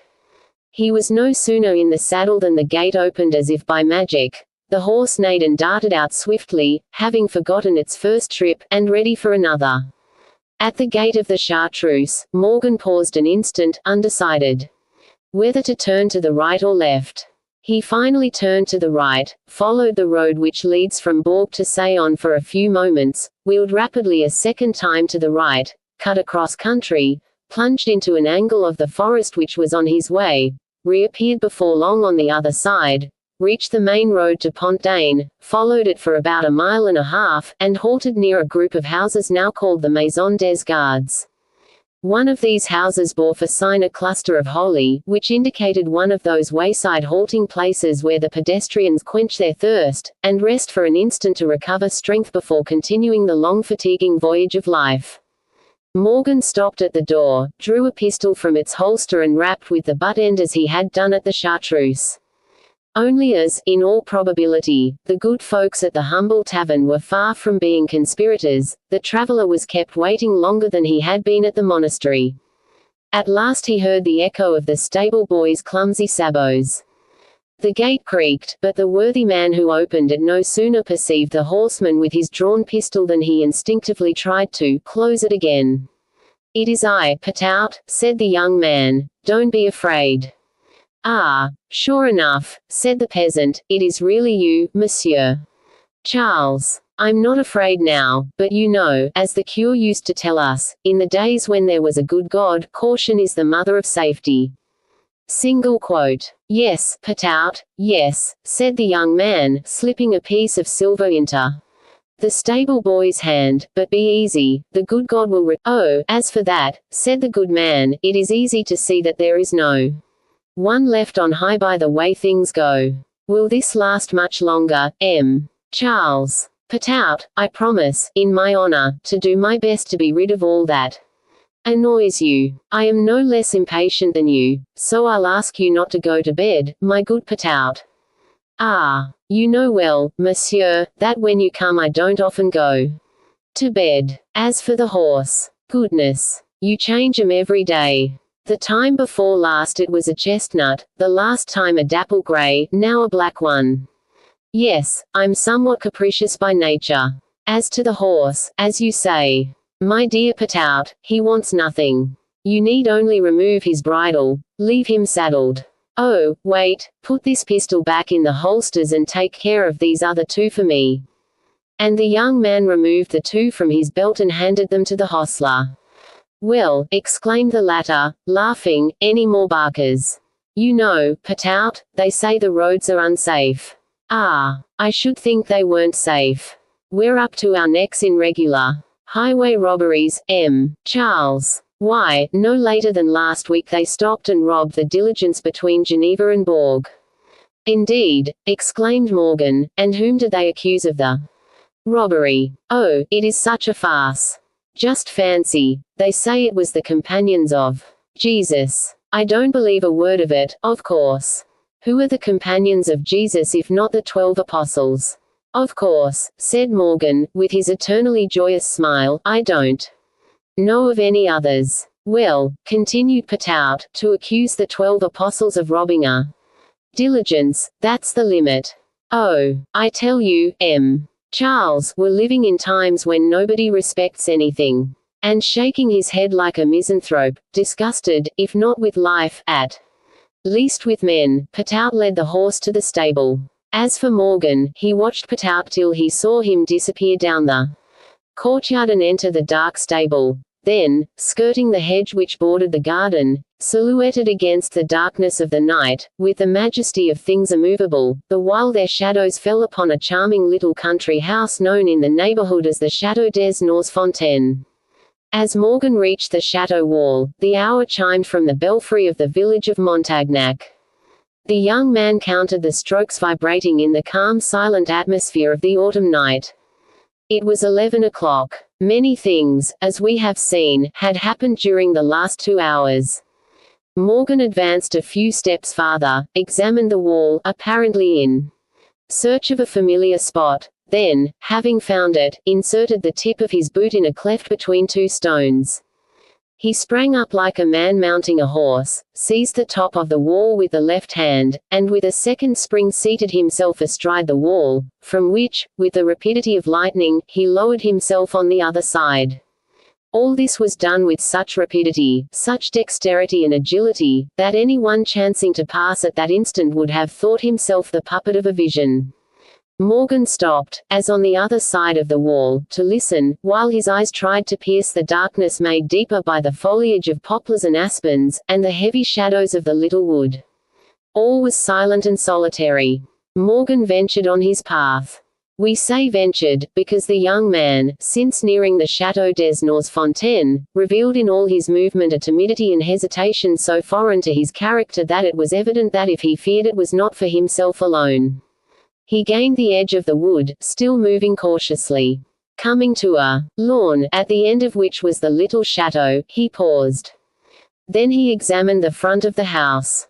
Only one of the 12 windows which dotted the 3 floors was lighted. This was on the second floor at the corner of the house. A little balcony, covered with virgin vines which climbed the walls, twining themselves around the iron railing and falling thence in festoons from the window, overhung the garden. On both sides of the windows, close to the balcony, large leaf trees met and formed above the cornice a bower of verdure. A Venetian blind, which was raised and lowered by cords, separated the balcony from the window, a separation which disappeared at will. It was through the interstices of this blind that Morgan had seen the light. Lindens skirted the wall and led to the house. He turned aside and entered its dark leafy covert. When he had reached the end of the path, he crossed, like a frightened doe, the open space which led to the house wall, and stood for a moment in the deep shadow of the house. Then, when he had reached the spot he had calculated upon, he clapped his hands 3 times. At this call a shadow darted from the end of the apartment and clung, lithe, graceful, almost transparent, to the window. Morgan repeated the signal. The window was opened immediately, the blind was raised, and a ravishing young girl, in a night dress, her fair hair rippling over her shoulders, appeared in the frame of verdure. The young man stretched out his arms to her, whose arms were stretched out to him, and 2 names, or rather 2 cries from the heart, crossed from one to the other. Charles. Amélie. Then the young man sprang against the wall, caught at the vine shoots, the jagged edges of the rock, the jutting cornice, and in an instant was on the balcony. What these 2 beautiful young beings said to each other was only a murmur of love lost in an endless kiss. Then, by gentle effort, the young man drew the girl with one hand to her chamber, while with the other he loosened the cords of the blind, which fell noisily behind them. The window closed behind the blind. Then the lamp was extinguished, and the front of the Château des Nors Fontaine was again in darkness. This darkness had lasted for about a quarter of an hour, when the rolling of a carriage was heard along the road leading from the highway of Pont-d'Ain to the entrance of the chateau. Chapter X. The family of Roland. The carriage which had stopped before the gate was that which brought Roland back to his family, accompanied by Sir John. The family was so far from expecting him that, as we have said, all the lights in the house were extinguished, all the windows in darkness, even Amélie's. The postilion had cracked his whip smartly for the last 500 yards, but the noise was insufficient to rouse these country people from their first sleep. When the carriage had stopped, Roland opened the door, sprang out without touching the steps, and tugged at the bell handle. 5 minutes elapsed, and, after each peal, Roland turned to the carriage, saying, "Don't be impatient, Sir John." At last a window opened and a childish but firm voice cried out, "Who is ringing that way?" "Ah, is that you, little Edouard?" said Roland. "Make haste and let us in." The child leaped back with a shout of delight and disappeared. But at the same time his voice was heard in the corridors crying, "Mother, wake up, it is Roland. Sister, wake up, it is the big brother." Then, clad only in his night robe and his little slippers, he ran down the steps, crying, "Don't be impatient, Roland, here I am." An instant later the key grated in the lock, and the bolts slipped back in their sockets. A white figure appeared in the portico, and flew rather than ran to the gate, which an instant later turned on its hinges and swung open. The child sprang upon Roland's neck and hung there. "Ah, brother, brother," he exclaimed, embracing the young man, laughing and crying at the same time. "Ah, big brother Roland. How happy mother will be, and Amelie, too. Everybody is well. I am the sickest. Except Mitchell, the gardener, you know, who has sprained his leg. But why aren't you in uniform? Oh, how ugly you are in citizen's clothes. Have you just come from Egypt? Did you bring me the silver-mounted pistols and the beautiful curved sword? No, then you are not nice, and I won't kiss you any more. Oh, no, no. Don't be—" and the boy smothered the big brother with kisses while he showered questions upon him. The Englishman, still seated in the carriage, looked smilingly through the window at the scene. In the midst of these fraternal embraces came the voice of a woman, the voice of the mother. "Where is he, my Roland, my darling son?" asked Madame de Montrevel, in a voice fraught with such violent, joyous emotion that it was almost painful. "Where is he? Can it be true that he has returned? Really true that he is not a prisoner, not dead? Is he really living?" The child, at her voice, slipped from his brother's arms like an eel, dropped upon his feet on the grass, and, as if moved by a spring, bounded toward his mother. "This way, mother, this way," said he, dragging his mother, half dressed as she was, toward Roland. When he saw his mother, Roland could no longer contain himself. He felt the sort of icicle that had petrified his breast melt, and his heart beat like that of his fellowman. "Ah!" he exclaimed, "I was indeed ungrateful to God when life still holds such joys for me." And he fell sobbing upon Madame de Montrevel's neck without thinking of Sir John, who felt his English phlegm disperse as he silently wiped away the tears that flowed down his cheeks and moistened his lips. The child, the mother, and Roland formed an adorable group of tenderness and emotion. Suddenly little Edouard, like a leaf tossed about by the wind, flew from the group, exclaiming, "Sister Amelie! Why, where is she?" And he rushed toward the house, repeating, "Sister Amelie, wake up! Get up! Hurry up!" And then the child could be heard kicking and rapping against a door. Silence followed. Then little Edouard shouted, "Help, mother! Help, brother Roland! Sister Amelie is ill!" Madame de Montrevel and her son flew toward the house.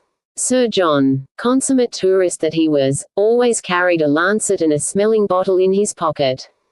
He jumped from the carriage and, obeying his first impulse, hurried up the portico. However, the fainting girl whom he sought came toward him at that moment. The noise her brother had made at the door brought Amelie to the landing, but, without doubt, the excitement which Roland's return had occasioned was too much for her, for after descending a few steps in an almost automatic manner, controlling herself by a violent effort, she gave a sigh, and, like a flower that bends, a branch that droops, like a scarf that floats, she fell, or rather lay, upon the stairs.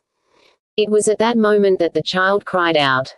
But at his exclamation Amelie recovered, if not her strength, at least her will. She rose, and, stammering, "Be quiet, Edouard. Be quiet, in heaven's name. I'm all right." She clung to the balustrade with one hand, and leaning with the other on the child, she had continued to descend. On the last step she met her mother and her brother. Then with a violent, almost despairing movement, she threw both arms around Roland's neck, exclaiming, my brother, my brother." Roland, feeling the young girl's weight press heavily upon his shoulder, exclaimed, Air! She is fainting," and carried her out upon the portico. It was this new group, so different from the first, which met Sir John's eyes. As soon as she felt the fresh air, Amelie revived and raised her head. Just then the moon, in all her splendor, shook off a cloud which had veiled her, and lighted Amelie's face, as pale as her own. Sir John gave a cry of admiration. Never had he seen a marble statue so perfect as this living marble before his eyes. We must say that Amelie, seen thus, was marvelously beautiful. Clad in a long cambric robe, which defined the outlines of her body, molded on that of the polyhymnia of antiquity, her pale face gently inclined upon her brother's shoulder, her long golden hair floating around her snowy shoulders, her arm thrown around her mother's neck, its rose-tinted alabaster hand drooping upon the red shawl in which Madame de Montrevel had wrapped herself, such was Roland's sister as she appeared to Sir John. At the Englishman's cry of admiration, Roland remembered that he was there, and to go further, but in order to be on a level with the person he proceeded to question. "Who are you, sir?" he asked Sir John, "and what are you doing here?" "My little Edouard," said Sir John, "I am your brother's friend, and I have brought you the silver-mounted pistols and the Damascus blade which he promised you." "Where are they?" asked the child. "Ah," said Sir John, "they are in England, and it will take some time to send for them. But your big brother will answer for me that I am a man of my word." "Yes, Edouard, yes," said Roland. "If Sir John promises them to you, you will get them." Then turning to Madame de Montrevel and his sister, "Excuse me, my mother, excuse me, Amelie, or rather, excuse yourselves as best you can to Sir John, for you have made me abominably ungrateful." Then grasping Sir John's hand, he continued, "Mother, Sir John took occasion the first time he saw me to render me an inestimable service. I know that you never forget such things. I trust, therefore, that you will always remember that Sir John is one of our best friends, and he will give you the proof of it by saying with me that he has consented to be bored for a couple of weeks with us." "Madam," said Sir John, "permit me, on the contrary, not to repeat my friend Roland's words. I could wish to spend, not a fortnight, nor 3 weeks, but a whole lifetime with you."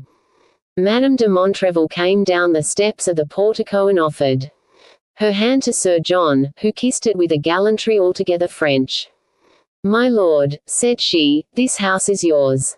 The day you entered it has been one of joy, the day you leave will be one of regret and sadness."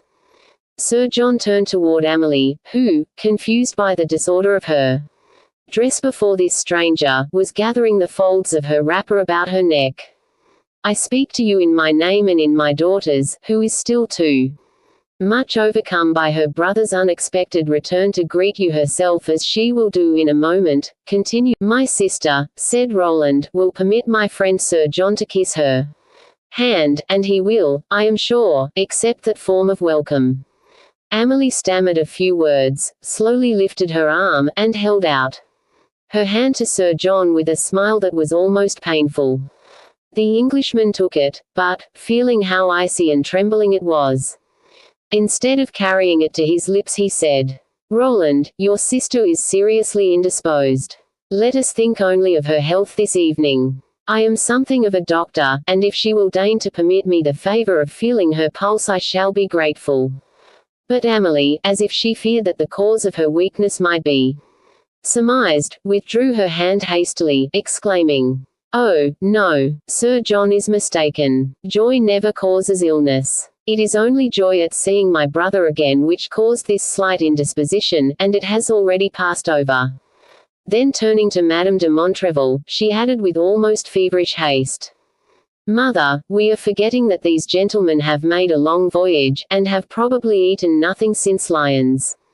If Roland has his usual good appetite he will not object to my leaving you to do the honors of the house, while I attend to the unpoetical but much appreciated details of the housekeeping." Leaving her mother, as she said, to do the honors of the house, Amelie went to waken the maids and the manservant, leaving on the mind of Sir John that sort of fairy-like impression which the tourist on the Rhine brings with him of the Lorelei on her rock, a lyre in her hand, the liquid gold of her hair floating in the evening breezes. In the meantime, Morgan had remounted his horse, returning at full gallop to the Chartreuse. He drew rein before the portal, pulled out a notebook, and penciling a few lines on one of the leaves, rolled it up and slipped it through the keyhole without taking time to dismount. Then pressing in both his spurs, and bending low over the mane of the noble animal, he disappeared in the forest, rapid and mysterious as Faust on his way to the mountain of the witches' Sabbath. The 3 lines he had written were as follows. Louis de Montrevel, General Bonaparte, no matter what happened, the body of the young officer must be considered as sacred by them. The companions of Jehu had the right to protect a friend in that way, without being obliged to explain the motives which actuated them. Morgan used that privilege to protect the brother of his love. Chapter 11. Chateau des Noiresfontaines. The Chateau of Norsfontaine, whither we have just conducted 2 of the principal characters of our story, stood in one of the most charming spots of the valley, where the city of Bourg is built. The park, of 5 or 6 acres, covered with venerable oaks, was enclosed on 3 sides by freestone walls, one of which opened in front through a handsome gate of rattan, fashioned in the style of Louis XV. The 4th side was bounded by the little river called the Riesauce, a pretty stream that takes its rise at Gernord, among the foothills of the Jura, and flowing gently from south to north, joins the Saône at the bridge of Fleurville, opposite Pont de Vaux, the birthplace of Joubert, who, a month before the period of which we are writing, was killed at the fatal Battle of Norvy. Beyond the Riesauce, and along its banks, lay, to the right and left of the Château des Norsfontaines, the village of Montagnac and Saint-Just, dominated further on by that of Césariat. Behind this latter hamlet stretched the graceful outlines of the hills of the Jura, above the summits of which could be distinguished the blue crests of the mountains of Bugey, which seemed to be standing on tiptoe in order to peer curiously over their younger sister's shoulder at what was passing in the valley of the Aisne. It was in full view of this ravishing landscape that Sir John awoke. For the first time in his life, perhaps, the morose and taciturn Englishman smiled at nature. He fancied himself in one of those beautiful valleys of Thessaly celebrated by Virgil, beside the sweet slopes of Lignon sung by Erph, whose birthplace, in spite of what the biographers say, was falling into ruins not 3 miles from the Château des Norsfontaines. He was roused by 3 light raps at his door. It was Roland who came to see how he had passed the night. He found him radiant as the sun playing among the already yellow leaves of the chestnuts and the lindens. "Oh, Sir John," cried Roland, "permit me to congratulate you. I expected to find you as gloomy as the poor monks of the Chartreuse, with their long white robes, who used to frighten me so much in my childhood. Though, to tell the truth, I was never easily frightened. Instead of that I find you in the midst of this dreary October, as smiling as a morn of May." "My dear Roland," replied Sir John, "I am an orphan. I lost my mother at my birth and my father when I was 12 years old. At an age when children are usually sent to school, I was master of a fortune producing $1 million a year, but I was alone in the world, with no one whom I loved or who loved me. The tender joys of family life are completely unknown to me. From 12 to 18 I went to Cambridge, but my taciturn and perhaps haughty character isolated me from my fellows. At 18 I began to travel. You who scour the world under the shadow of your flag, that is to say, the shadow of your country, and are stirred by the thrill of battle, and the pride of glory, cannot imagine what a lamentable thing it is to roam through cities, provinces, nations, and kingdoms simply to visit a church here, a castle there, to rise at 4 in the morning at the summons of a pitiless guide, to see the sun rise from Rigi or Etna, to pass like a phantom, already dead, through the world of living shades called men, to know not where to rest, to know no land in which to take root, no arm on which to lean, no heart in which to pour your own. Well, last night, my dear Roland, suddenly, in an instant, in a second, this void in my life was filled. I lived in you, the joys I seek were yours. The family which I never had, I saw smiling around you. As I looked at your mother I said to myself, my mother was like that, I am sure. Looking at your sister, I said, had I a sister I could not have wished her otherwise. When I embraced your brother, I thought that I, too, might have had a child of that age, and thus leave something behind me in the world, whereas with the nature I know I possess, I shall die as I have lived, sad, surly with others, a burden to myself. Ah, you are happy, Roland, you have a family, you have fame, you have youth, you have that which spoils nothing in a man, you have beauty. You want no joys. You are not deprived of a single delight. I repeat it, Roland, you are a happy man, most happy. Good, said Roland. You forget my aneurysm, my lord. Sir John looked at Roland incredulously.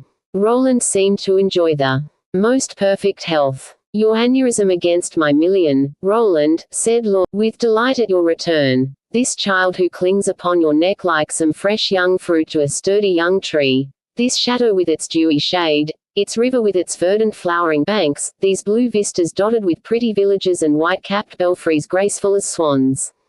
I would welcome your aneurysm, Roland, and with death in 2 years, in 6 months. But 6 months of stirring, tender, eventful and glorious life.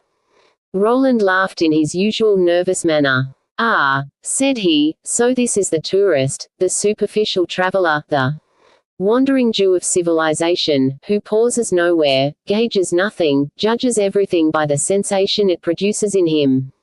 The tourist who, without opening the doors of these abodes where dwell the fools we call men, says, behind these walls is happiness. Well, my dear friend, you see this charming river, don't you? These flowering meadows, these pretty villages. It is the picture of peace, innocence and fraternity, the cycle of Saturn, the golden age returned. It is Eden, paradise. Well, all that is peopled by beings who have flown at each other's throats. The jungles of Calcutta, the sedges of Bengal are inhabited by tigers and panthers not one whit more ferocious or cruel than the denizens of these pretty villages, these dewy lawns, and these charming shores. After lauding in funeral celebrations the good, the great, the immortal Marat, whose body, thank God, they cast into the common sewer like carrion that he was, and always had been, after performing these funeral rites, to which each man brought an urn into which he shed his tears, behold, our good Bressons, our gentle Bressons, these paltry fatteners, suddenly decided that the Republicans were all murderers. So they murdered them by the tumbrelful to correct them of that vile defect common to savage and civilized man, the killing his kind. You doubt it. My dear fellow, on the road to Lons-le-Saulnier they will show you, if you are curious, the spot where not 6 months ago they organized a slaughter fit to turn the stomach of our most ferocious troopers on the battlefield. Picture to yourself a tumbrel of prisoners on their way to Lons-le-Saulnier. It was a staff-sided cart, one of those immense wagons in which they take cattle to market. There were some 30 men in this tumbrel, whose sole crime was foolish exaltation of thought and threatening language. They were bound and gagged, heads hanging, jolted by the bumping of the cart, their throats parched with thirst, powerless, motionless. The lust of massacre surprised them in their fetters, and battered them not only in life but in death. Their bodies, when their hearts had ceased to beat, still resounded beneath the bludgeons which mangled their flesh and crushed their bones, while women looked on in calm delight, lifting high the children, who clapped their hands for joy. Old men who ought to have been preparing for a Christian death helped, by their goading cries, to render the death of these wretched beings more wretched still. And in the midst of these old men, a little septuagenarian, dainty, powdered, flicking his lace shirt frill if a speck of dust settled there, pinching his Spanish tobacco from a golden snuff box, with a diamond monogram, eating his amber sugar plums from a Sèvres bonbonnière, given him by Madame du Barry, and adorned with the donor's portrait. This septuagenarian, conceive the picture, my dear Sir John, dancing with his pumps upon that mattress of human flesh, wearying his arm, enfeebled by age, in striking repeatedly with his gold-headed cane those of the bodies who seemed not dead enough to him, not properly mangled in that cursed mortar. For, my friend, I have seen Montebello, I have seen Arcole, I have seen Rivoli, I have seen the pyramids, and I believe I could see nothing more terrible. Well, my mother's mere recital, last night, after you had retired, of what has happened here, made my hair stand on end. Faith, that explains my poor sister's spasms just as my aneurysm explains mine. Sir John watched Roland, and listened with that strange wonderment, which his young friend's misanthropical outbursts always aroused. Roland seemed to lurk in the niches of a conversation in order to fall upon mankind whenever he found an opportunity. Perceiving the impression he had made on Sir John's mind, he changed his tone, substituting bitter raillery for his philanthropic wrath. It is true, said he, that, apart from this excellent aristocrat who finished what the butchers had begun, and dyed in blood the red heels of his pumps, the people who performed these massacres belonged to the lower classes, bourgeois and clowns, as our ancestors called those who supported them. The nobles managed things much more daintily. For the rest, you saw yourself what happened at Avignon. If you had been told that, you would never have believed it, would you? Those gentlemen pillagers of stage coaches pique themselves on their great delicacy. They have two faces, not counting their mask. Sometimes they are Cartouche and Mandarin, sometimes Amadis and Galahad. The highways. My mother told me yesterday of one called Laurent. You understand, my dear fellow, that Laurent is a fictitious name meant to hide the real name, just as a mask hides the face. This Laurent combined all the qualities of a hero of romance, all the accomplishments, as you English say, who, under pretext that you were once Normans, allow yourselves occasionally to enrich your language with a picturesque expression, or some word which has long, poor beggar, asked and been refused admittance of our own scholars. This Laurent was ideally handsome. He was one of 72 companions of Jehu who have lately been tried at Isengaux. 70 were acquitted. He and one other were the only ones condemned to death. The innocent men were released at once, but Laurent and his companion were put in prison to await the guillotine. But, pooh! Master Laurent had too pretty a head to fall under the executioner's ignoble knife. The judges who condemned him, the curious who expected to witness him executed, had forgotten what Montaigne calls the corporeal recommendation of beauty. There was a woman belonging to the jailer of Isengaux, his daughter, sister or niece. History, for it is history and not romance that I am telling you, history does not say which. At all events the woman, whoever she was, fell in love with the handsome prisoner, so much in love that 2 hours before the execution, just as Master Laurent, expecting the executioner, was sleeping, or pretending to sleep, as usually happens in such cases, his guardian angel came to him. I don't know how they managed, for the two lovers, for the best of reasons, never told the details, but the truth is, now remember, Sir John, that this is truth and not fiction, that Laurent was free, but, to his great regret, unable to save his comrade in the adjoining dungeon. Jenson, under like circumstances, refused to escape, preferring to die with the other Girondins, but Jenson did not have the head of Antinous on the body of Apollo. The handsomer the head, you understand, the more one holds on to it. So Laurent accepted the freedom offered him and escaped. A horse was waiting for him at the next village. The young girl, who might have retarded or hindered his flight, was to rejoin him the next day. Dawn came, but not the guardian angel. It seems that our hero cared more for his mistress than he did for his companion. He left his comrade, but he would not go without her. It was 6 o'clock, the very hour for his execution. His impatience mastered him. 3 times had he turned his horse's head toward the town, and each time drew nearer and nearer. At the 3rd time, brain. Could his mistress have been taken, and would she pay the penalty for saving him? He was then in the suburbs. Spurring his horse, he entered the town with face uncovered, dashed through people who called him by name, astonished to see him free and on horseback, when they expected to see him bound and in a tumbril on his way to be executed. Catching sight of his guardian angel pushing through the crowd, not to see him executed, but to meet him, he urged his horse past the executioner, who had just learned of the disappearance of one of his patients, knocking over 2 or 3 bumpkins with the breast of his bayard. He bounded toward her, swung her over the pommel of his saddle, and, with a cry of joy and a wave of his hat, he disappeared like M. de Conde at the Battle of Lens. The people all applauded, and the women thought the action heroic, and all promptly fell in love with the hero on the spot. Roland, observing that Sir John was silent, paused and questioned him. By a look. Go on, replied the Englishman. I am listening. And as I am sure you are telling me all this in order to come to something you wish to say, I await your point. Well, resumed Roland, laughing, you are right, my dear friend, and on my word, you know me as if we had been college chums. Well, what idea do you suppose has been cavorting through my brain all night? It is that of getting a glimpse of these gentlemen of Jehu near at hand. Ah, yes, I understand. As you failed to get yourself killed by Md. Bargels, you want to try your chance of being killed by M. Morgan, or any other, my dear Sir John, replied the young officer calmly, for I assure you that I have nothing in particular against M. Morgan, quite the contrary, though my first impulse when he came into the room and made his little speech, don't you call it a speech? Sir John nodded affirmatively. Though my first thought, resumed Roland, was to spring at his throat and strangle him with one hand, and to tear off his mask with the other.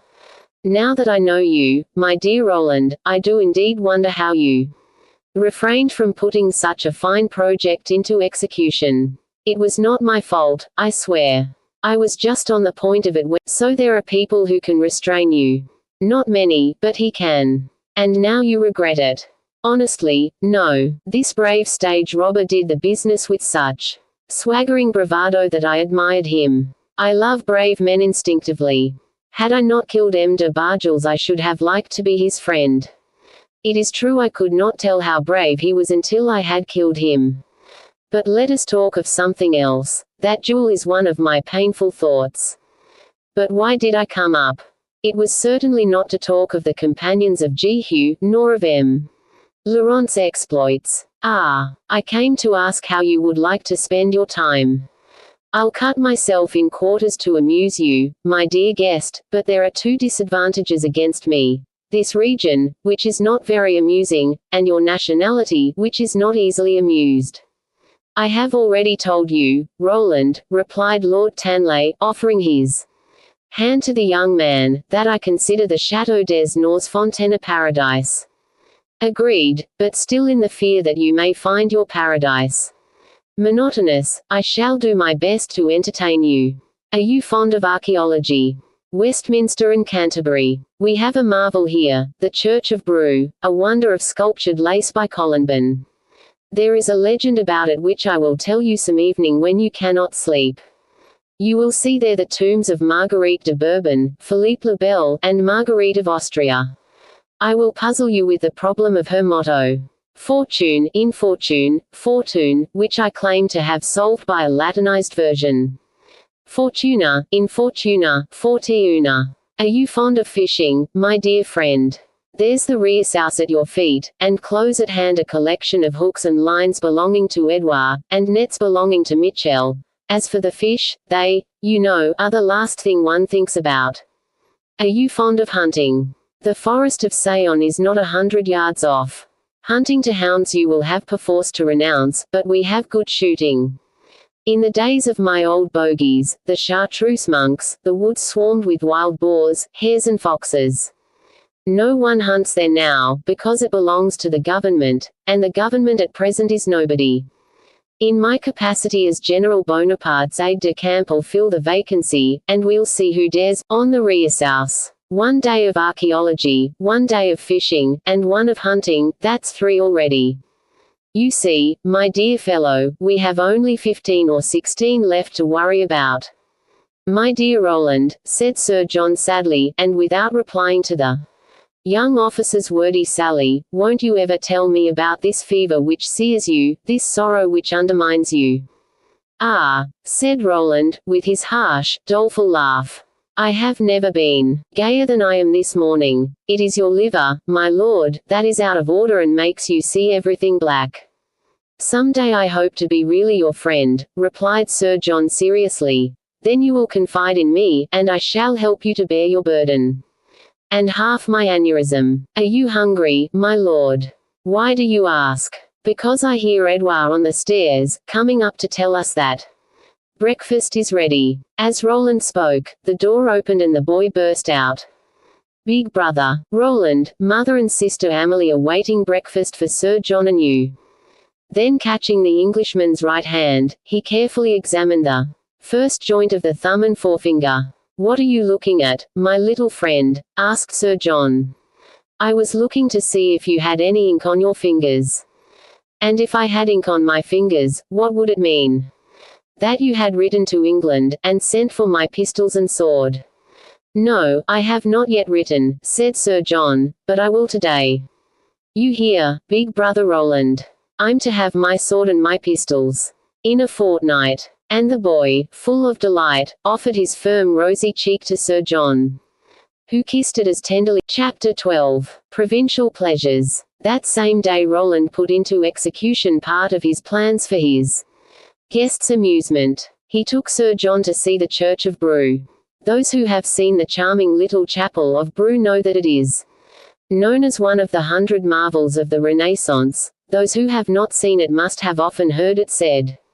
Roland, who had counted on doing the honors of this historic gem to Sir John, and who had not seen it for the last 7 or 8 years, was much disappointed when, on arriving in front of the building, he found the niches of the saints empty and the carved figures of the portal decapitated. He asked for the sexton. People laughed in his face. There was no longer a sexton. He inquired to whom he should go for the keys. They replied that the captain of the gendarmerie had them. The captain was not far off, for the cloister adjoining the church had been converted into a barrack. Roland went up to the captain's room and made himself known as Bonaparte's aide-de-camp. The captain, with the placid obedience of a subaltern to his superior officer, gave him the keys and followed behind him. Sir John was waiting before the porch, admiring, in spite of the mutilation to which they had been subjected, the admirable details of the frontal. Roland opened the door and started back in astonishment. The church was literally stuffed with hay like a cannon charged to the muzzle. "What does this mean?" he asked the captain of the gendarmerie. "A precaution taken by the municipality." "A precaution taken by the municipality." "Yes. For what?" "To save the church. They were going to demolish it, but the mayor issued a decree declaring that, in expiation of the false worship for which it had served, it should be used to store fodder." Roland burst out laughing, and, turning to Sir John, he said, "My dear Sir John, the church was well worth seeing, but I think what this gentleman has just told us is no less curious. You can always find, at Strasbourg, Cologne, or Milan, churches or cathedrals to equal the chapel of Brou, but where will you find an administration idiotic enough to destroy such a masterpiece, and a mayor clever enough to turn it into a barn? 1,000 thanks, Captain. Here are your keys. As I was saying at Avignon, the first time I had the pleasure of seeing you, my dear Roland," replied Sir John, "the French are a most amusing people." "This time, my lord, you are too polite," replied Roland. "Idiotic is the word. Listen. I can understand the political cataclysms which have convulsed society for the last 1,000 years. I can understand the communes, the pastorals, the jacquerie, the Maillotins, the Saint Bartholomew, the League, the Fronde, the Dragonnades, the Revolution. I can understand the 14th of July, the 5th and 6th of October, the 20th of June, the 10th of August, the 2D and 3D of September, the 21st of January, the 31st of May, the 30th of October, and the 9th Thermidor. I can understand the egregious torch of civil wars, which inflames instead of soothing the blood. I can understand the tidal wave of revolution, sweeping on with its flux, that nothing can arrest, and its reflux, which carries with it the ruins of the institution which it has itself shattered. I can understand all that, but lance against lance, sword against sword, men against men, a people against a people. I can understand the deadly rage of the victors, the sanguinary reaction of the vanquished, the political volcanoes which rumble in the bowels of the globe, shake the earth, topple over thrones, upset monarchies, and roll heads and crowns on the scaffold.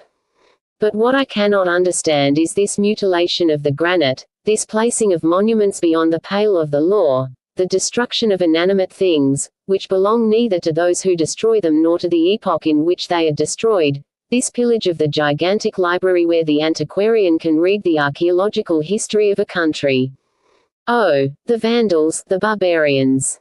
Worse than that, the idiots, who revenge the Borgia crimes and the debauches of Louis XV, on stone. How well those pharaohs, Menes, and Cheops knew man as the most perversive, destructive and evil of animals. They who built their pyramids, not with laughed in the depths of those sepulchres as they watched time dull its scythe and pashas wear out their nails in vain against them. Let us build pyramids, my dear Sir John. They are not difficult as architecture, nor beautiful as art, but they are solid, and that enables a general to say 4,000 years later, "Soldiers, from the apex of these monuments 40 centuries are watching you. On my honor, my lord, I long to meet a windmill this moment that I might tilt against it." And Roland, bursting into his accustomed laugh, dragged Sir John in the direction of the chateau. But Sir John stopped him and asked, "Is there nothing else to see in the city except the church?"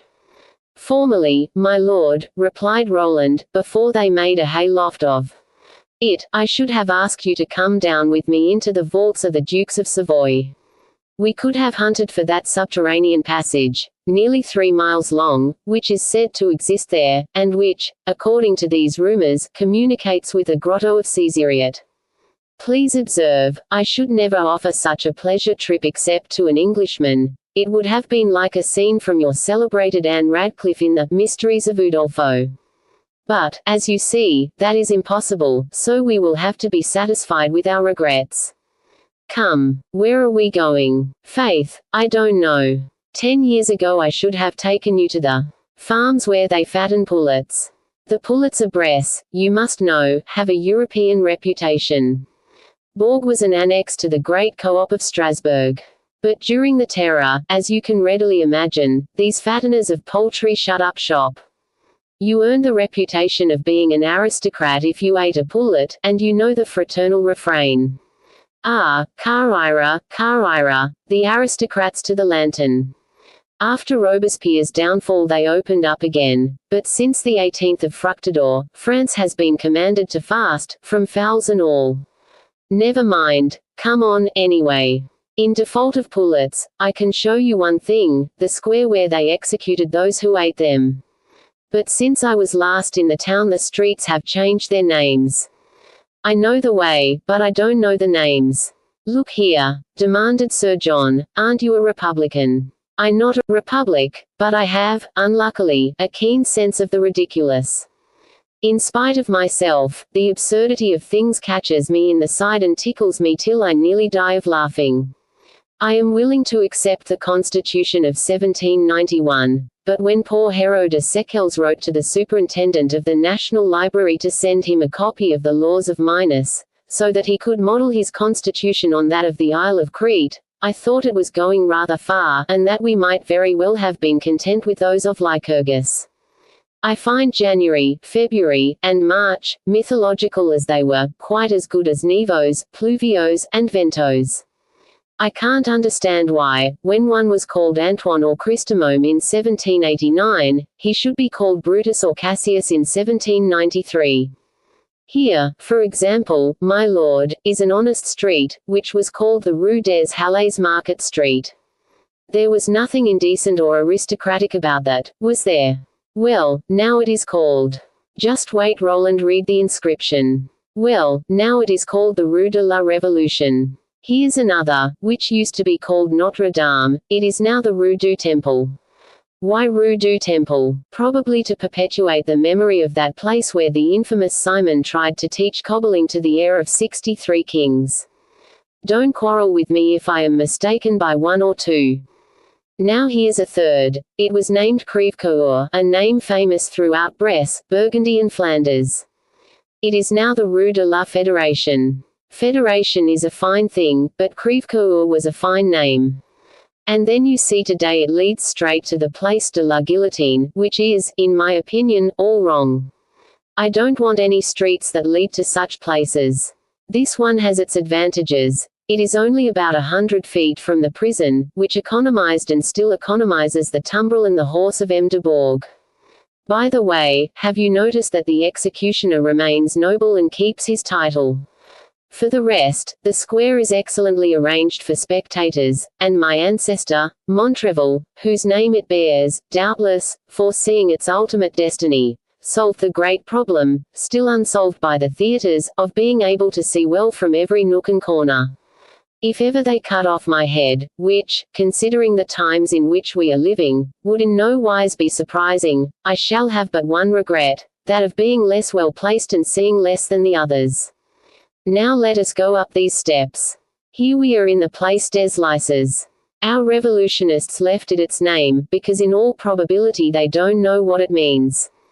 I don't know much better than they, but I think I remember that a certain Sieur d'Estevade challenged some Flemish count. I don't know who, and that the combat took place in this square. Now, my dear fellow, here is the prison, which ought to give you some idea of human vicissitudes. Gil Blas didn't change his condition more often than this monument its purposes. Before Caesar it was a Gallic temple. Caesar converted it into a Roman fortress. An unknown architect transformed it into a military work during the Middle Ages. The Knights of Bay, following Caesar's example, remade it into a fortress. The princes of Savoy used it for a residence. The aunt of Charles V lived here when she came to visit her church at Brou, which she never had the satisfaction of seeing finished. Finally, after the Treaty of Lyons, when Brest was returned to France, it was utilized both as a prison and a courthouse. Wait for me a moment, my lord, if you dislike the squeaking of hinges and the grating of bolts. I have a visit to pay to a certain cell. The grating of bolts and the squeaking of hinges is not a very enlivening sound, but no matter. Since you were kind enough to undertake my education, show me your dungeon. Very well, then. Come in quickly. I see a crowd of persons who look as if they want to speak to me. In fact, little by little, a sort of rumor seemed to spread throughout the town. People emerged from the houses, forming groups in the streets, and they all watched Roland with curiosity. He rang the bell of the gate, situated then where it is now, but opening into the prison yard. A jailer opened it for them. Ah, so you are still here, Father Courtois? Asked the young man. Then, turning to Sir John, he added, a fine name for a jailer, isn't it, my lord? The jailer looked at the young man in amazement. How is it, he asked through the grating, that you know my name, when I don't know yours? Good. I not only know your name, but also your opinions.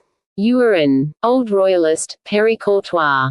Monsieur, said the jailer, terrified, don't make bad jokes if you please, and say what you want.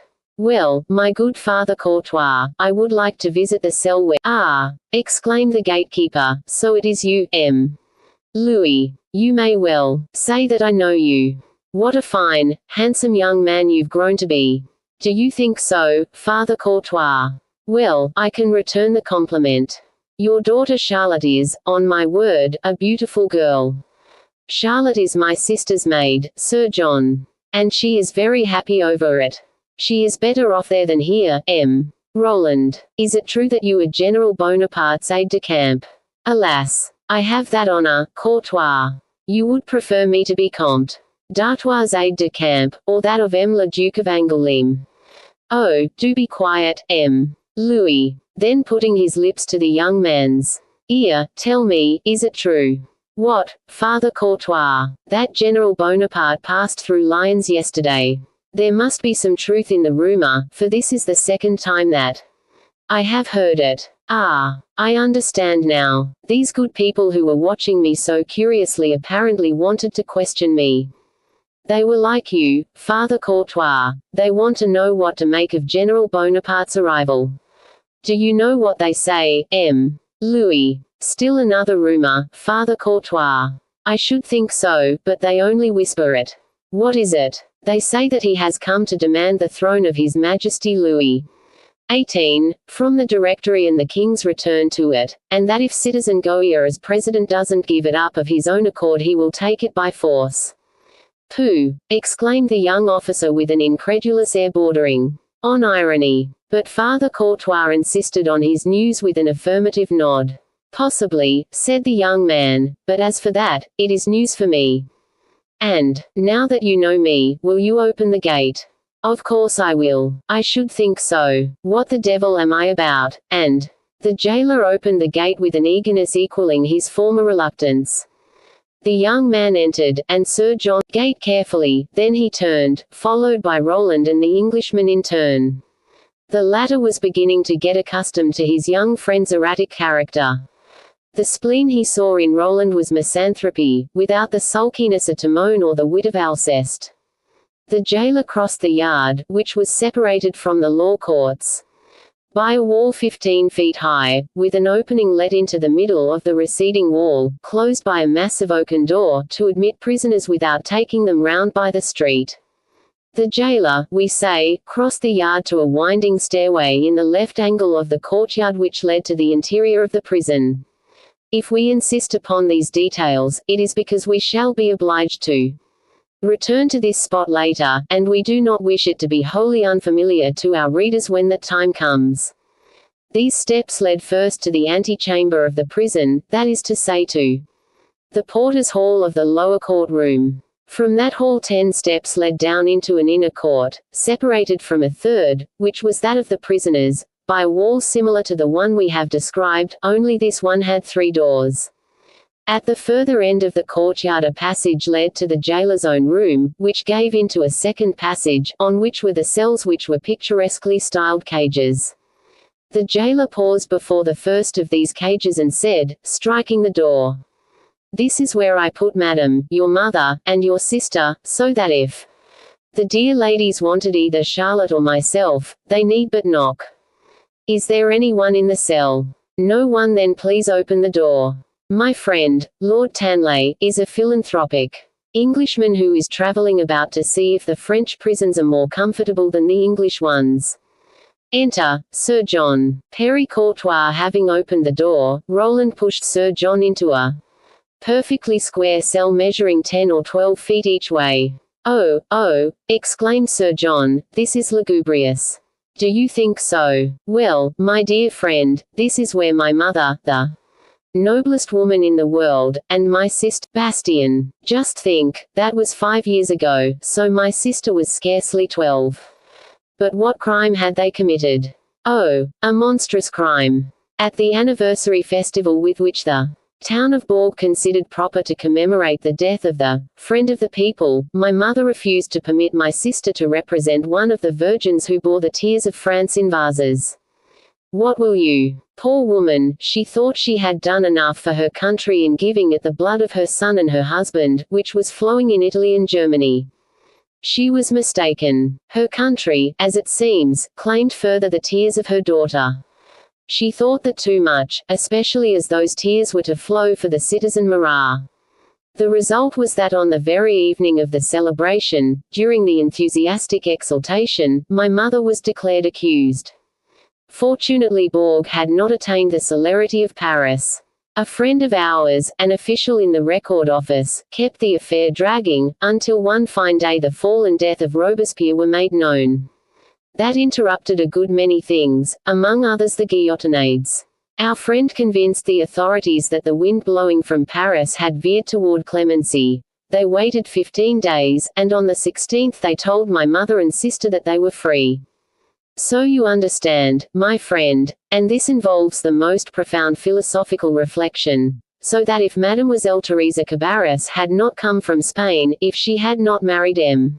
Fontenay, parliamentary councillor, had she not been arrested and brought before the proconsul Tallien, son of the Marquis de Bercy's butler, ex-notary's clerk, ex-foreman of a printing shop, ex-porter, ex-secretary to the Commune of Paris temporarily at Bordeaux, and had the ex-proconsul not become enamored of her, and had she not been imprisoned, and if on the 9th of Thermidor she had not found means to send a dagger with these words, "Unless the tyrant dies today, I die tomorrow," had not Saint Just been arrested in the midst of his discourse, had not Robespierre, on that day, had a frog in his throat, had not Garnier de Laube exclaimed, "It is the blood of Danton choking you," had not Luché shouted for his arrest, had he not been arrested, released by the Commune, recaptured in spite of this, had his jaw broken by a pistol shot, and been executed next day, my mother would, in all probability, have had her head cut off for refusing to allow her daughter to weep for citizen Marat in one of the 12 lacrimal urns which Borg was desiring. A worthy man. You gave my mother and sister a little water to put with their wine, a little meat to eat with their bread, a little hope to fill their hearts. You lent them your daughter that they might not have to sweep their cell themselves. That deserves a fortune. Unfortunately I am not rich, but here are 50 louis the first happened to have with me. Come, my lord. And the young man carried off Sir John before the jailer, recovered from his surprise and found time either to thank Roland or refuse the 50 louis, which, it must be said, would have been a remarkable proof of disinterestedness in a jailer, especially when that jailer's opinions were opposed to those of the government he served. Leaving the prison, Roland and Sir John found the place des Lyces crowded with people who had heard of General Bonaparte's return to France, and were shouting Vive Bonaparte at the top of their lungs, some because they really admired the victor of Arcola, Rivoli, and the Pyramids, others because they had been told, like Perry Courtois, that this same victor had vanquished only that Louis XVIII might profit by his victories. Roland and Sir John, having now visited all that the town of Borg offered of interest, returned to the Château des Norsfontaines, which they reached before long. Madame de Montrevel and Amélie had gone out. Roland installed Sir John in an easy chair, asking him to wait a few minutes for him. At the end of 5 minutes he returned with a sort of pamphlet of grey paper, very badly printed, in his hand. My dear fellow, said he, you seem to have some doubts about the authenticity of that festival which I just mentioned, and which nearly cost my mother and sister their lives, so I bring you the program.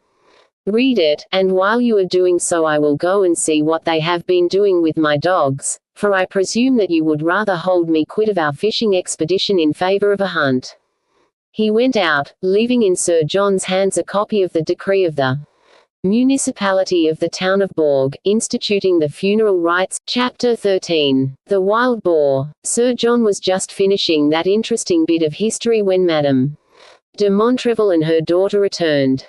Amélie, who did not know how much had been said about her between Roland and Sir John, was astounded by the expression with which that gentleman scrutinized her. To him she seemed more lovely than before. He could readily understand that mother, who at the risk of life had been unwilling that this charming creature should profane her youth and beauty by serving as a mourner in a celebration of which Marat was the deity. He recalled that cold damp cell which he had lately visited, and shuddered at the thought that this delicate white ermine before his eyes had been imprisoned there, without sun or air, for 6 weeks. He looked at the throat, too long perhaps, but swan-like in its suppleness and graceful in its exaggeration, and he remembered that melancholy remark of the poor Princess de Lamballe, as she felt her slender neck.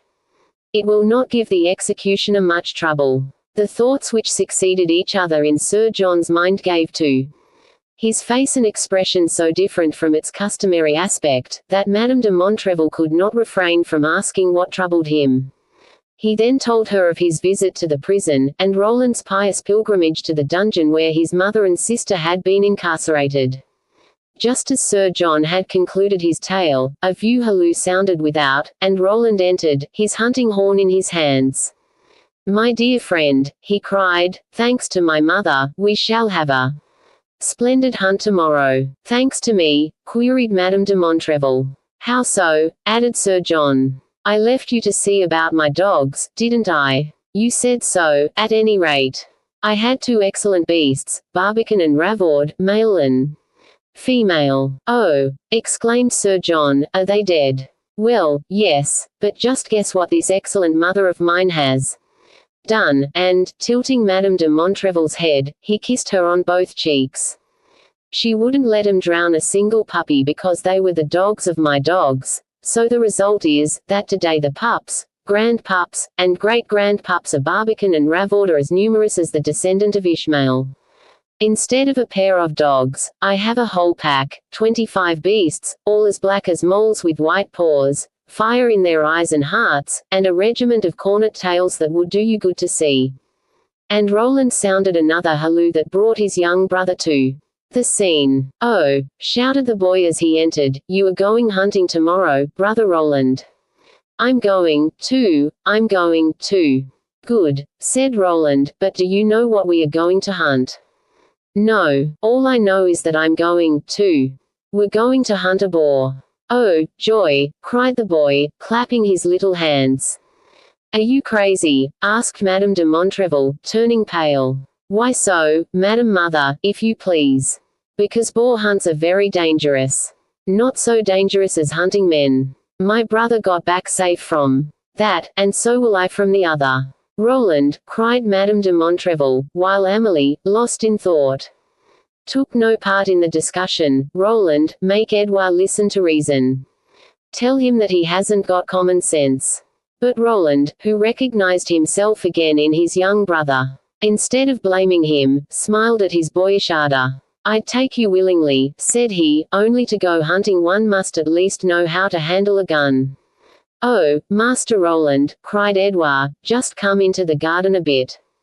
Put up your hat at 100 yards, and I'll show you how to handle a gun. Naughty child, exclaimed Madame de Montrevel, trembling, where did you learn? Why, from the gunsmith at Montagnac, who keeps Papa's and Roland's guns. You ask me sometimes what I do with my money. Well, I buy powder and balls with it, and I am learning to kill Austrians and Arabs like my brother Roland. Madame de Montrevel raised her hands to heaven. What can you expect, mother? Asked Roland. Blood will tell. No, Montrevel could be afraid of powder. You shall come with us tomorrow, Edouard. The boy sprang upon his brother's neck. And I, said Sir John, will equip you today like a regular huntsman. Just as they used to arm the knights of old. I have a charming little rifle that I will give you. It will keep you contented until your saber and pistols come. Well, asked Roland, are you satisfied now, Edouard? Yes, but when will he give it to me? If you have to write to England for it, I warn you I shan't believe in it. No, my little friend, we have only to go up to my room and open my gun case. That's soon done. Then, let's go at once. Come on, said Sir John, and he went out, followed by Edouard. A moment later, Amélie, still absorbed in thought, rose and left the room. Neither Madame de Montrevel nor Roland noticed her departure, so interested were they in a serious discussion. Madame de Montrevel tried to persuade Roland not to take his young brother with him on the morrow's hunt. Roland explained that, since Edouard was to become a soldier like his father and brother, the sooner he learned to handle a gun and become familiar with powder and ball the better. The discussion was not yet ended when Edouard returned with his gun slung over his shoulder. Look, brother, said he, turning to Roland, just see what a fine present Sir John has given me. And he looked gratefully at Sir John, who stood in the doorway vainly seeking Amélie with his eyes. It was in truth a beautiful present. The rifle, designed with that plainness of ornament and simplicity of form peculiar to English weapons, was of the finest finish.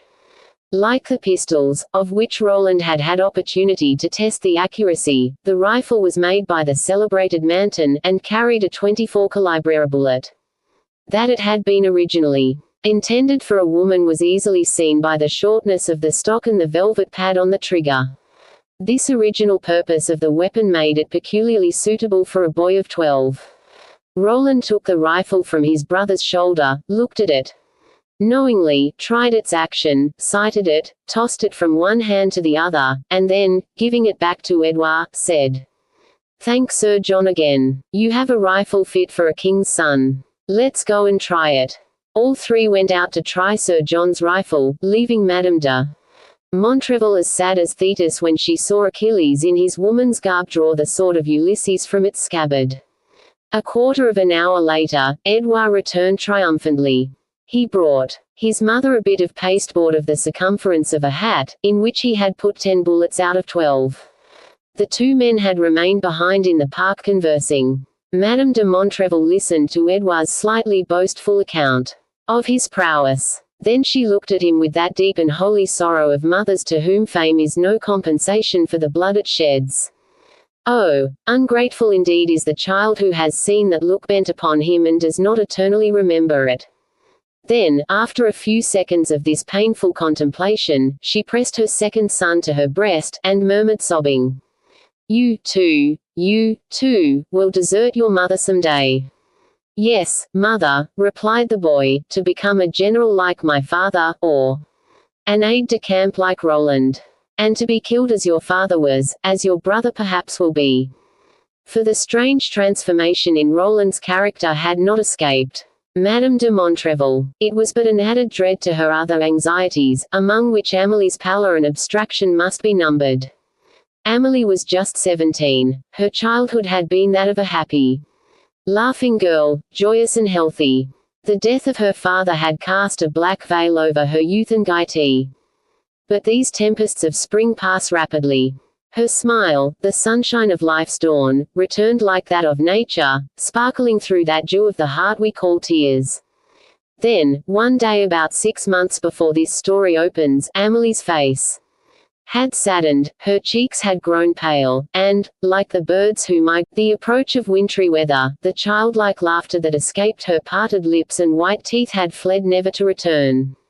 Madame de Montrevel had questioned her, but Amelie asserted that she was still the same. She endeavored to smile, but as a stone thrown into a lake rings upon the surface, so the smiles roused by this maternal solicitude faded, little by little, from Amelie's face. With keen maternal instinct Madame de Montrevel had thought of love. But whom could Amelie love? There were no visitors at the Château des Fontaines, the political troubles had put an end to all society, and Amelie went nowhere alone. Madame de Montrevel could get no further than conjecture.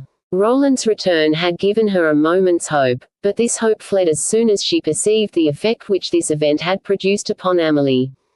It was not a sister, but a spectre, it will be recalled, who had come to meet him. Since her son's arrival, Madame de Montrevel had not lost sight of Amelie, and she perceived, with dolorous amazement, that Roland's presence awakened a feeling akin to terror in his sister's breast. She, whose eyes had formerly rested so lovingly upon him, now seemed to view him with alarm. Only a few moments since, Amelie had profited by the first opportunity to return to her room, the one spot in the chateau where she seemed at ease, and where for the last 6 months she had spent most of her time. The dinner bell alone possessed the power to bring her from it, and even then she waited for the second call before entering the dining room. Roland and Sir John, as we have said, had divided their time between their visit to Bourg and their preparations for the morrow's hunt. From morn until noon they were to beat the woods. From noon till evening they were to hunt the boar. Michel, that devoted poacher, confined to his chair for the present with a sprain, felt better as soon as the question of the hunt was mooted, and had himself hoisted on a little horse that was used for the errands of the house. Then he sallied forth to collect the beaters from Saint-Justin-Montagnac. He, being unable to beat or run, was to remain with the pack, and watch Sir John's and Roland's horse, and Edouard's pony, in the middle of the forest, where it was intersected by one good road and 2 practicable paths. The beaters, who could not follow the hunt, were to return to the chateau with the game bags. The beaters were at the door at 6 the following morning. Fontaine was just at the edge of the forest of Sayon, so the hunt could begin at its very gates. As the battue promised chiefly deer and hares, the guns were loaded with balls. Roland gave Edouard a simple little gun which he himself had used as a child. He had not enough confidence as yet in the boy's prudence to trust him with a double-barreled gun. As for the rifle that Sir John had given him the day before, it could only carry cartridges. It was given into Michael's safekeeping, to be returned to him in case they started a boar for the second part of the hunt. For this Roland and Sir John were also to change their guns for rifles and hunting knives, pointed as daggers and sharp as razors, which formed part of Sir John's arsenal, and could be suspended from the belt or screwed on the point of the gun like bayonets. From the beginning of the battue it was easy to see that the hunt would be a good one. A roebuck and 2 hares were killed at once. At noon 2 does, 7 roebucks and 2 foxes had been bagged. They had also seen 2 boars, but these latter had only shaken their bristles in answer to the heavy balls and made off. Edouard was in the 7th heaven. He had killed a roebuck. The beaters, well rewarded for their labor, were sent to the chateau with the game, as had been arranged.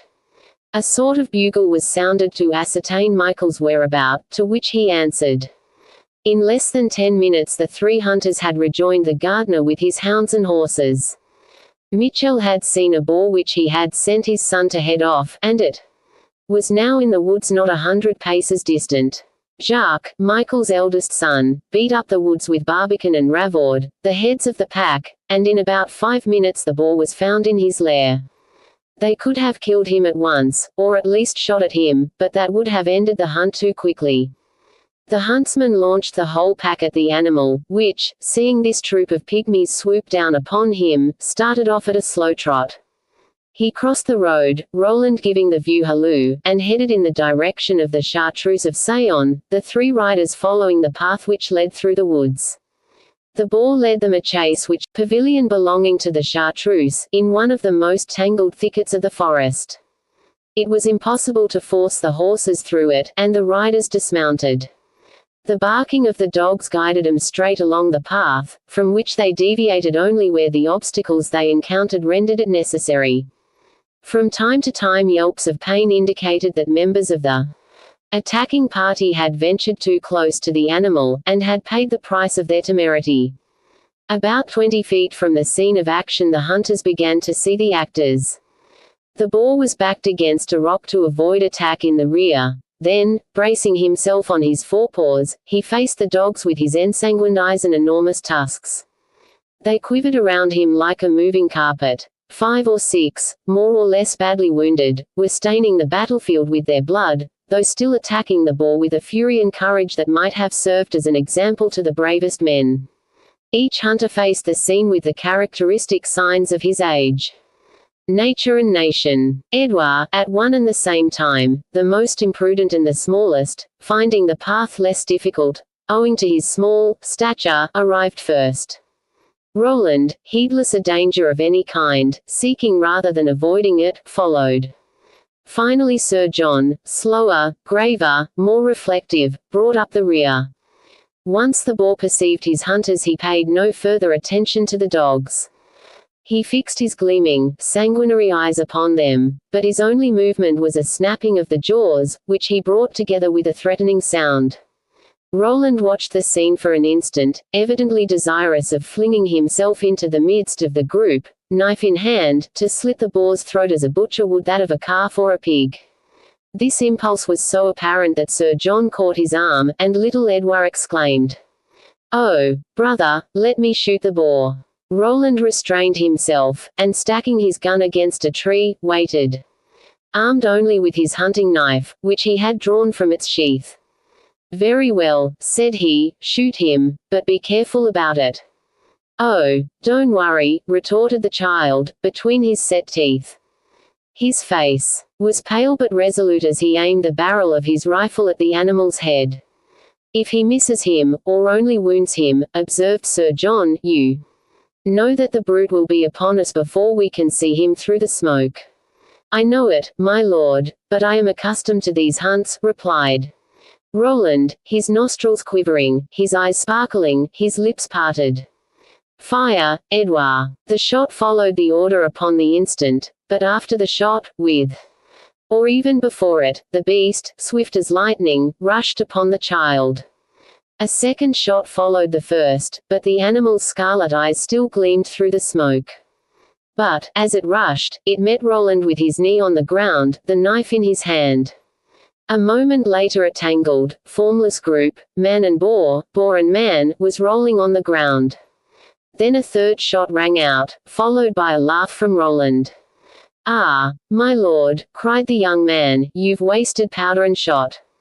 Can't you see that I have ripped him up? Only get his body off of me. The beast weighs at least 400 pounds, and he is smothering me." But before Sir John could stoop, Roland, with a vigorous push of the shoulder, rolled the animal's body aside, and rose to his feet covered with blood, but without a single scratch. Little Edouard, either from lack of time or from native courage, had not recoiled an inch. True, he was completely protected by his brother's body, which was between him and the boar. Sir John had sprung aside to take the animal in the flank. He watched Roland, as he emerged from this second duel, with the same amazement that he had experienced after the first. The dogs, those that were left, some 20 in all, had followed the boar, and were now leaping upon his body in the vain effort to tear the bristles, which were almost as impenetrable as iron. "You will see," said Roland, wiping the blood from his face and hands, with a fine cambric handkerchief, "how they will eat him, and your knife too, my lord." "True," said Sir John. "Where is the knife?" "In its sheath," replied Roland. "Ah!" exclaimed the boy, "only the handle shows." He sprang toward the animal and pulled out the poniard, which, as he said, was buried up to the hilt. The sharp point, guided by a calm eye and a firm hand, had pierced the animal's heart. There were other wounds on the boar's body. The first, caused by the wick to crush the frontal bone. The second came from Sir John's first shot. It had caught the animal diagonally and grazed his breast. The third, fired at close quarters, went through the body, but, as Roland had said, not until after the animal was dead. Chapter 14. An unpleasant commission. The hunt was over, darkness was falling, and it was now a question of returning to the chateau. The horses were nearby. They could hear them neighing impatiently. They seemed to be asking if their courage was so doubted that they were not allowed to share in the exciting drama. Edouard was bent upon dragging the boar after them, fastening it to the saddle bow, and so carrying it back to the chateau, but Roland pointed out that it was simpler to send a couple of men for it with a barrow. Sir John being of the same opinion, Edouard, who never ceased pointing to the wound in the head, and saying, "That's my shot, that's where I aimed." Edouard, we say, was forced to yield to the majority. The three hunters soon reached the spot where their horses were tethered, mounted, and in less than 10 minutes were at the Château des Norsfontaines. Madame de Montrevel was watching for them on the portico. The poor mother had waited there nearly an hour, trembling lest an accident had befallen one or the other of her sons. The moment Edouard espied her he put his pony to a gallop, shouting from the gate, "Mother, mother, we killed a boar as big as a donkey. I shot him in the head. You'll see the hole my ball made." Roland stuck his hunting knife into the boar's belly up to the hilt, and Sir John fired at him twice. "Quick, quick! Send the men for the carcass. Don't be frightened when you see Roland. He's all covered with blood, but it is from the boar, and he hasn't a scratch." This was delivered with Edouard's accustomed volubility while Madame de Montrevel was crossing the clearing between the portico and the road to open the gate. She intended to take Edouard in her arms, but he jumped from his saddle and flung himself upon her neck. Roland and Sir John came up just then, and Amélie appeared on the portico at the same instant. Edouard left his mother to worry over Roland, who, covered as he was with blood, looked very terrifying, and rushed to his sister with the tale he had rattled off to his mother. Amélie listened. It probably hurt Edouard's vanity, for he dashed off to the kitchen to describe the affair to Michel, who was certain to listen to him. Michel was indeed interested, but when, after telling him where the carcass lay, Edouard gave him Roland's order to send a couple of men after the beast, he shook his head. "What?" demanded Edouard, "are you going to refuse to obey my brother?" "Heaven forbid, Master Edouard. Jacques shall start this instant for Montagnac. Are you afraid he won't find anybody?" "Goodness, no, he could get a dozen. But the trouble is the time of night. You say the ball lies close to the pavilion of the Chartreuse." "Not 20 yards from it." "I'd rather it was 3 miles, replied Michel scratching his head, "but never mind. I'll send for them anyway without telling 'em what they're wanted for. Once here, it is for your brother to make them go." "Good, good. Only get 'em here and I'll see to that myself." "Oh," exclaimed Michel, "if I hadn't this beastly sprain I'd go myself. But today's doings have made it worse." Jacques came, and Edouard not only waited to hear the order given, but until he had started. Then he ran upstairs to do what Roland and Sir John were already doing, that is, dress for dinner. The whole talk at table, as may be easily imagined, centered upon the day's prowess. Edouard asked nothing better than to talk about it, and Sir John, astounded by Roland's skill, courage, and good luck, improved upon the child's narrative. Madame de Montrevel shuddered at each detail, and yet she made them repeat it 20 times. That which seemed most clear to her in all this was that Roland had saved Edouard's life. "Did you thank him for it?" she asked the boy. "Thank whom?" "Your brother." "Why should I thank him?" retorted Edouard. "I should have done the same thing." "Ah, madam, what can you expect?" said Sir John. "You are a gazelle." Amélie had also paid the closest attention to the account, especially when the hunters spoke of their proximity to the chartreuse.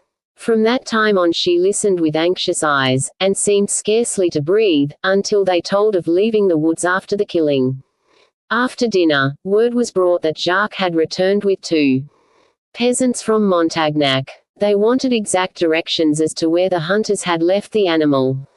Roland rose, intending to go to them, but Madame de Montrevel, who could never see enough of her son, turned to the messenger and said, "Bring these worthy men in here.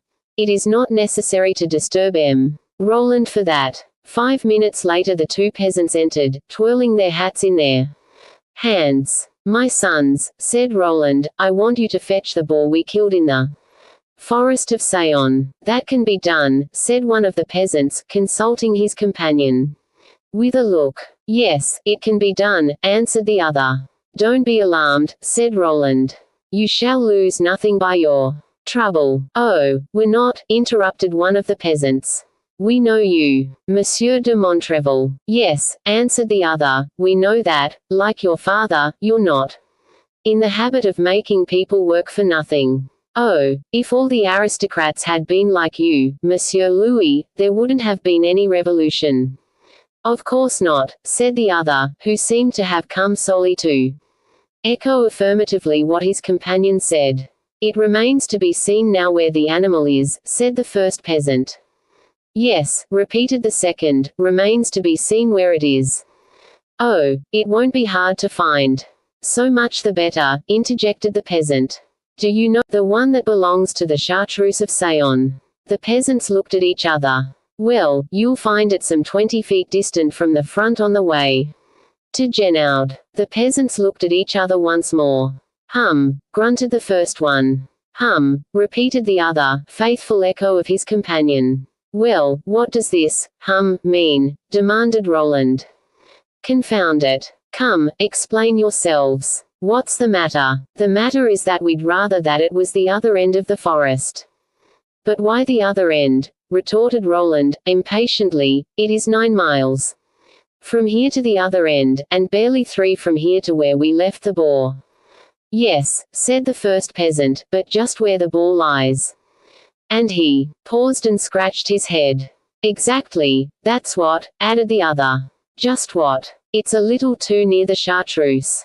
"Not the chartreuse. I said the pavilion. It's all the same. You know, Monsieur Louis, that there is an underground passage leading from the pavilion to the chartreuse." "Oh, yes, there is one, that's sure," added the other. "But," exclaimed Roland, "what has this underground passage got to do with our boar?" "This much, that the beast's in a bad place, that's all." "Oh, yes, a bad place," repeated the other peasant. "Come, now, explain yourselves, you rascals," said Roland, who was growing angry, while his mother seemed uneasy, and Amélie visibly turned pale. "Beg pardon, Monsieur Louis," answered the peasant. "By thunder," cried Roland, "I'm a God-fearing man myself." "What of that?" "Well, we don't care to have any dealings with the devil." "No, no, no," asserted the second peasant. "A man can match a man if he's of his own kind," continued the first peasant. "Sometimes too," said the second, who was built like a Hercules. "But with ghostly beings, phantoms, specters, no thank you," continued the first peasant. "No, thank you," repeated the other. "Oh, mother, sister," queried Roland, addressing the 2 women, "in heaven's name, do you understand anything of what these 2 fools are saying?" "Fools," repeated the first peasant. "Well, possibly. But it is not the less true that Pierre Marie had his neck twisted just for looking over the wall." True, it was of a Saturday, the devil's Sabbath. And they couldn't straighten it out, affirmed the second peasant, so they had to bury him with his face turned round looking the other way. Oh, exclaimed Sir John, this is growing interesting. I'm very fond of ghost stories. That's more than Sister Amelie is, it seems, cried Edouard. What do you mean? Just see how pale she's grown, Brother Roland. Yes, indeed, said Sir John. Mademoiselle looks as if she were going to faint. I, not at all, exclaimed Amelie, wiping the perspiration from her forehead. Only don't you think it seems a little warm here, mother? No, answered Madame de Montrevel. Still, insisted Amelie, if it would not annoy you, I should like to open the window. Do so, my child. Amelie rose hastily to profit by this permission, and went with tottering steps to a window opening upon the garden. After, she stood leaning against the sill, half hidden by the curtains. Ah, she said, I can breathe here. Sir John rose to offer her his smelling salts, but Amelie declined hastily. No, no, my lord. Thank you, but I am better now. Come, come, said Roland, don't bother about that, it is our boar. Well, Monsieur Louis, we will fetch your boar tomorrow. That's it, said the second peasant, tomorrow morning, when it is light. But to go there at night. Oh, to go there at night. The peasant looked at his comrade and both shook their heads. It can't be done at night. Cowards. Monsieur Louis, a man's not a coward because he's afraid. No, indeed, that's not being a coward, replied the other. Ah, said Roland, I wish some stronger-minded men than you would face me with that argument, that a man is not a coward because he's afraid. Well, it is according to what is afraid of, Monsieur Louis. Give me a good sickle and a good cudgel, and I'm not afraid of a wolf. Give me a good gun and I'm not afraid of any man, even if I knew he's waiting to murder me. Yes, said Edouard, but you're afraid of a ghost, even when it is only the ghost of a monk. Little Master Edouard, said the peasant, leave your brother to do the talking. You're not old enough to jest about such things. No, added the other peasant, wait till your beard is grown, my little gentleman. I haven't any beard, retorted Edouard, starting up, but just the same. If I was strong enough to carry the boar, nor for two, said Roland, wishing to corner them. Nor for two, nor four, nor 10, Monsieur de Montrevel. 10 louis are good, but what could I do with them if my neck was broken? Yes, twisted like Pierre Marie's, said the other peasant. 10 louis wouldn't feed my wife and children for the rest of my life. Would they? And besides, when you say 10 louis, interrupted the second peasant. You mean really 5, because I'd get 5, too. So the pavilion is haunted by ghosts, is it? Asked Roland.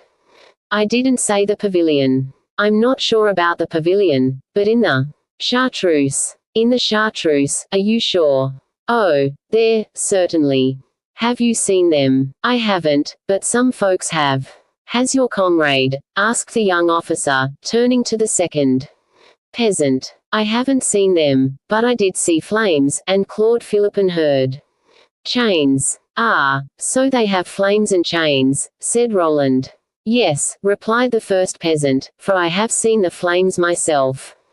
And Claude Philippon heard the chains, repeated the other. Very good, my friends, very good, replied Roland, sneering, so you won't go there tonight at any price. Not at any price. Not for all the gold in the world. And you'll go tomorrow when it is light. Oh, Monsieur Louis, before you're up the boar will be here.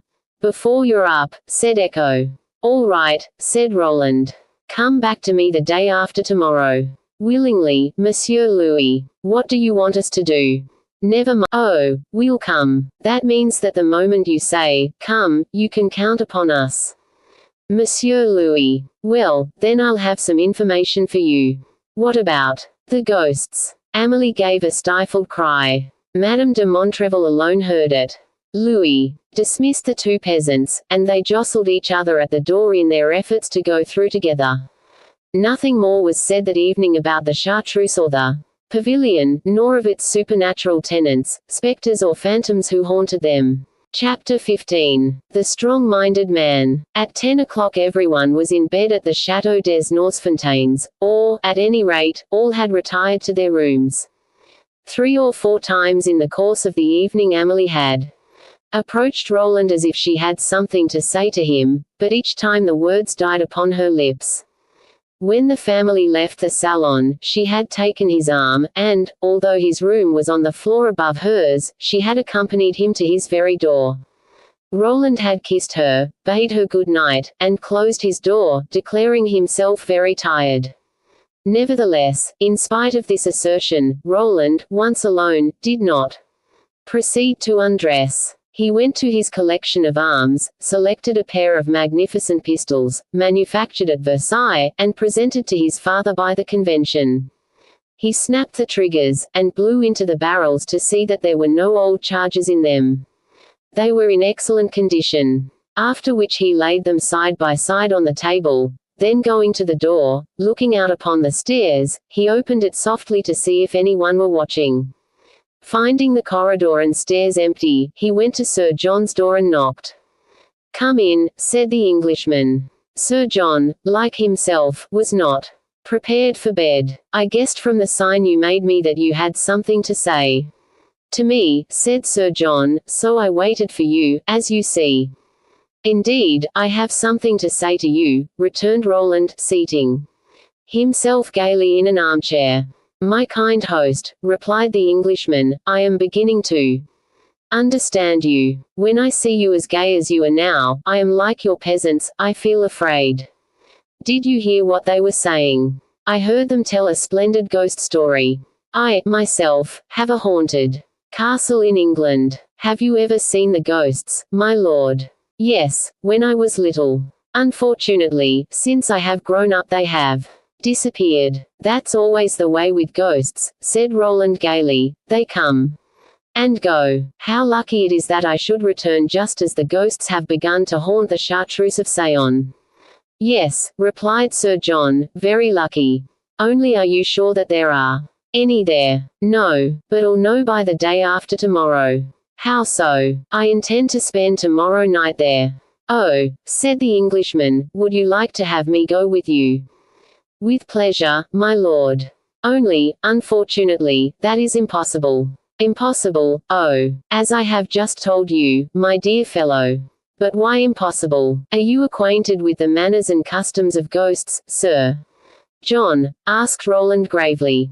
"No." "Well, I am. Ghosts only show themselves under certain conditions."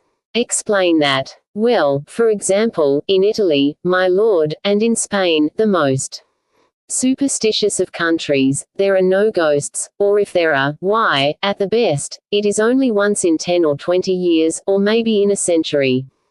"And to what do you attribute their absence?" "To the absence of fogs." Ah, not a doubt of it. You understand the native atmosphere of ghosts is fog. Scotland, Denmark and England, regions of fog, are overrun with ghosts. There's the spectre of Hamlet, then that of Banquo, the shadows of Richard III. Italy has only one spectre, Caesar, and then where did he appear to Brutus? At Philippi, in Macedonia and in Thessaly, the Denmark of Greece, the Scotland of the Orient, where the Anchises appear to Aeneas, because he came from Mantova. Do you know Mantova? A marsh, a frog pond, a regular manufactory of rheumatism, an atmosphere of vapors, and consequently a nest of phantoms.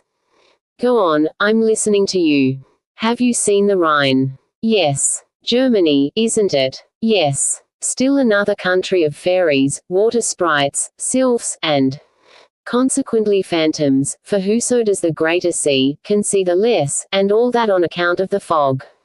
But where the devil can the ghosts hide in Italy and Spain? Not the least bit of mist.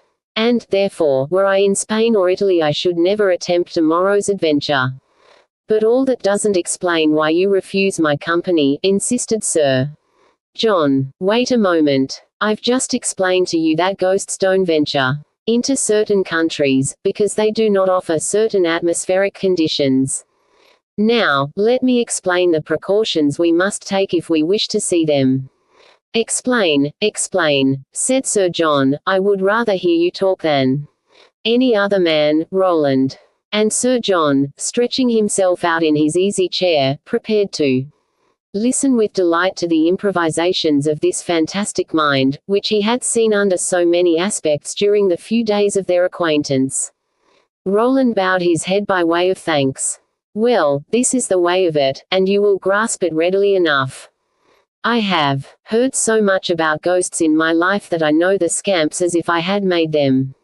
Why do ghosts appear? Are you asking me that? Inquired Sir John. Yes, I ask you. I own that, not having studied ghosts as you have, I am unable to give you a definitive answer. You see, ghosts, that is undeniable. Of course. Now, if they don't frighten those to whom they appear, they are frightened by them. Witness M. de Turenne, whose ghosts prove to be counterfeiters. Do you know that story? No, I'll tell it to you some day. Don't let's get mixed up. That is just why, when they decide to appear, which is seldom, ghosts select stormy nights, when it thunders, lightens and blows, that's their scenery. I am forced to admit that nothing could be more correct.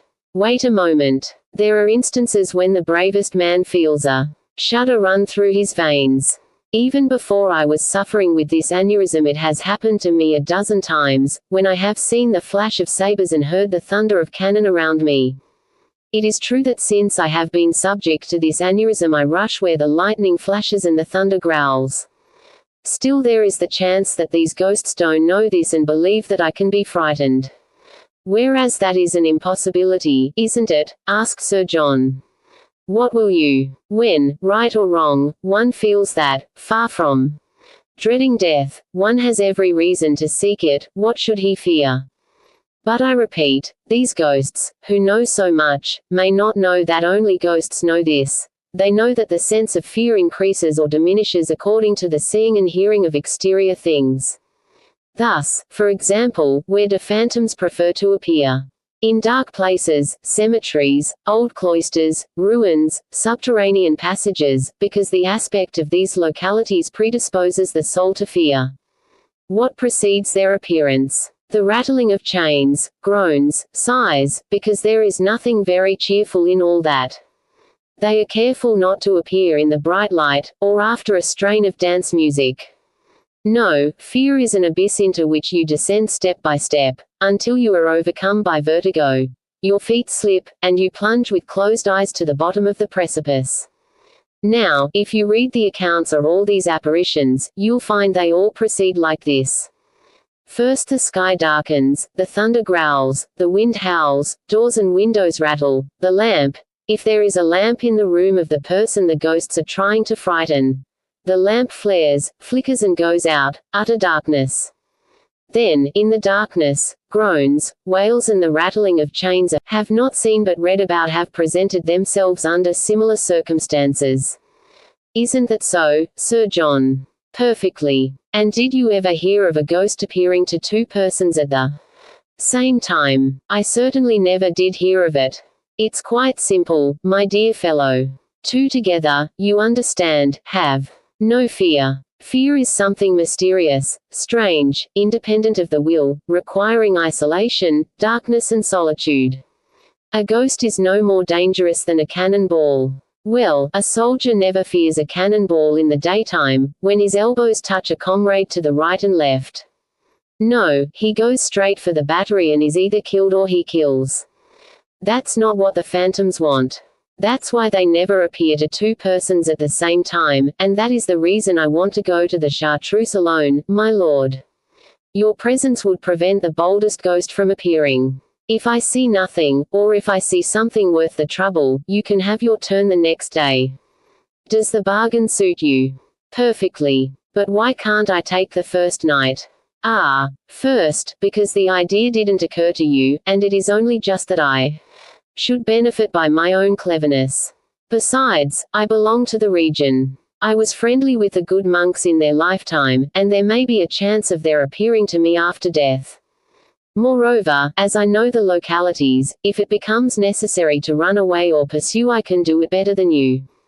Don't you see the justice of that, my dear fellow? Yes, it couldn't be fairer, but I am sure of going the next night. The next night, and the one after, and every day and night if you wish. I only hold to the first. Now, continued Roland rising, this is between ourselves, isn't it? Not a word to anyone. The ghosts might be forewarned and act accordingly. It would never do to let those gay dogs get the best of us. That would be too grotesque. Oh, be easy about that. You will go armed, won't you? If I thought I was only dealing with ghosts, I'd go with my hands in. No, thanks. Though yours are good, I am about resolved never to use 'em again. Then, with a smile whose bitterness it would be impossible to describe, he added, they brought me ill luck. Good night, Sir John. I must sleep soundly tonight, so as not to want to sleep tomorrow night. Then, shaking the Englishman's hand vigorously a second time, he left the room and returned to his own. There he was greatly surprised to find the door, which he was sure he had left closed, open. But as soon as he entered, the sight of his sister explained the matter to him. Hello, he exclaimed, partly astonished, partly uneasy, is that you? Amelie. Yes, it is I, she said. Then, going close to her brother, and letting him kiss her forehead, she added in a supplicating voice, you won't go, will you, dear Roland? Go where? Asked Roland.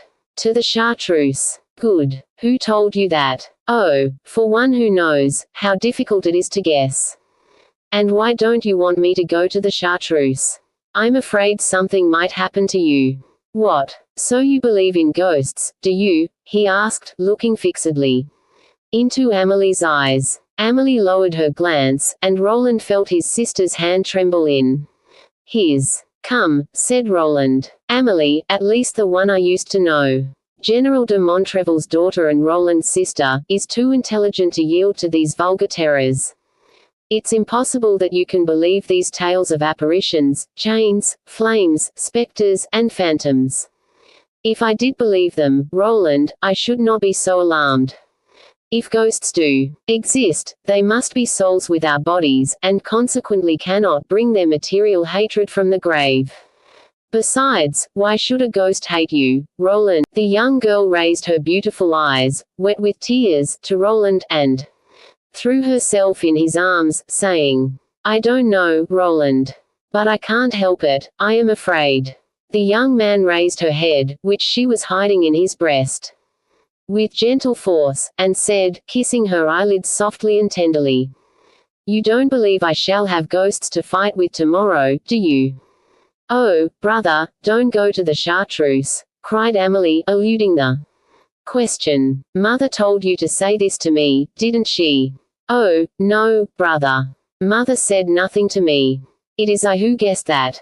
You intended to go. Well, if I want to go, replied Roland firmly, you ought to know, Amelie, that I shall go. Even if I beseech you on my knees, brother, cried Amelie in a tone of anguish, slipping down to her brother's feet, even if I beseech you on my knees. Oh, women, women, murmured Roland, inexplicable creatures, whose words are all mystery, whose lips never tell the real secrets of their hearts, who weep, and pray, and tremble, why? God knows, but man, never. I shall go, Amelie, because I have resolved to go, and when once I have taken a resolution no power on earth can make me change it. Now kiss me and don't be frightened, and I will tell you a secret.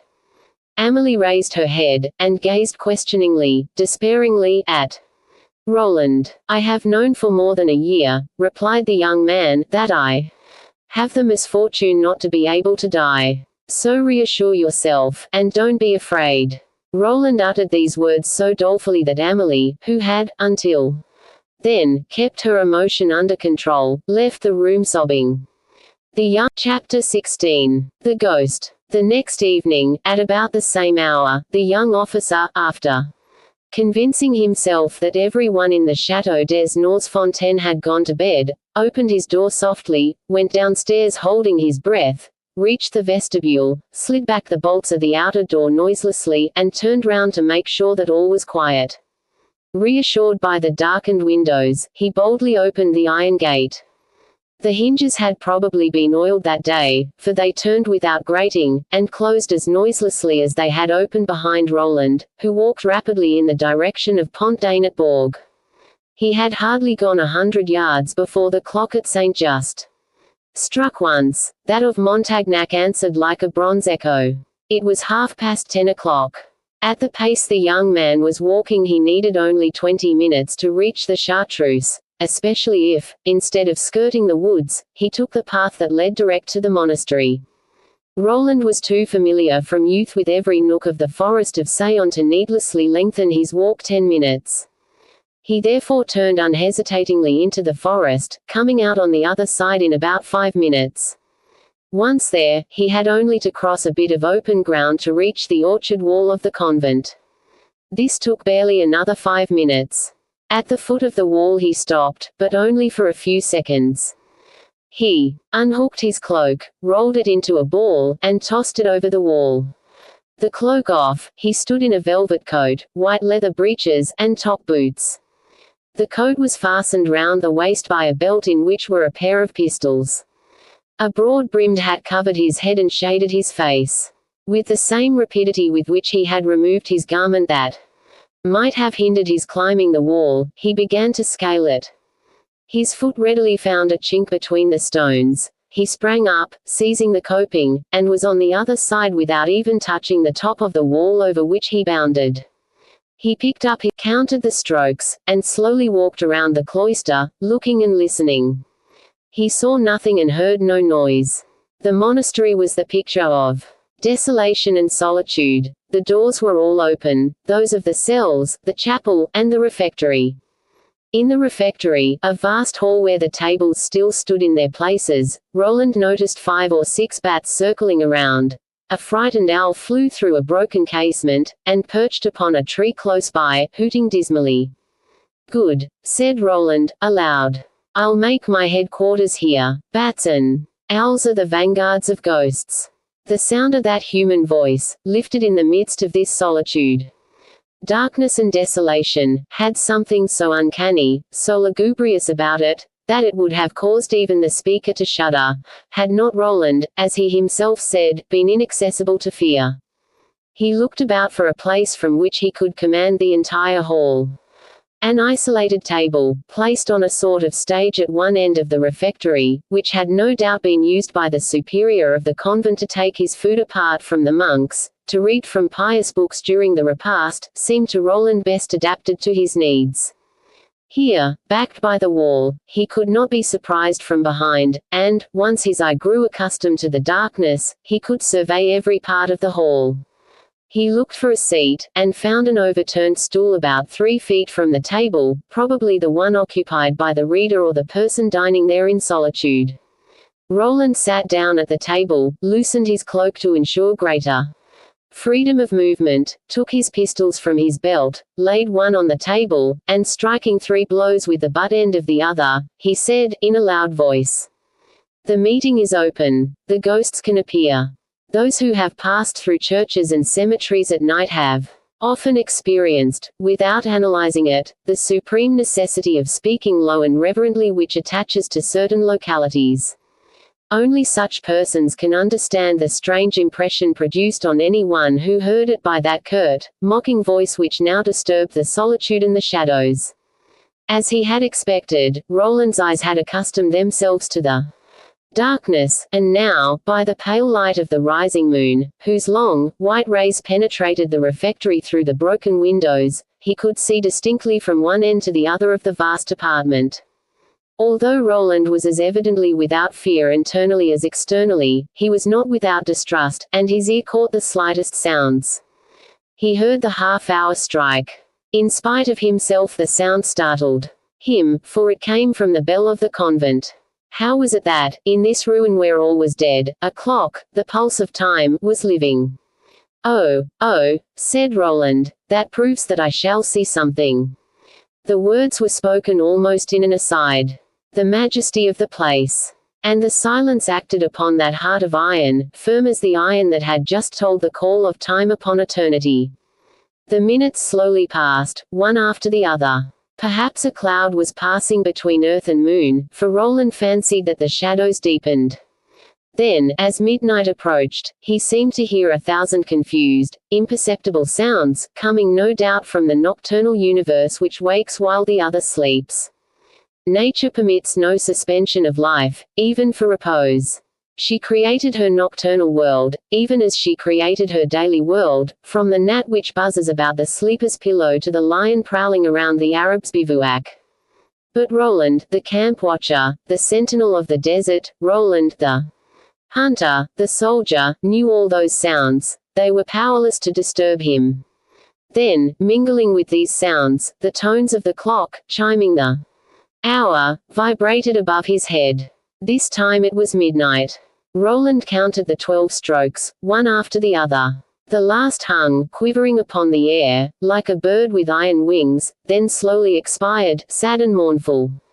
Just then the young man thought he heard a moan. He listened in the direction whence it came. Again he heard it, this time nearer at hand. He rose, his hands resting upon the table, the butt end of a pistol. Beneath each palm, a rustle like that of a sheet or a gown trailing along the grass was audible, wrapped in an immense winding sheet which trailed behind it. For an instant Roland doubted his own eyes. Had the preoccupation of his mind made him see a thing which was not? Was he the dupe of his senses, the sport of those hallucinations which physicians assert, but cannot explain? A moan, uttered by the phantom, put his doubts to flight. "My faith!" he cried in a burst of laughter. "Now for a tussle, friend." Ghost. The spectre paused and extended a hand toward the young officer. "Roland, Roland," said the spectre in a muffled voice, "it would be a pity not to follow to the grave those you have sent there." And the spectre, without hastening its step, continued on its way. Roland, astounded for an instant, came down from the stage, and resolutely followed the ghost. The path was difficult, encumbered with stones, benches awry, and overturned tables. And yet, through all these obstacles, an invisible channel seemed open for the spectre, which pursued its way unchecked. Each time it passed before a window, the light from without, feeble as it was, shone upon the winding sheet and the ghost, outlining the figure, which passed into the obscurity to reappear and vanish again at each succeeding one. Roland, his eyes fixed upon the figure, fearing to lose sight of it if he diverted his gaze from it, dared not look at the path, apparently so easy to the spectre, yet bristling with obstacles for him. He stumbled at every step. The ghost was gaining upon him. It reached the door opposite to that by which it had entered. Roland saw the entrance to a dark passage. Feeling that the ghost would escape him, he cried, "Man or ghost, robber or monk, halt or I fire." A dead body cannot be killed twice, and death has no power over the spirit, replied the ghost in its muffled voice. "Who are you?" The shade of him you tore violently from the earth. The young officer burst into that harsh, nervous laugh, made more terrible by the darkness around him. "Faith," said he, "if you have, remember the fountain at Vaucluse," said the shade, in a voice so faint the words seemed to escape his lips like a sigh rather than articulate speech. For an instant Roland felt, not his heart failing him, but the sweat pouring from his forehead. Making an effort over himself, he regained his voice and cried, menacingly, "For a last time, apparition or reality, I warn you that, if you do not stop, I shall fire." The shade did not heed him, but continued on its way. Roland paused an instant to take aim. The spectre was not 10 paces from him. Roland was a sure shot. He had himself loaded his pistols, and only a moment before he had looked to the charge to see that it was intact. As the spectre passed, tall and white, beneath the gloomy vault of the passage, Roland fired. The flash illumined the corridor like lightning, down which the spectre passed with unfaltering, unhastening steps. Then all was blacker than before. The ghost vanished in the darkness. Roland dashed after him, changing his other pistol from the left hand to the right. But short as his stop had been, the ghost had gained ground. Roland saw him at the end of the passage, this time distinctly outlined against the grey background of the night. He redoubled his pace, and as he crossed the threshold of the passage, he fancied that the ghost was plunging into the bowels of the earth. But the torso still remained visible. "Devil or not," cried Roland, "I follow you." He fired a second shot, which filled the cavernous space, into which the ghost had disappeared, with flame and smoke. When the smoke had cleared away, Roland looked vainly around. He was alone. He sprang into the cistern howling with rage. He sounded the walls with the butt end of his pistol, he stamped on the ground, but everywhere, earth and stone gave back the sound of solid objects. He tried to pierce the darkness, but it was impossible. The faint moonlight that filtered into the cistern died out at the first steps. "Oh!" cried Roland, "a torch, a torch!" No one answered. The only sound to be heard was the spring bubbling close at hand. Realizing that further search would be useless, he emerged from the cavern. Drawing a powder horn and 2 balls from his pocket, he loaded his pistols hastily. Then he took the path along, found the dark passage, then the vast refectory, and again took his place at the end of the silent hall and waited. But the hours of the night sounded successively, until the first gleam of dawn cast its pallid light upon the walls of the cloister. "Well," muttered Roland, "it is over for tonight. Perhaps I shall be more fortunate the next time." 20 minutes later he re-entered the Château des Fontaines. Chapter 17. Investigations. 2 persons were waiting for Roland's return, one in anguish, the other with impatience. These 2 persons were Amélie and Sir John. Neither of them had slept for an instant. Amélie displayed her anguish only by the sound of her door, which was furtively closed as Roland came up the staircase. Roland heard the sound. He had not the courage to pass before her door without reassuring her. "Be easy, Amélie, I am here," he said. It did not occur to him that his sister might be anxious for anyone but him. Amélie darted from her room in her nightdress. It was easy to see from her pallor and the dark circles which spread nearly to the middle of her cheeks that she had not closed her eyes all night. "Has nothing happened to you, Roland?" she cried, clasping her brother in her arms and feeling him over anxiously. "Nothing. Nor to anyone else." "No. And you saw nothing." "I didn't say that," answered Roland. "Good God. What did you see?" "I'll tell that to you later. Meantime, there is no one either killed or wounded." "Ah. I breathe again. Now, let me give you a bit of advice, little sister. Go to bed and sleep. If you can, till breakfast. I am going to do the same thing, and can assure you I won't need any rocking. Good night, or rather good morning." Roland kissed his sister tenderly. Then affecting to whistle a hunting air carelessly, he ran up the next flight of steps. Sir John was, "Well, I didn't roll my stone entirely for nothing. Did you see any ghosts?" "At any rate I saw something that resembled one very closely." "Come, tell me all about it.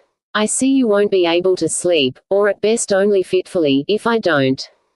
Here's what happened, in a nutshell." And Roland gave him a minute account of the night's adventure. "Excellent," said Sir John, when Roland had finished. "I hope you have left something for me to do."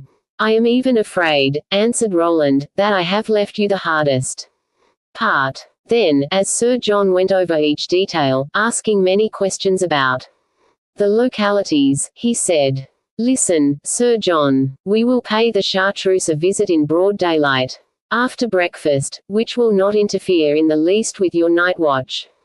On the contrary, it will acquaint you with the localities. Only you must tell no one." "Oh!" exclaimed Sir John, "do I look like a gabbler?" "No, that's true," cried Roland laughing, "you are not a gabbler, but I am a ninny." So saying, he entered his bedchamber. After breakfast the 2 young men sauntered down the slopes of the garden, as if to take a walk along the banks of the Riesaus.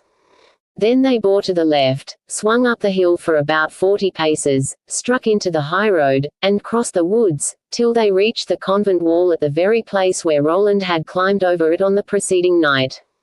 "My lord," said Roland, "this is the way." "Very well," replied Sir John, "let us take it." Slowly, with a wonderful strength of wrist, which betokened a man Well trained in gymnastics, the Englishman seized the coping of the wall, swung himself to the top, and dropped down on the other side. Roland followed with the rapidity of one who is not achieving a feat for the first time. They were both on the other side, where the desertion and desolation were more visible by night than by day. The grass was growing knee-high in the paths, it could not ripen in the shadow of the leaves. The wall had given way in several places, and ivy, the parasite rather than the friend of ruins, was spreading everywhere. As for the trees in the open space, plums, peaches and apricots, they had grown with the freedom of the oaks and beeches in the forest, whose breadth and thickness they seemed to envy. The sap, completely absorbed by the branches which were many and vigorous, produced but little fruit, and that imperfect. By the rustle of the tall grass, Sir John and Roland divined that the lizards, those crawling offsprings of solitude, had established their domicile there, from which they fled in amazement at this disturbance. Roland led his friend straight to the door between the orchard and the cloister, but before entering he glanced at the clock. That clock, which went at night, was stopped in the daytime. From the cloister he passed into the refectory. There the daylight showed under their true aspect the various objects which the darkness had clothed with such fantastic forms the night before. Roland showed Sir John the overturned stools, the table marked by the blow of the pistol, the door by which the phantom had entered. Accompanied by the Englishman, he followed the path he had taken in pursuit of the spectre. He recognized the obstacles which had hindered him, and noted how easily one who knew the locality might cross or avoid them. At the spot where he had fired, he found the wad, but he looked in vain for the bullet. The arrangement of the passage, which ran slanting, made it impossible for the bullet, if its marks were not on the walls, to have missed the ghost. And yet if the ghost were hit, supposing it to be a solid body, how came it to remain erect? How had it escaped being wounded, and if wounded, why were there no bloodstains on the ground? And there was no trace of either blood or ball. Sir John was almost ready to admit that his friend had had to do with a veritable ghost. "Someone came after me," said Roland, "and picked up the ball." "But if you fired at a man, why didn't the ball go into him?" "Oh, that's easily explained. That was possible, but, nevertheless," Sir John shook his head dubiously. He preferred to believe in a supernatural occurrence. It gave him less trouble. Roland and he continued their investigations. They reached the end of the passage which opened on the furthest extremity of the orchard. It was there that Roland had seen his spectre for an instant as it glided into the dark vault. He made for the cistern, and so little did he hesitate that he might still have been following the ghost. There he understood how the darkness of the night had seemed to deepen by the absence of all exterior reflection. It was even difficult to see there by day. Roland took 2 torches about a foot long from beneath his cloak, took a flint, lighted the tinder, and a match from the tinder. Both torches flared up. The problem was now to discover the way by which the ghost had disappeared. Roland and Sir John lowered their torches and examined the ground. The cistern was paved with large squares of limestone, which seemed to fit perfectly. Roland looked for his second ball as persistently as for the first. A stone lay loose at his feet, and, pushing it aside, he disclosed an iron ring screwed into one of the limestone blocks. Without a word Roland seized the ring, braced his feet and pulled. The square turned on its pivot with an ease which proved that it was frequently subjected to the same manipulation. As it turned, it disclosed a subterranean passage. "Ah!" exclaimed Roland, "this is the way my spectre went." He entered the yawning cavern, followed by Sir John. They traversed the same path that Morgan took when he returned to give an account of his expedition. At the end of the passage they came upon an iron gate opening into the mortuary vaults. Roland shook the gate, which yielded to his touch. They crossed this subterranean cemetery, and came to a second gate. Like the first, it was open. With Roland still in front, they went up several steps, and found themselves in the choir of the chapel, where the scene we have related between Morgan and the company of Jehu took place.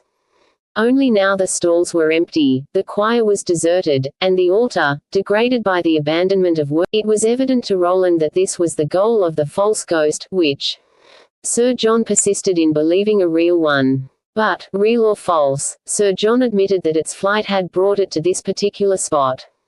He reflected a moment and then remarked, "As it is my turn to watch tonight, I have the right to choose my ground. I shall watch here." And he pointed to a sort of table formed in the center of the choir by an oaken pedestal which had formerly supported the eagle lectern. "Indeed," said Roland, with the same heedlessness he showed in his own affairs, "you'll do very well there, only as you may find the gates locked and the stone fastened tonight, we had better look for some more direct way to get here." In less than 5 minutes they had found an outlet. The door of the old sacristy opened into the choir, and from the sacristy a broken window gave passage into the forest. The two men climbed through the window and found themselves in the forest thicket some 20 feet from the spot where they had killed the boar. "That's what we want," said Roland, "only, my dear Sir John, as you would never find your way by night in a forest which, even by day, is so impenetrable, I shall accompany you as far as this." "Very well. But once I am inside, you are to leave me," said the Englishman. "I remember what you told me about the susceptibility of ghosts. If they know you are near, they may hesitate to appear, and as you have seen one, I insist on seeing at least one myself." "I'll leave you, don't be afraid," replied Roland, adding, with a laugh, "only I do fear one thing." "What is that?" "That in your double capacity of an Englishman and a heretic they won't feel at ease with you." "Oh," replied Sir John, gravely, "what a pity I shall not have time to abjure before this evening." The two friends, having seen all there was to see, returned to the chateau. No one, not even Amelie, had suspected that their walk was other than an ordinary one. The day passed without questions and without apparent anxiety. Besides, it was already late when the two gentlemen, at dinner, to Edouard's great delight, another hunt was proposed, and it furnished a topic for conversation during dinner and part of the evening.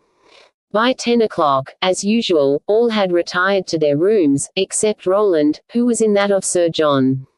The difference of character showed itself markedly in the preparations of the two men. Roland had made them joyously, as if for a pleasure trip. Sir John made his gravely, as if for a duel. He loaded his pistols with the utmost care and put them into his belt English fashion. And, instead of a cloak, which might have impeded his movements, he wore a top coat with a high collar put on over his other coat. At 10:30 the pair left the house with the same precautions that Roland had observed when alone. It was 5 minutes before 11 when they reached the broken window, where the fallen stones served as a stepping block. There, according to agreement, they were to part. Sir John reminded Roland of this agreement. "Yes," said Roland, "an agreement is an agreement with me. Only, let me give you a piece of advice." "What is it?" "I could not find the bullets because someone had been here and carried 'em off, and that was done beyond doubt to prevent me from seeing the dents on them." "What sort of dent do you mean?" "Those of the links of a coat of mail. My ghost was a man in armor." "That's too bad," said Sir John. "I hoped for a ghost." Then, after a moment's silence and a sigh expressive of his deep regret in resigning the ghost, he asked, "What was your advice?" "Fire at his face." Sir John nodded assent, pressed the young officer's hand, clambered through the window and disappeared in the sacristy.